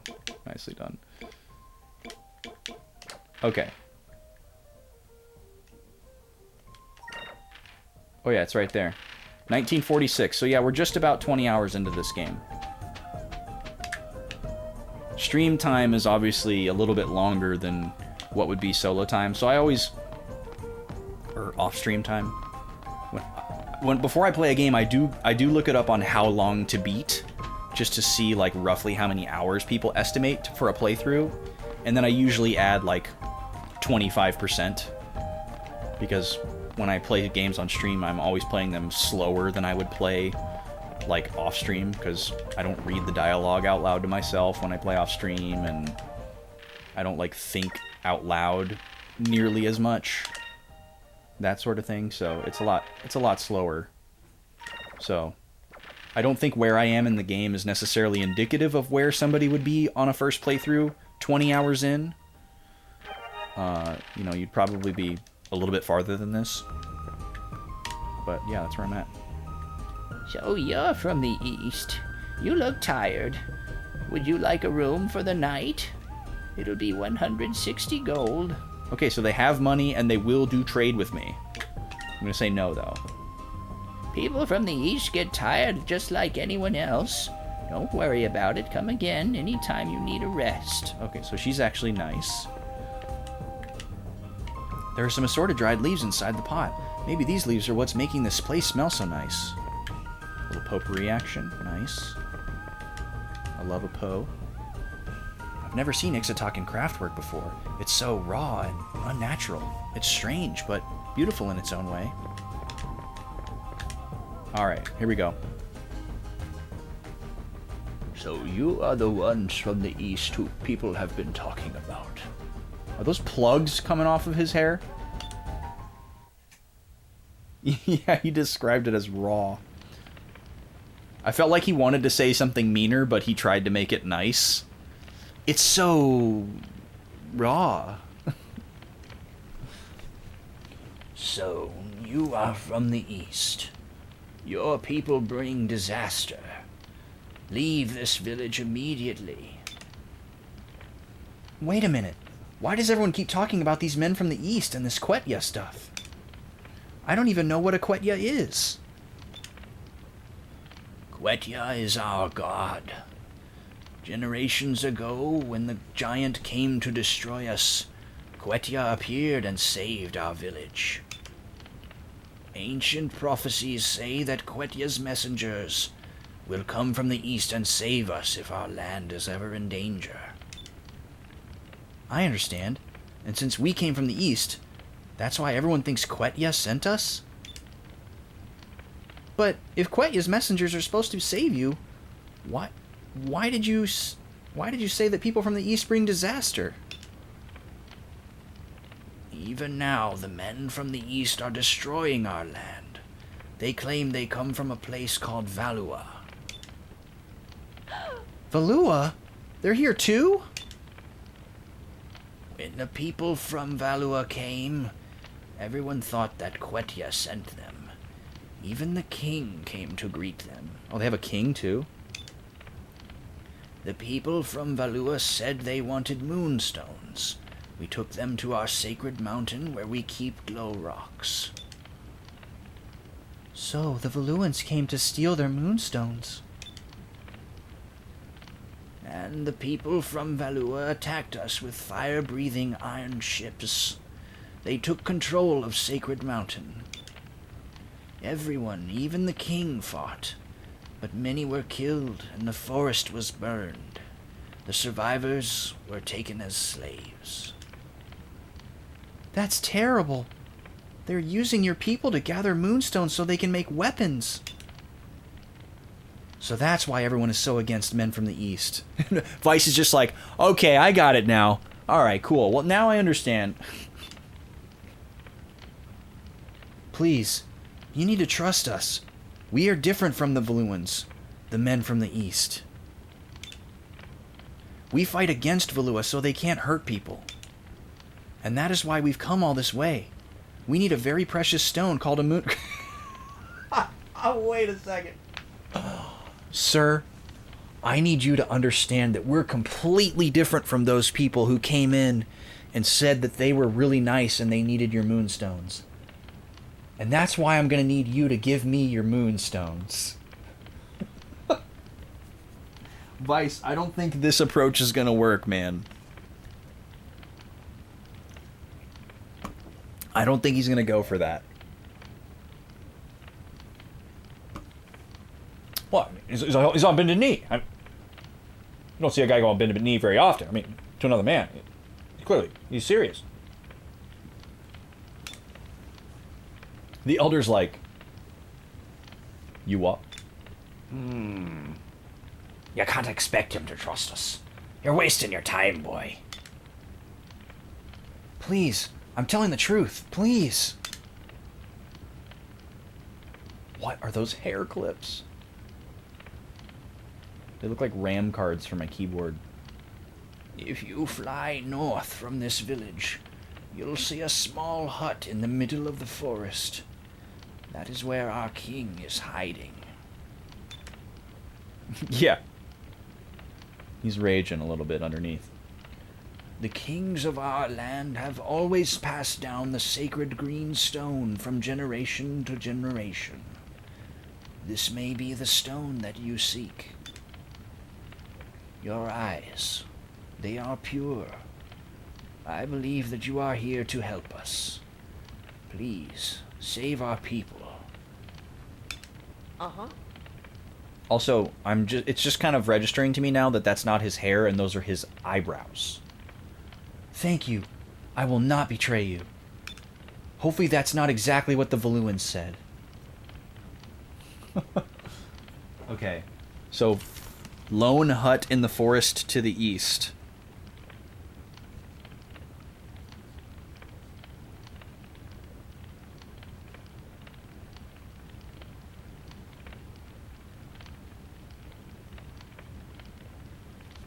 That's where we find the king. Oh. Is where king hides. Okay. Let's go. We've got a village to save. Why was Drachma the one to give the affirmative sound there? Okay, I'm going to take a midstream break here. Just going to take a short break to stretch my legs, refill my water, let the puppies out, rest my eyes from the screen, you know, that whole thing. I encourage you all to do the same. I will be back at... we'll just call it 9:45 because it always ends up being longer than I think it's going to be. So I'll come back at 9:45. It's 9:27 now. So about 15 minutes. I'll run some ad breaks here to cut down on the mid-rolls for those of you that aren't subbed because I appreciate you all being here. And when we come back from the break, we're going to be tasting a soda, a craft soda, never before tasted by me, reviewing it live on the stream, as well as a chocolate bar that I have never tasted before and reviewing it live on the stream. I'll show it all off to you. We'll do a little review and wrap up about it. So I will see you in 15 minutes. You're very lovely, chat. I'm going to put some tunes on for you here. Thank you so much for being here. Second half of stream coming at you soon. Yes, a little soda and choco. See you shortly.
All right, folks.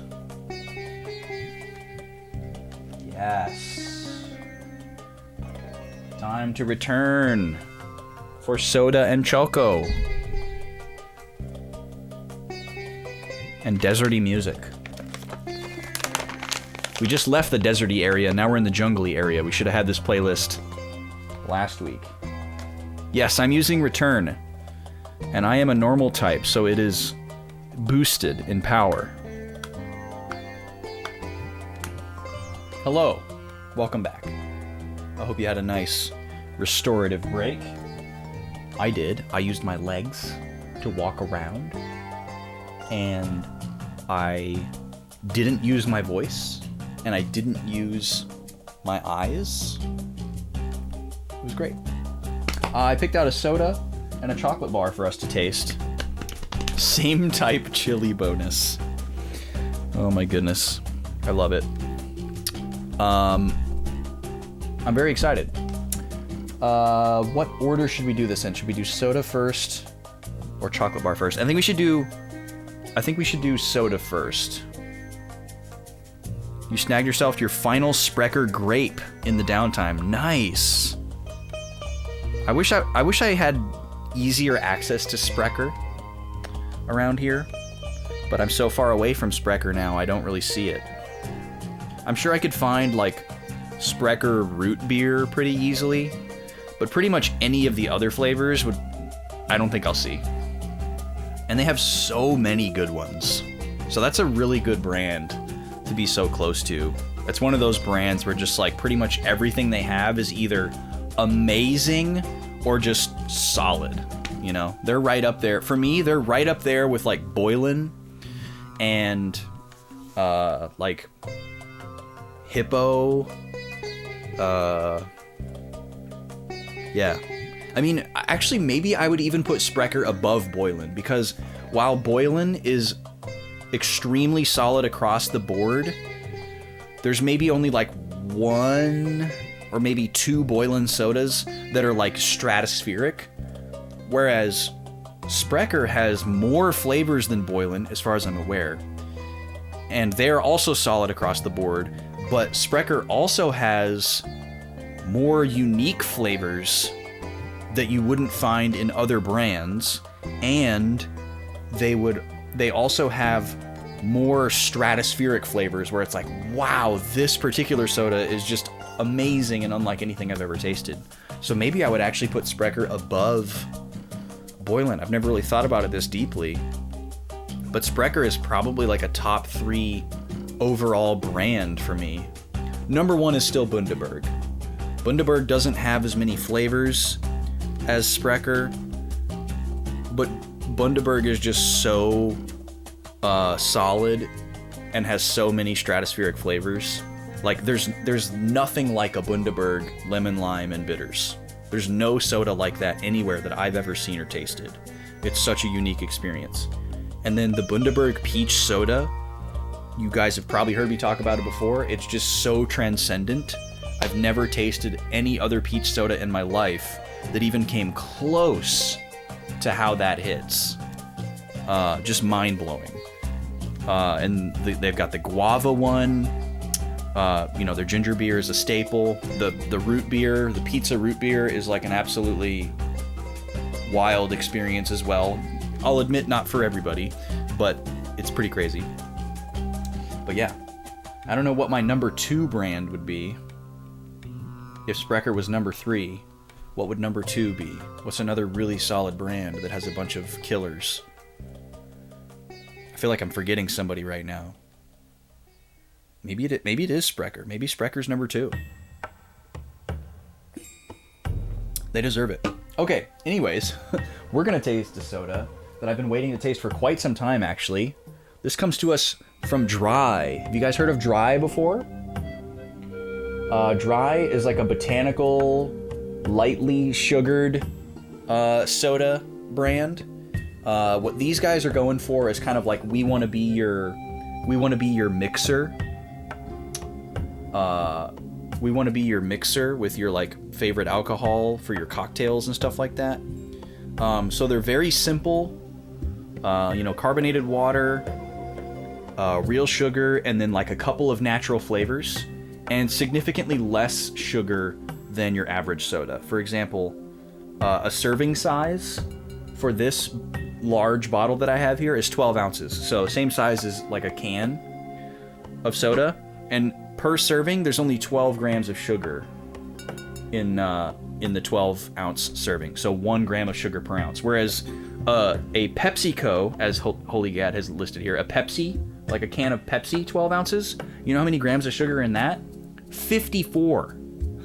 54 grams of sugar in a 12 ounce Pepsi, and this is only 12. So while 12 grams of sugar is still a lot if you think about it, just on its own, out of context, it's significantly less for a soda. And this one here is the spiced pear flavor. Another thing that you may know about me is that I absolutely love pear. It is my favorite fruit, but it is so temperamental. It's so fickle. It's hard to find a pear and experience a pear at peak ripeness. It's so easy for it to be not quite ripe enough yet or overripe. And both of those experiences are not super pleasant. So it's very 72 grams in the 16 ounce bottle of grape. See, that's what we're talking about. So 12 grams of sugar in a 12 ounce serving is incredibly low. It's not zero, but it's incredibly low. What was I talking about? I've completely forgotten. I was making a point about something. It's gone.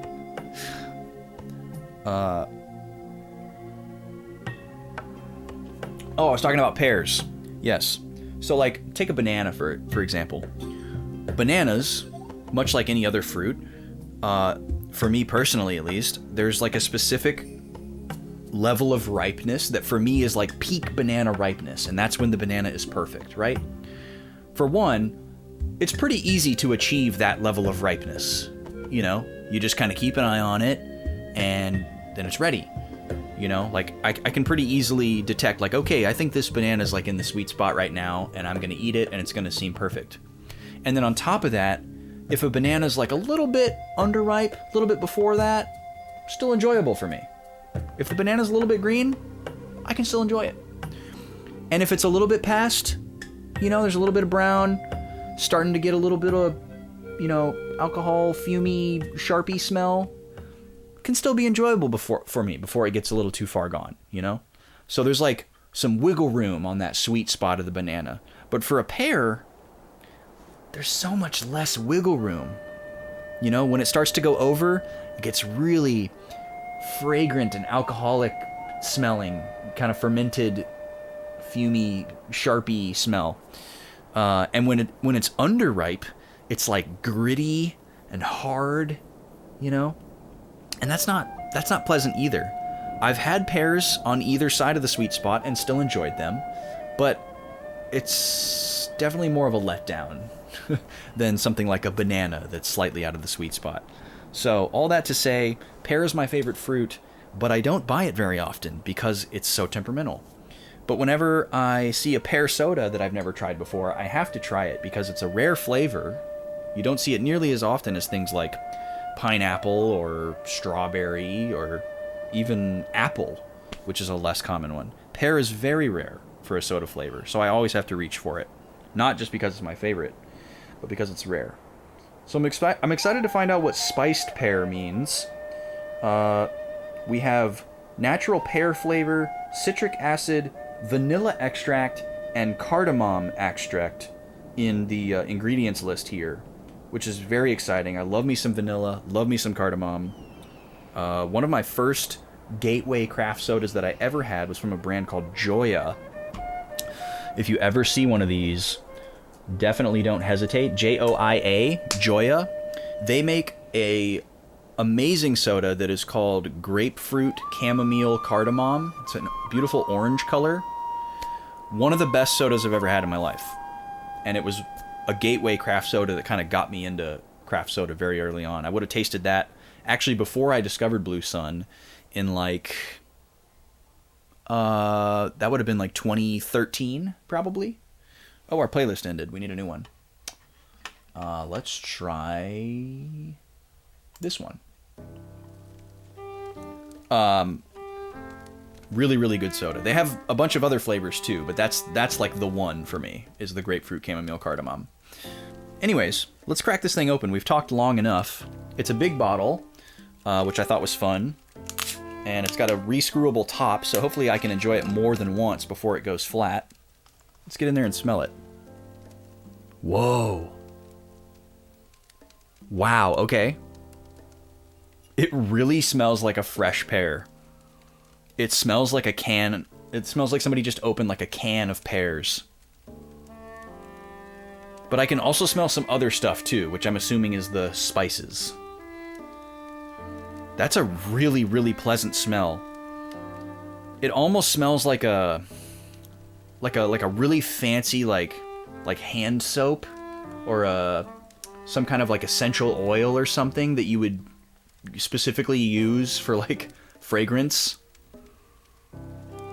It's really nice. All right, I'm gonna pour some of this into my Yeti tumbler so I don't have to drink out of this giant bottle and look like a hooch lord. And also, I plan to possibly share this later on. So I don't want to put my mouth on it and be rude to those people. I'm trying to pour it as carefully as possible. I'm trying not to glug it, because that will make it go flat faster. Which is very difficult to do when the bottle is extremely full.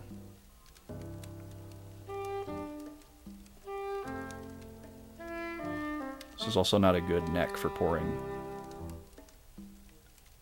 So it's just going to have to glug a little bit until we get a little bit further down. Oop. There we go. We made it.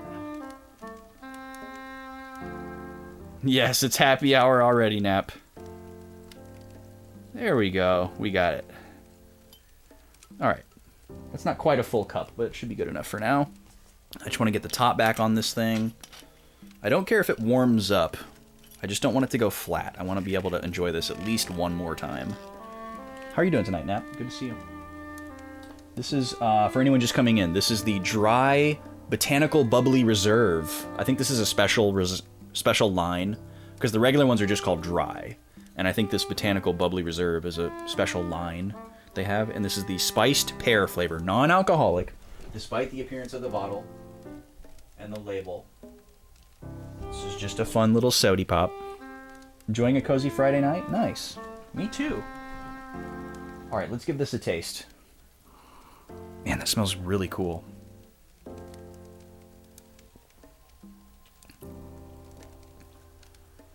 Whoa. Okay. So this is actually stronger on the supplementary flavors than the pear, I would say.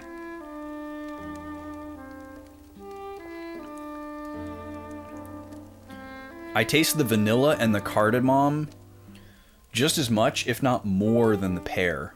Pear is a really hard flavor to impart in a soda, which is probably another reason why it's a really rare flavor. Pear is kind of a light, subtle flavor compared to other fruits. And there doesn't seem to be like a really common, agreed upon artificial pear flavor that you can use to like supplement the natural flavor.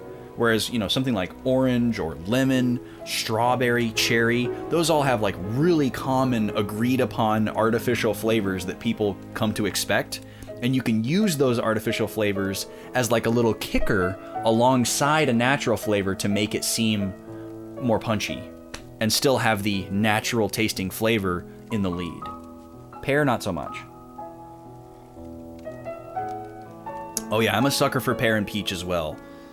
Pear is my favorite fruit. I was just going on a long diatribe about how it's really hard to find pears in the sweet spot, but when they are in the sweet spot, they are just the greatest thing. And it's a very rare soda flavor. I like peach as well. If you like peach-flavored soda, Nap, you need to look for a Bundaberg peach soda. It is an absolutely transcendent, life-altering experience, and I don't say that sarcastically. So this is really interesting. I would actually say that a lot of people probably wouldn't like this. I mean, for one, Dry as a brand uses significantly less sugar than other sodas. So right off the bat, you probably lose some people because some people like their soda sickly sweet. But for me, I like it a lot. This is like in between seltzer and soda. Like it's much too sweet to be even confused with a seltzer, but it's definitely not as sweet as a traditional soda. And then on top of that, you have this kind of like light, nuanced, subtle flavor. They're also trying to market these as like mixers for people who do drink alcohol, which is not me. But, you know, to each their own. I don't have a problem with it. It's just not for me. So they want you to use these as like mixers with like your fancy cocktails and stuff. So yeah, they're kind of going for like a fancy thing here. I think it's really good. It's very light. It's refreshing. I could see a lot of people not liking it though, because it has like some floral, herbal notes that kind of hit you in the nose. A lot of people don't like that. And it's just not a super strong flavor. You're kind of like searching for it and experiencing it. I like it a lot though. I will definitely drink more of it. When I go to share it with people though, I'm sure a lot of people will just be like, that's interesting. You know, they'll give it the nice pass. All right, we're gonna taste a chocolate bar now. And this one I was very excited to see because this is a brand that I've had many chocolate bars from, and I thought I had tasted just about everything they had to offer, at least in the United States. This is an imported brand, and one you've probably seen before. This comes to us from Milka. You guys seen a Milka bar before? Milka was huge a couple of years ago because they partnered up with Oreo, and they had an Oreo bar. That one was really good. They have one with a yogurt filling that's really interesting and good. They have one with a butter biscuit inside the pip of chocolate. I have no idea how they manufacture that. It's like an optical illusion. I believe that one is called Tuc, T-U-C, with the horizontal line over the U. That one is probably my favorite. It's absolutely incredible. It's just like the perfect ratio and like these textures mixing together. Oh my gosh. Hi, Luca. How are you? Nice to see you. Yes, you're just in time for Chalkies. What's another? There's a Milka that has this toffee bar in it called Dime, D-A-I-M. I think that's Swedish. Milka might be Swedish too.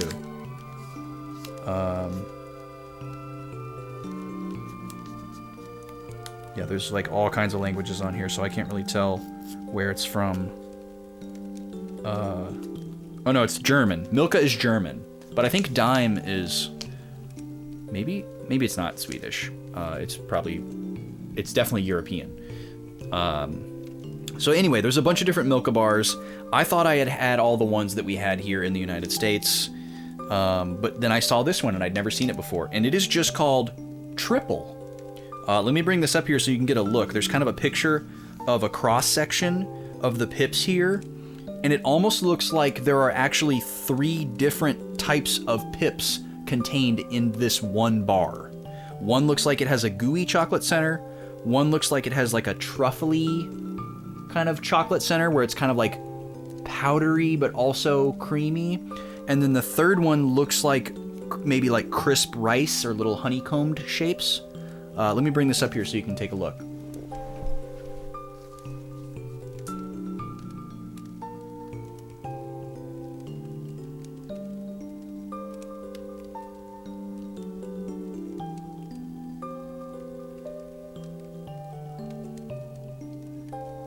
Pretty crazy looking. Also, this Undertale song is kind of hitting me right now. Okay, so yeah, it kind of looks like they're saying there's 3 different types of pips in here.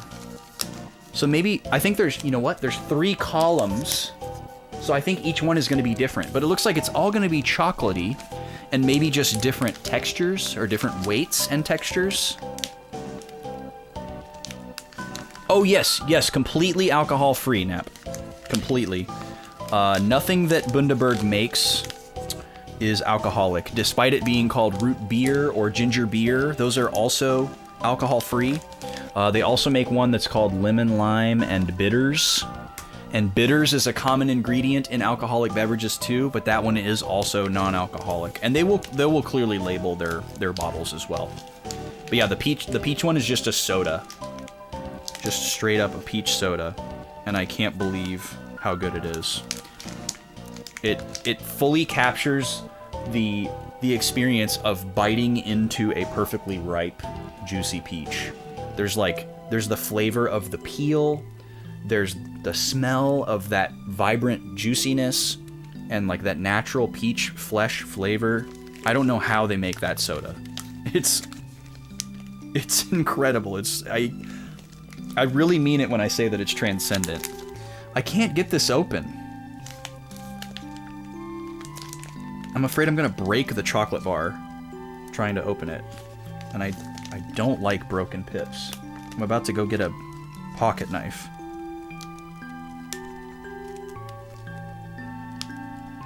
Almost got it. There we go. Okay. Let's see here. This is definitely milk chocolate and not dark chocolate. Despite the name Milka, they do have some dark chocolate products. Alright, so here we go. Yeah, look at that. So they've even got 3 different patterns on the pips themselves to show you there's differentiation. Let me bring this up.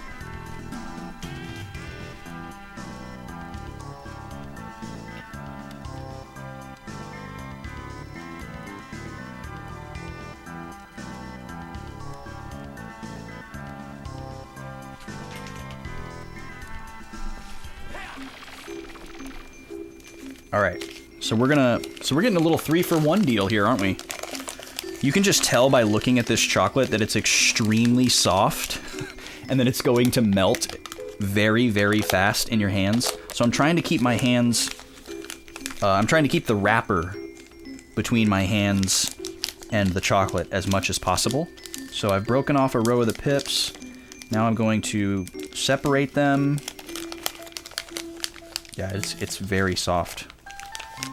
Okay, so the first one here we've got, let's see, what are these 3 patterns even like? We've got a swoopy one, a circular one, and a wavy one. We'll try the circular one first. So I'm gonna bite it in half. Oh, that's the goopy one.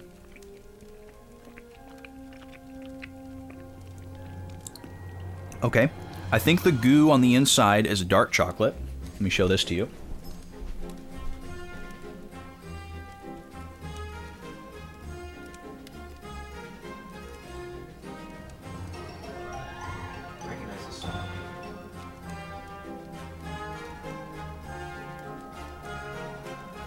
It's having a hard time focusing on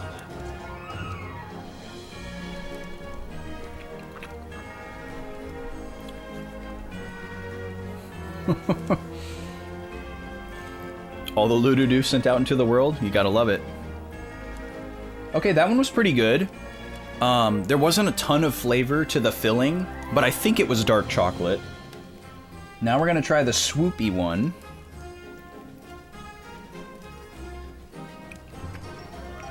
Okay, this is the truffly inside. Ooh, okay, this one has a lot more flavor. This one tastes like, that one kind of tastes like a cookie, actually.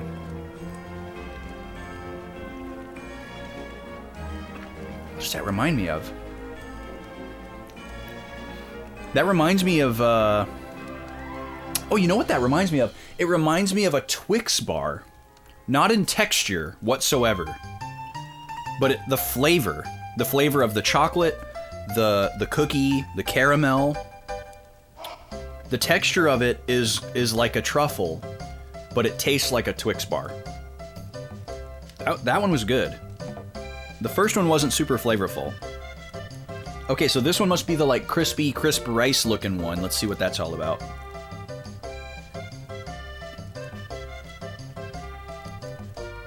Yep, there's little crispy pieces inside.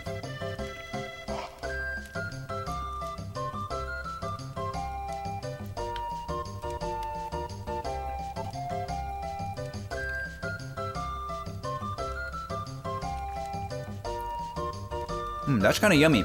The little chocolate, or the little swirly pieces that are inside here, the crunchy pieces, I wonder if there's yogurt in them, because there's just a tiny little, like, sour note, little pinprick in there. That's pretty good. Being someone who's not the hugest fan of milk chocolate, because it makes the back of my throat burn, regardless of how high quality it is, this is really good. I don't know if this is a style, or I don't know if this is a trait of specifically German chocolate, but Milka bars are very soft and very melty. But they're very good. I would say this is definitely a step below the quality of, say, like a Tony's or an endangered species. It's not quite on that level, but it is definitely a cut above the rest.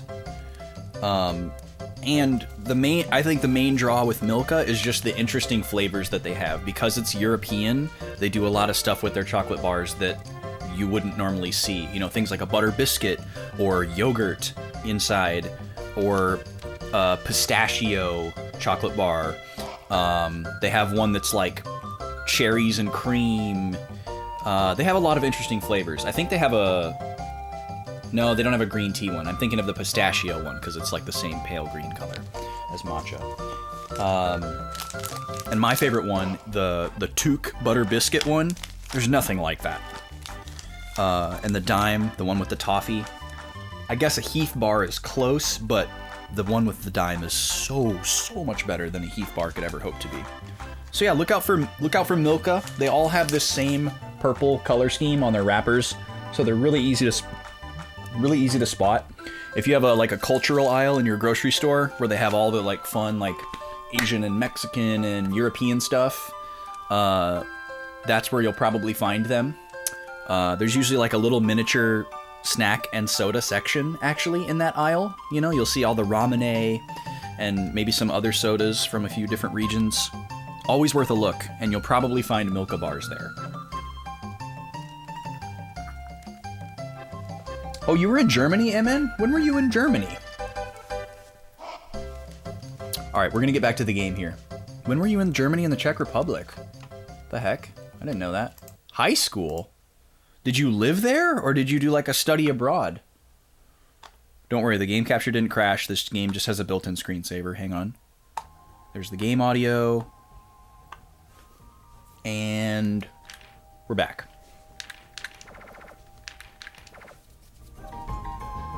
Alright, so we just talked to the Elder. We learned that the Valuans came here and subjugated them and stole their moonstones, but not their moon crystal. Oh, a choir trip. Wow, that's a pretty awesome choir trip. You probably spent all your daily money on Milka. It is pretty amazing when, like, you meet somebody who likes chocolate and they've been eating, like, Hershey bars and Milky Ways and Twix and Snickers their whole life. And they're like, yeah, I love chocolate. Chocolate's great. And then you feed them some, like, imported chocolate that isn't made with, like, wax and vomit. And they're like, this is what chocolate can be? Holy crap.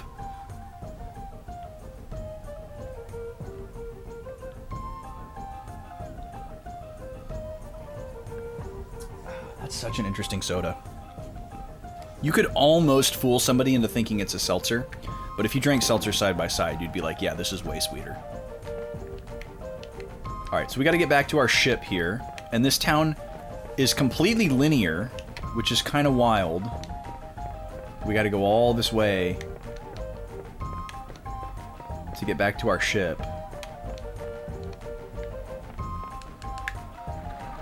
I guess this is sort of a shortcut that we didn't realize we had. Yeah, I don't eat like plain basic American chocolate anymore. Like I will turn it down every time.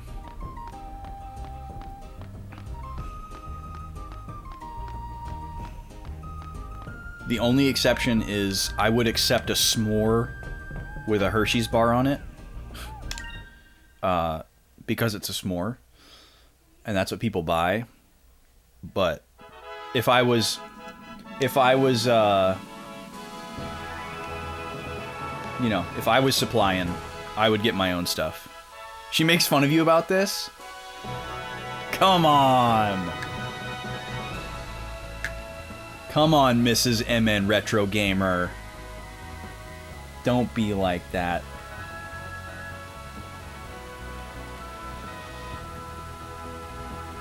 It's okay if you like it, but you got to admit that this stuff is better. That's all. That's all we ask. We're not asking you to not enjoy your Snickers.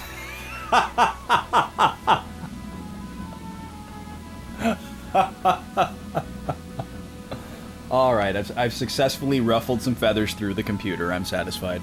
Where are we going? We're going to the lone hut in the forest east of here. Okay, forest east of here, huh? I feel like we've been given bad directions this entire game. I mean, look at this. Now I see the light. I think what Mrs. MN Retro Gamer is feeling right now is when somebody has anxiety and then someone who has no idea what anxiety is like, oh, well, why don't you just stop having anxiety? That's probably what I sound like right now. Oh, the name of this village is Horteca. Okay, so the name of the village is Horteca. The name of the people is Ixataka. How insensitive of me to get that wrong. You don't believe her? You mean you don't believe that she's officially converted to better chocolate?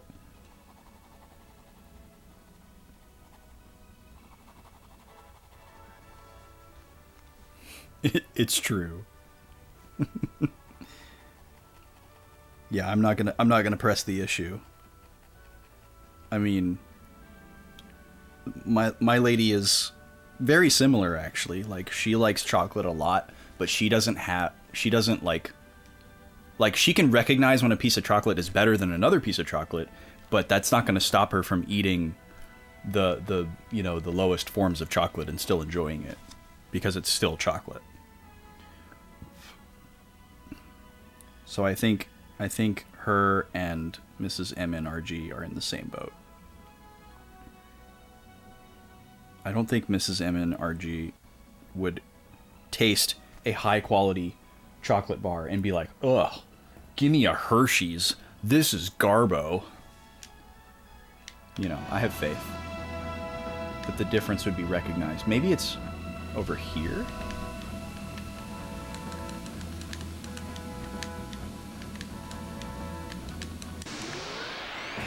It's just so hard to tell.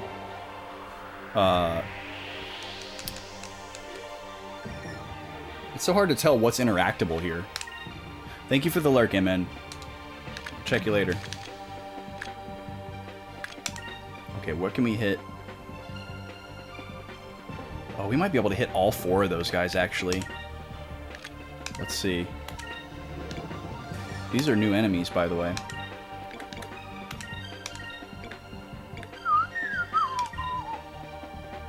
Let's see how this goes.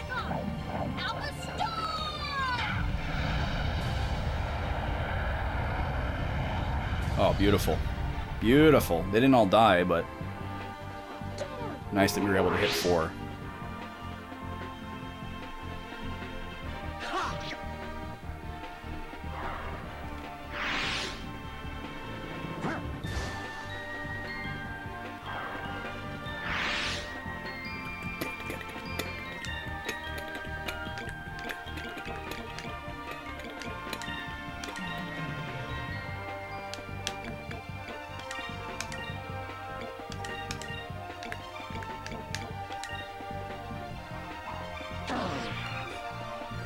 These guys are great. They don't seem to have any dumb attacks.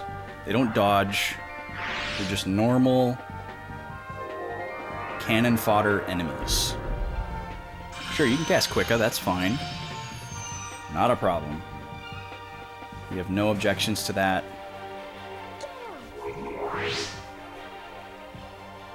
It's cool how every time Pupil changes, or like every couple of chams that we give Cupel, he becomes like a different style of weapon. He was a sword, and now he's like a dart. This is kind of fun that they decided to do that. Could have easily just had him be the same thing the whole time.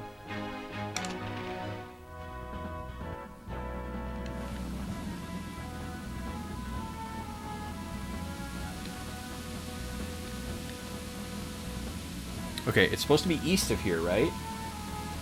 There's nothing east of here. There's literally nothing. I mean, this is the only thing that's east of here. Like, even remotely. Like, this looks like it would be something, but this is north. Oh, maybe they're talking about this up here. This looks like a forest. Yeah, see, we've been given bad directions this whole game. I don't trust these people's directions anymore. This is dead north of the town, and they told us to go east. What is that necklace that Ica has? Hey, what's that smell? It smells like something is burning. Look on the horizon.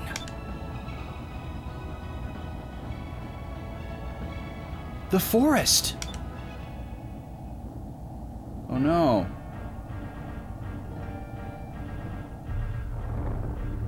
Oh! He's got a little blowtorch on his boat.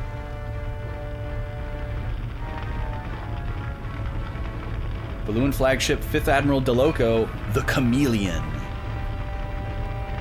I love that it has like a little arm and it's like spraying it like a human.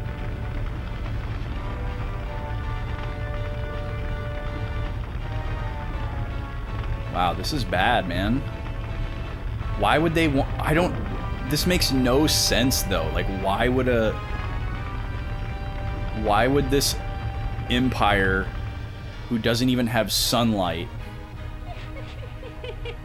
Oh, did we cast this guy? Let me go back to my Admiral sheet here.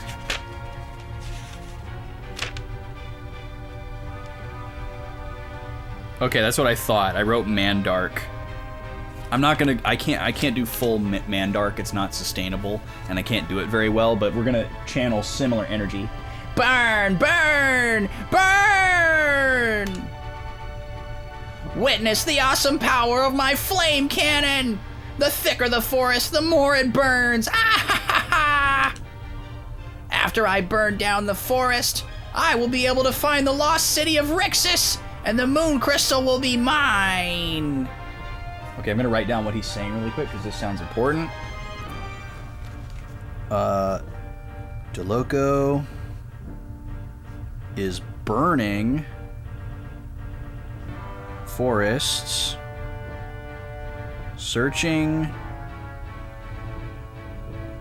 for lost city of Rixus.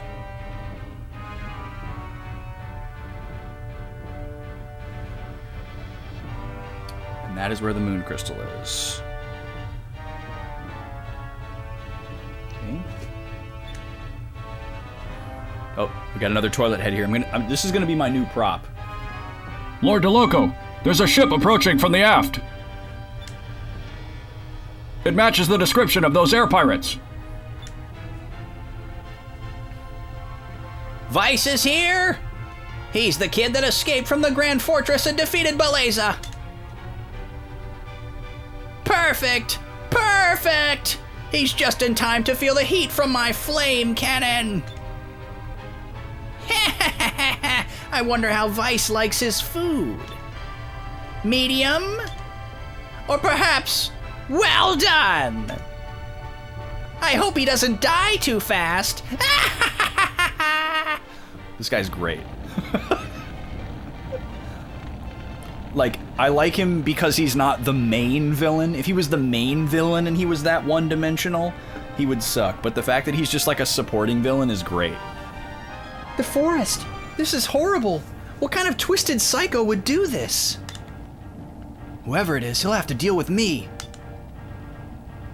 If we get hit by that blast of fire, we're done for. We'll have to dodge the flames and counterattack. Okay. DeLoco is very cursed. I love that his weird helmet thing has a smiley face on the top of it and these like floppy arm things hanging off of it. Fear the power of the invincible chameleon!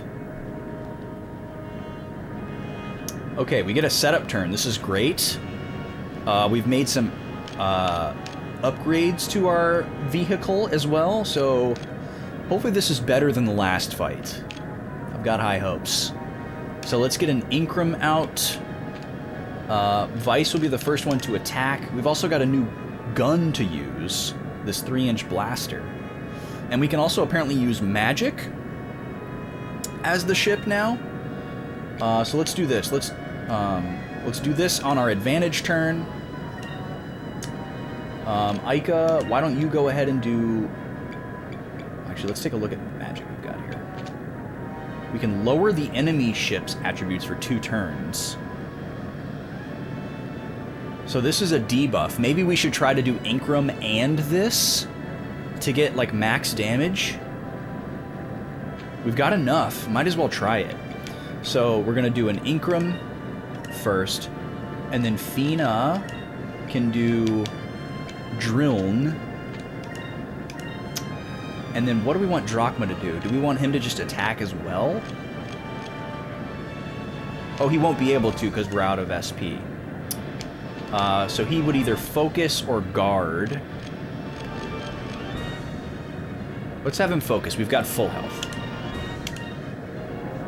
Let's see how this goes. So we're going to raise our attack and defense, and then we're going to lower their attack and defense. Okay, he's doing a torpedo thing. Those won't hit me until a later turn.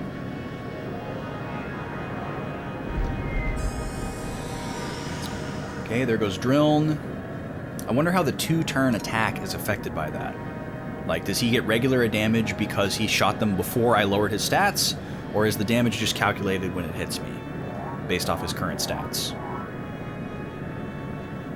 There's the focus, and then here comes our advantage turn. He's going to focus, and then we're going to launch an attack.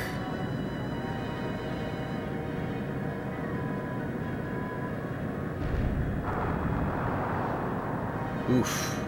Got a lot of HP.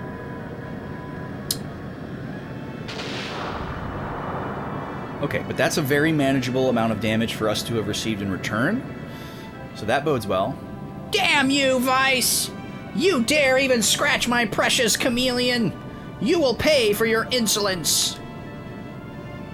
Oh, there's the Vice Captain again.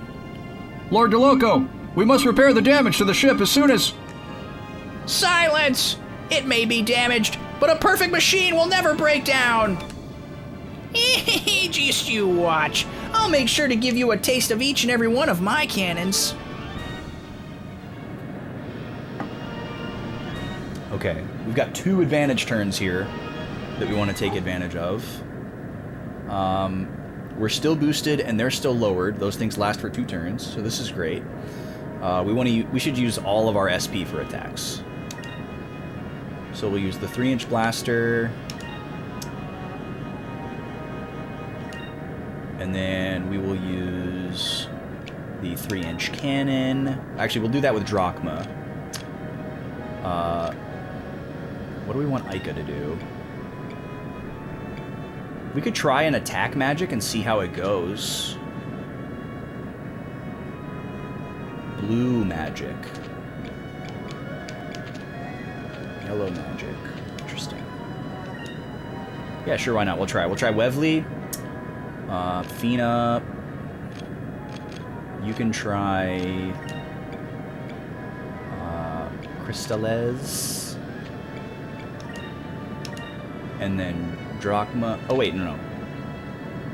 Fina's gonna do Crystales on this turn. And then Drachma's gonna do 3-inch cannon right here.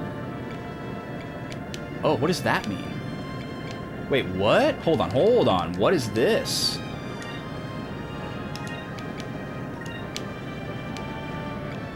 Wait, what does that mean? Does that mean I get to shoot twice? Okay, hold on. Let's try this.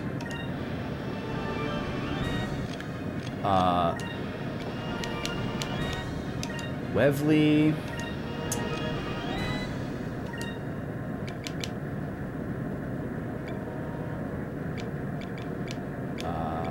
Crystallis.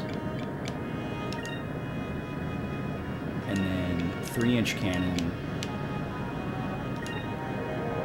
Okay, let's see what this does. Does this mean I shoot twice? Webley missed. That's unfortunate. Didn't know magic could miss. A couple more torpedoes.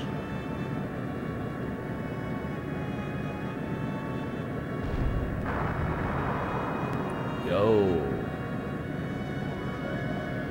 Okay, so I think it was just twice as much damage.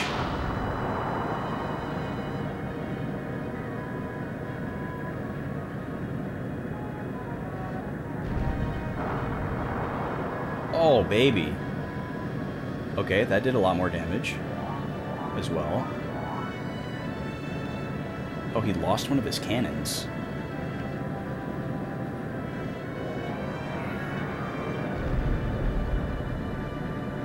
Yeah, it shot the cannon again. Okay. So yeah, you can just get 2 turns out of it for more SP. That's pretty crazy. Alright, now we need to heal. It's time for the main event! You better watch out, Vice. Don't get too close or you'll get burnt.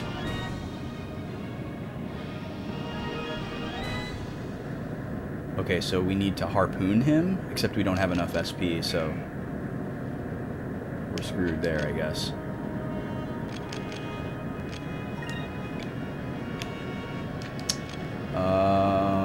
What do we do? Darn. I should have saved more SP last turn. That was foolish of me. Because the harpoon is probably how you kill this thing. Like, we do so little damage to these bosses, it seems like you have to just, like, stay alive long enough to do the harpoon cannon, and then it just kind of, like, one-shots them. That's what happened with the last boss. We were barely doing any damage to it, but then the harpoon cannon just instantly killed it. Like, almost like it was scripted that way. Well, we're gonna have to do a regular attack here.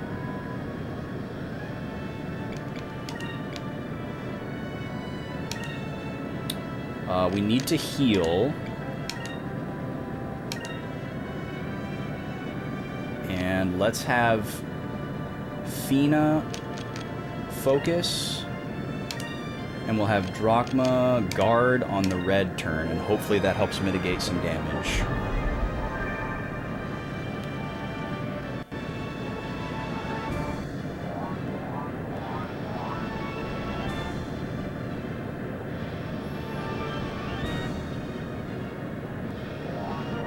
But yeah, I'm gonna work on just getting my SP high enough to be able to do the next harpoon attack.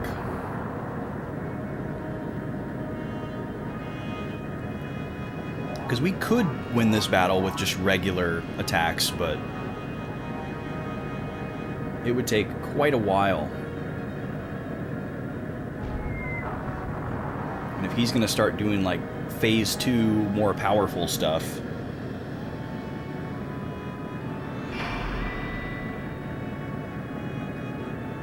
we don't want to stick around for that.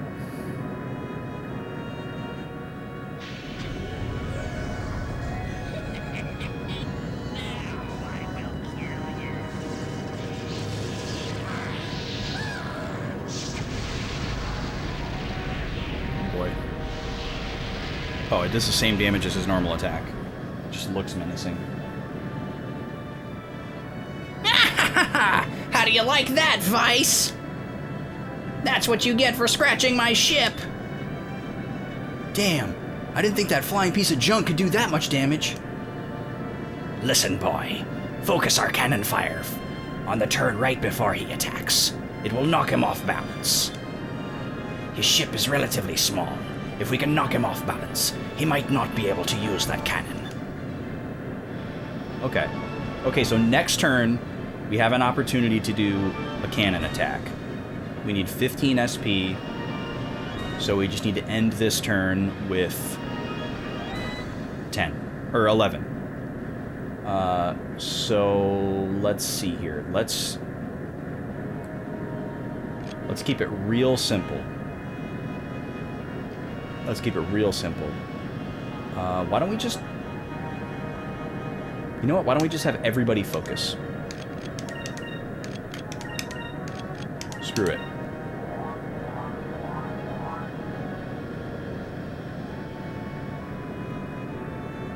I like the mechanic where there's 2 different possible patterns that you can get for the next turn. And it shows you what they are, but it doesn't necessarily tell you like what is going to dictate the outcome. Like, it doesn't say like, hey, if you do a strong attack on him this turn, you're gonna have this gambit next turn, and if you don't do the strong attack, you're gonna have the other one. It's just like, hey, there's 2 of them, and I guess you can kind of like maybe intuitively guess how to go for it after a while, but right now it seems kind of arbitrary. I don't feel like I know enough to understand how it's deciding. Oh man, I didn't think we were gonna take that much damage. Shoot. Well, we're gonna have to restart this fight. Well, at least this time we can be ready for the first harpoon turn. That should make a huge difference. Okay. So, let's do this. We'll do focus. Or no. We're gonna do 3-inch blaster,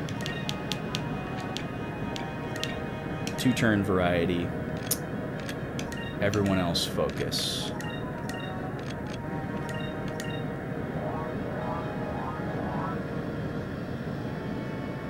We're just gonna keep our SP really high.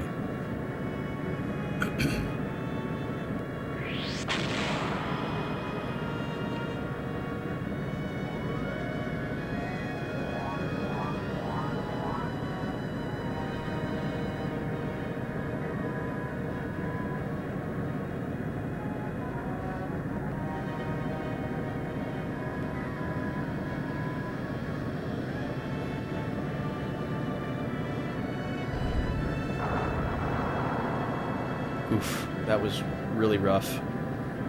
So Incrum plus Drilln makes a huge difference in our damage output. We did like 5 times that much damage almost. Whoa.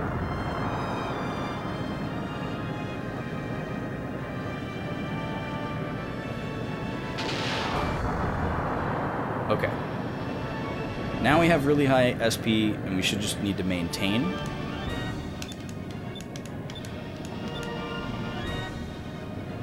Okay, so next turn is a torpedo turn. Or a drill... What is it called?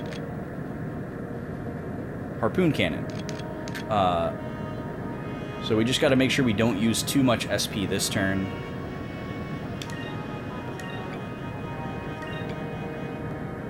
That'll take us down to 20.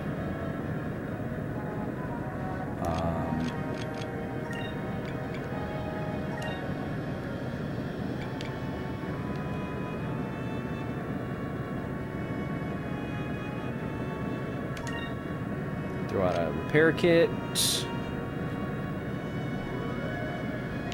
Fina, you can focus.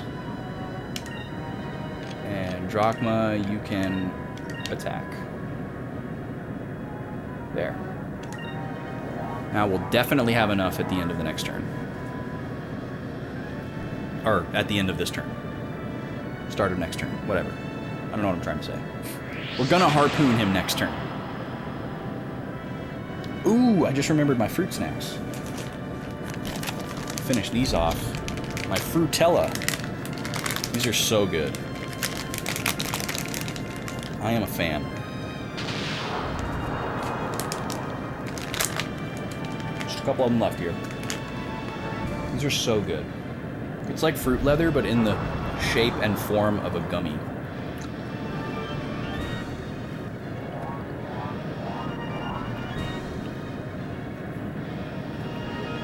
And it's not all super sticky, like fruit leather. But it has all the deliciousness.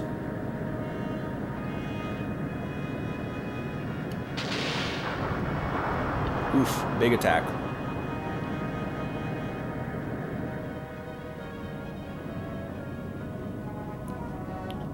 Alright, here we go.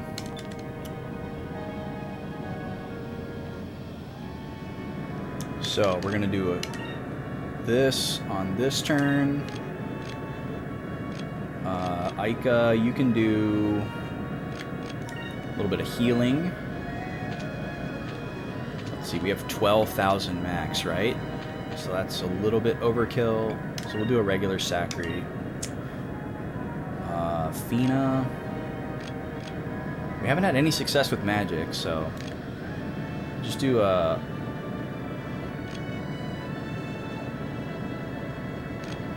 Let's do a... Okay, I think this is going to be the right move. We're going to do the focus on this turn because we were told to do the evasive action before the big attack. So let's see how this goes.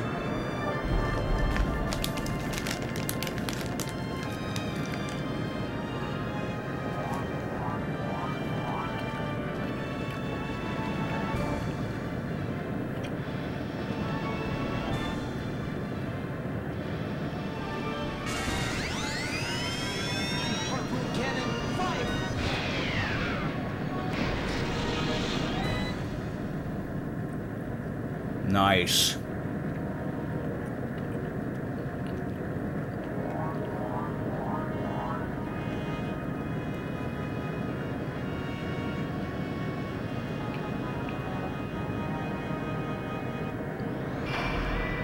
Okay, we're doing evasive right before his fire attack.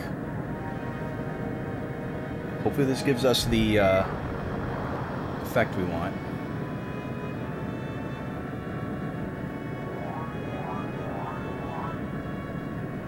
Oh no, this isn't what I wanted. Now he's going to do the fire.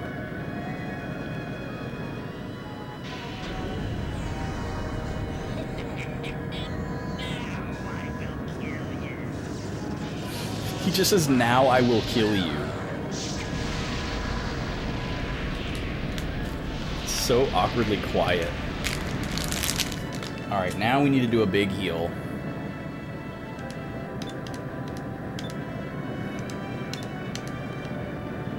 Fire the cannon the turn right before he attacks.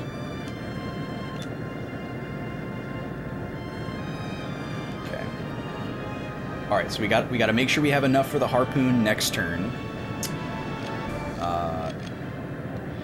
We need to heal. But we do need to keep the damage up as well. Oh, we should try to do an Incrum this turn as well. Okay. So heal, Incrum,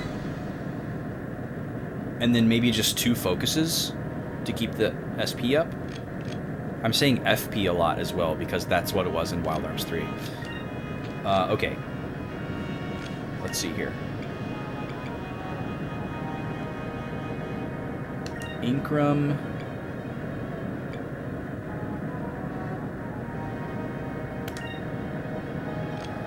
You're the one who has to do Sacris.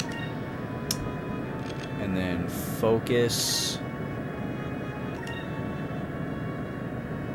Just in case, another focus.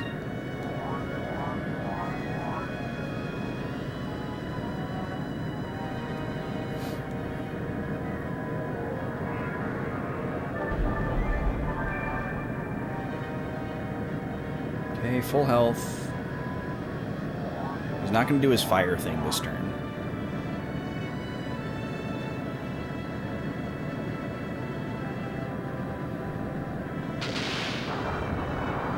Okay, that's fine. We have no problem with that.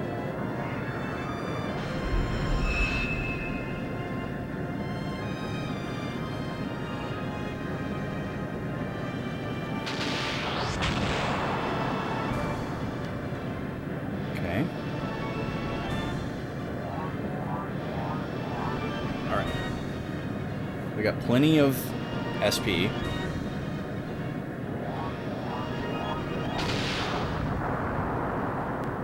Gonna have to heal again, but we can just do a small heal.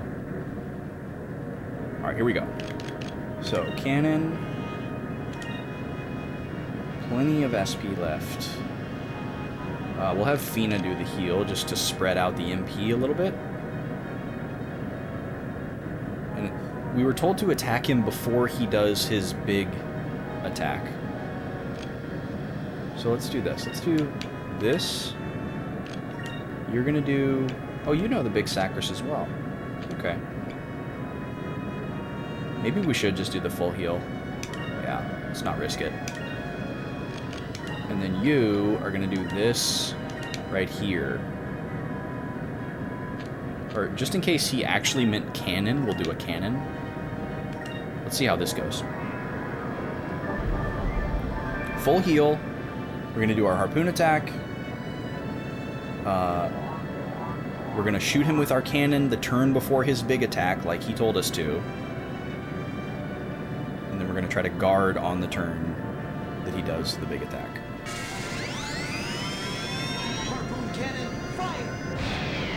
Oh, I forgot to do Incrum, though. Oh, no, I didn't. He's gone. He's toast. That did so much more than the first time. Holy crap. That seemed like way more than 50% more. Well, that was much less of a struggle than the last ship battle that we did, like 2 hours ago. So, I'm happy with that. Heck yeah. Another Captain's Stripe. So every time we beat one of those Admirals, we get a Captain's Stripe. What? What? Impossible! My flame cannon! How? It can't be! It can't be! It can't be! There was no way they could defeat me! This must be a dream! Are you guys hearing these noises? We got frickin' Hanna-Barbera noises happening right here.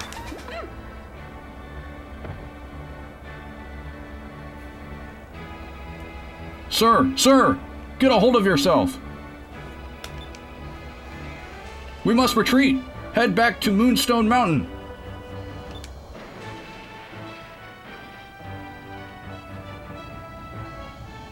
All right, we've got them on the run. They're probably searching for the moon crystal too. We've got to hurry. DeLoco reminds me of like a child version of Gary Oldman's character from The Fifth Element.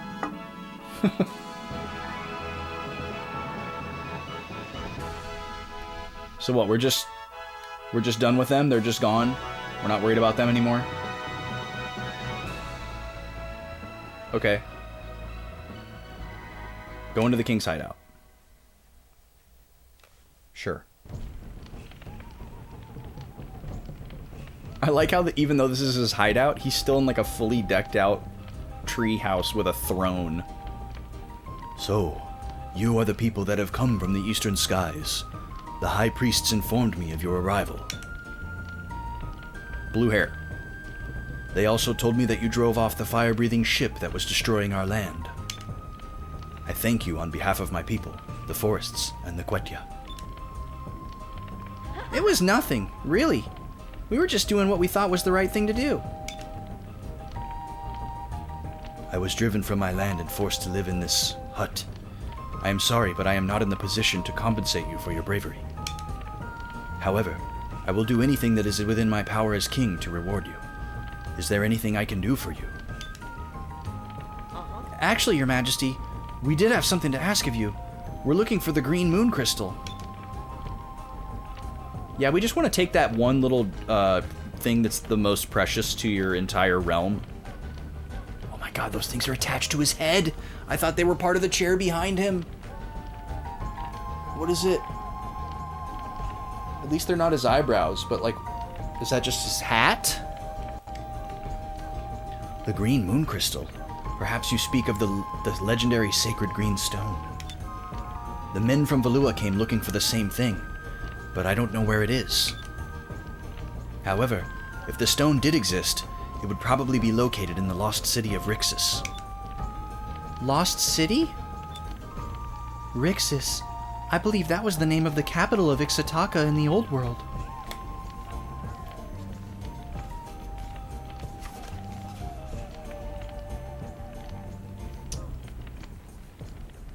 Capital of Ixataka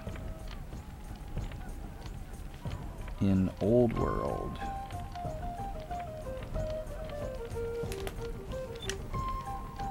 You are correct, and it is said that the buildings, even the streets, were made of pure gold. Gold? Let's go, let's go, let's go find Rixus right now. Calm down, Aika. You're embarrassing me. So, do you know where Rixus is located? I'm afraid not. It has been hidden for generations. Our people call it the City of Mists. It may not even exist anymore. One of my high priests knows a great deal about the old world. His name is Isapa. If anyone would know, it would be him. I see. Would it be alright for us to meet Isapa? Isapa is not here. The Valuans took him to Sacred Mountain. In the mountain is a mine that contains what you call moonstones. So the Valuans kidnapped one of your high priests and he's being held prisoner in Moonstone Mountain? Vice, what should we do? Aika asking the obvious questions tonight. So, High Priest Isapa being held in mines of Moonstone Mountain.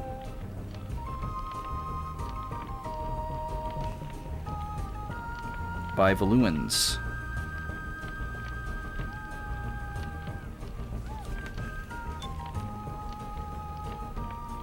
We'll try and find Rixus by ourselves. Yeah, sorry about your high priest, man, but we'll just go snooping around the countryside. I'm sure we can find this lost city that is shrouded in mist and maybe doesn't exist anymore.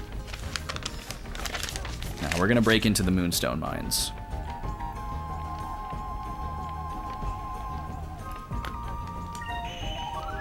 Let's break into the Moonstone Mines. We can try to save Isapa. It appears to be our only option. Breaking into a Valuan stronghold isn't going to be easy. You're willing to risk your lives to save Isapa? Our sacred mountain is south of the Horteka village. Be careful. Sacred Mountain is south of Horteka.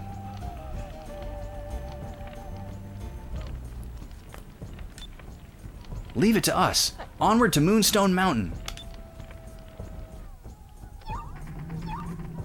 Oh.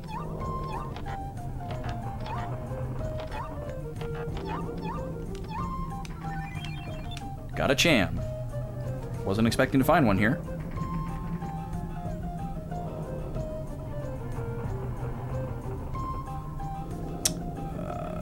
I'm sure there's only one here, but just in case, we'll do it the same way as we've done the other ones.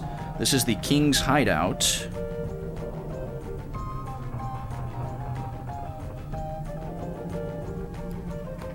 And let's see what we can find in here. Our kingdom has been destroyed. Even the king is forced to live in conditions not fit for beasts. And as old as I am, I can do nothing. You don't look old, dude. You look great. The Valuans have made Moonstone Mountain into their headquarters. Moonstone Mountain is south of Horteka. If you plan on going, be careful. I love the squeaky floor. Maybe it would be best to ask the High Priest Isapa about Rixus and the sacred green stone. But Isapa has been taken to Moonstone Mountain, which Valua has taken over. I have been at a loss at what to do myself. So he's just there to repeat what he said in case you didn't write it down like I did. We haven't looked at the journal at all either. I should probably check that out. I'm still going to keep writing stuff down, but this seems like an excellent stopping point for me. I've got a big day tomorrow, so that's a good reason for me to end stream at normal time. There's a lot of stuff that I need to get done, especially since we're streaming on Sunday. So that takes away some of my like chores time and productivity time because I get to stream again with all of you lovely people, and I'm very excited about that. We should take a look at Discord and see what we're going to be doing, because it's time to close the poll. Let's have a look.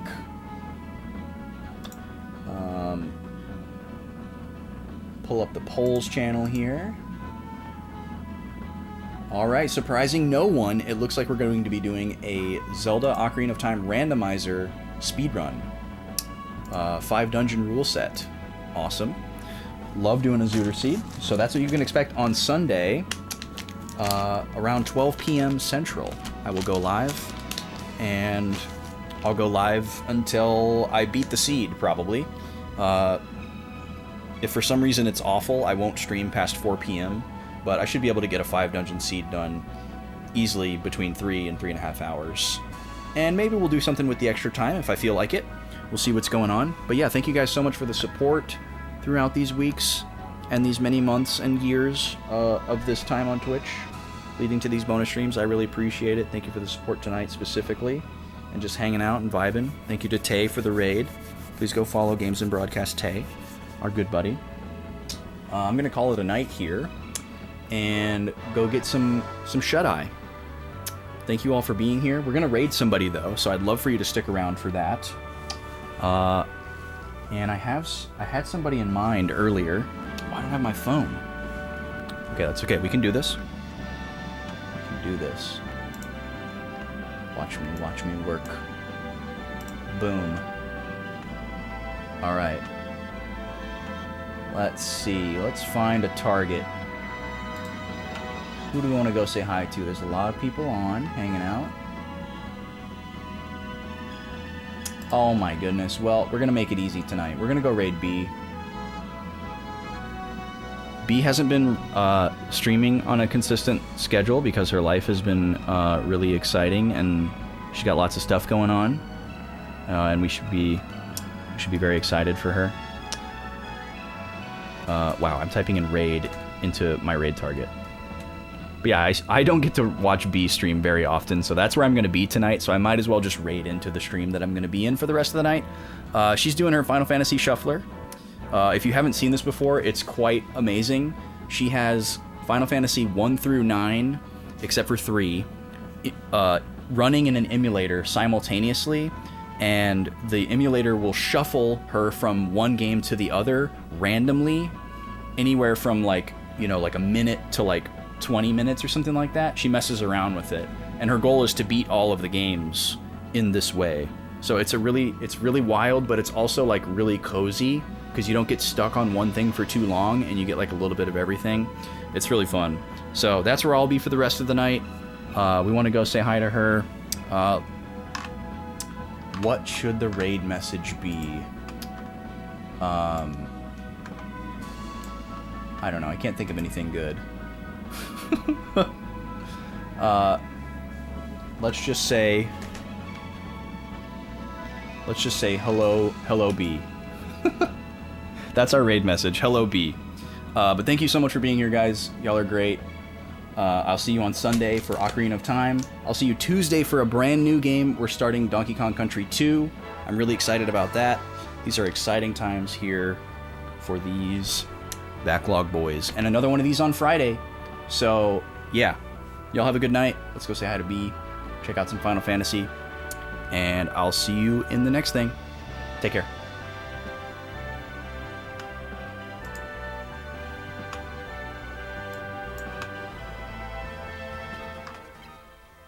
To be fair, all boobs are pecs. Hi, Backlog boys. I mean, Austin, how are you? Hi, Yossi. I know Sis was like really trying to use that chance to like say something. You know?